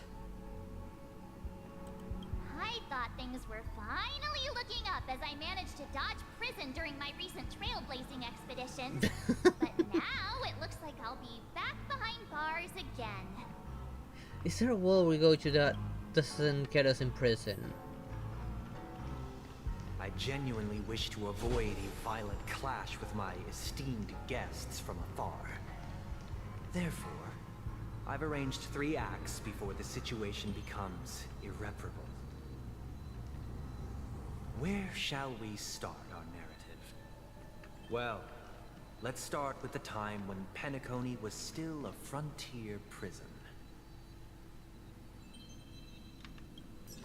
Then I want you to open this just in case it interrupted dialogue.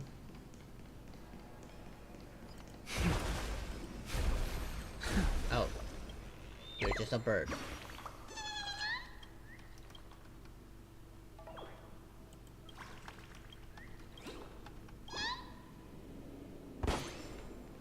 Is this like a dungeon or something? No. Okay, so I can come back here.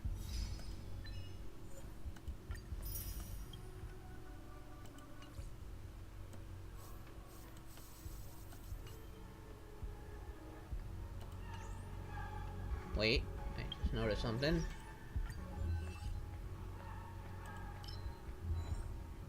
Oh.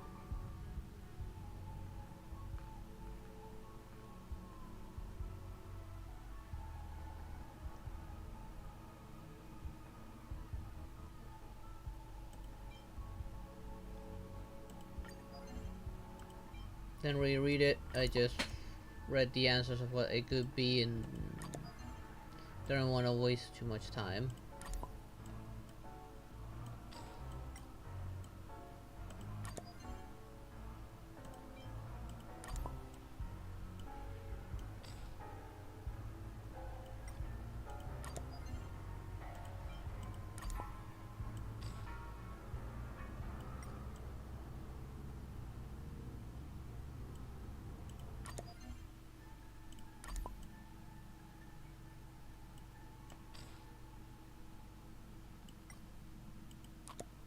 Ah, so close. Oh wait, I still have one of these. But because I don't want these ruining the view, I just put them where it won't be a bother. So close. What's my count? How many are these again?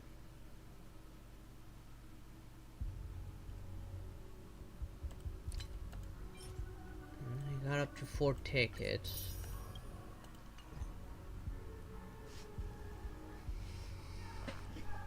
Almost done with the story. 30 or 45 minutes, but might be more time if you take long time to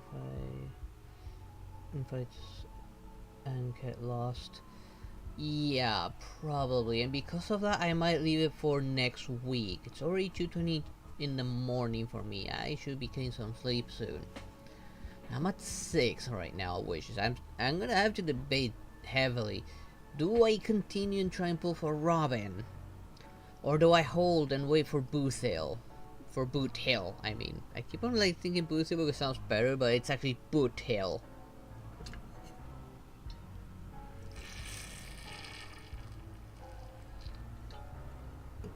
Which is still like 2 weeks away.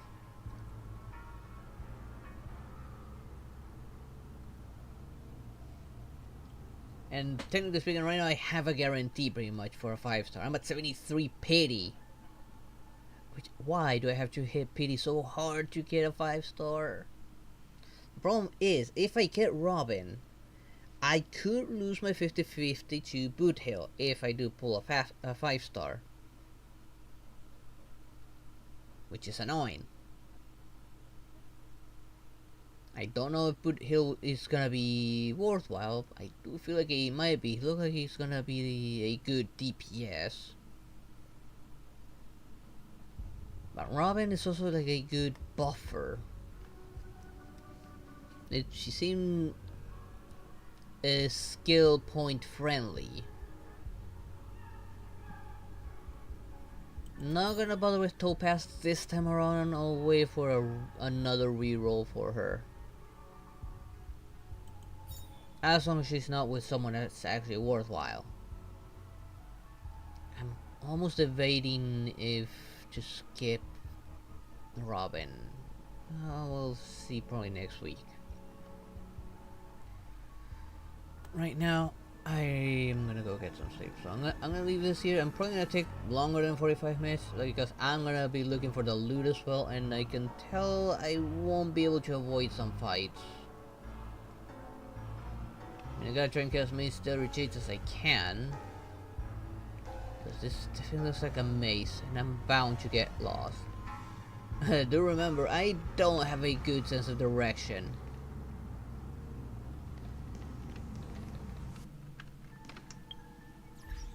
But anyways. Let's see. Let me switch overlays real quick while I close the game. Let's see, tomorrow's Friday, so it'll be Warframe. I don't know what I'm gonna do tomorrow. I know I have to spend quite a bit of time taking care of the baby tomorrow. So I don't know how much time I'll have to plan.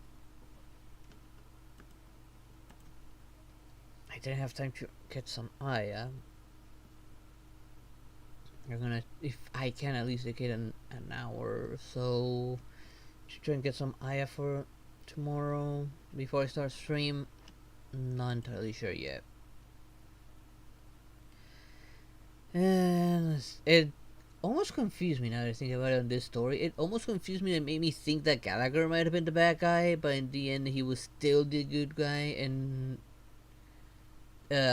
Sunday, I was right. He ended up being the actual bad guy that has gone like cuckoo on the head with that little god complex of his. And I'm excited for next week and actually seeing how this all turns out. Still a little bit disappointed on how it went about getting Harmony Trailblazer. I just do hope that he works well. I mean, he's definitely meant to help the DPS break the enemies faster and deal bonus damage to anyone that's been broken while his own effects is up. Which I might actually work on that. I just need a good physical one to take that spot. Because, right now I keep physical Trailblazer because he's the only good physical attacker that I have. Sushan is meh. Luca is terrible. I don't have any good physical attackers, honestly.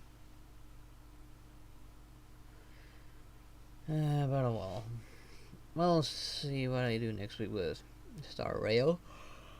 Ooh, yep, that sounds like I gotta go to sleep. The caffeine has left my system almost entirely.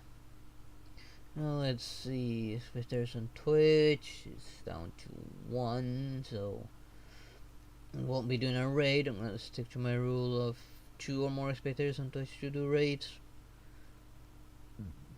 And well, yeah, that's gonna be it for today. Okay, fully closed, right? Yep, it's fully closed. Don't want any problems when closing down the stream.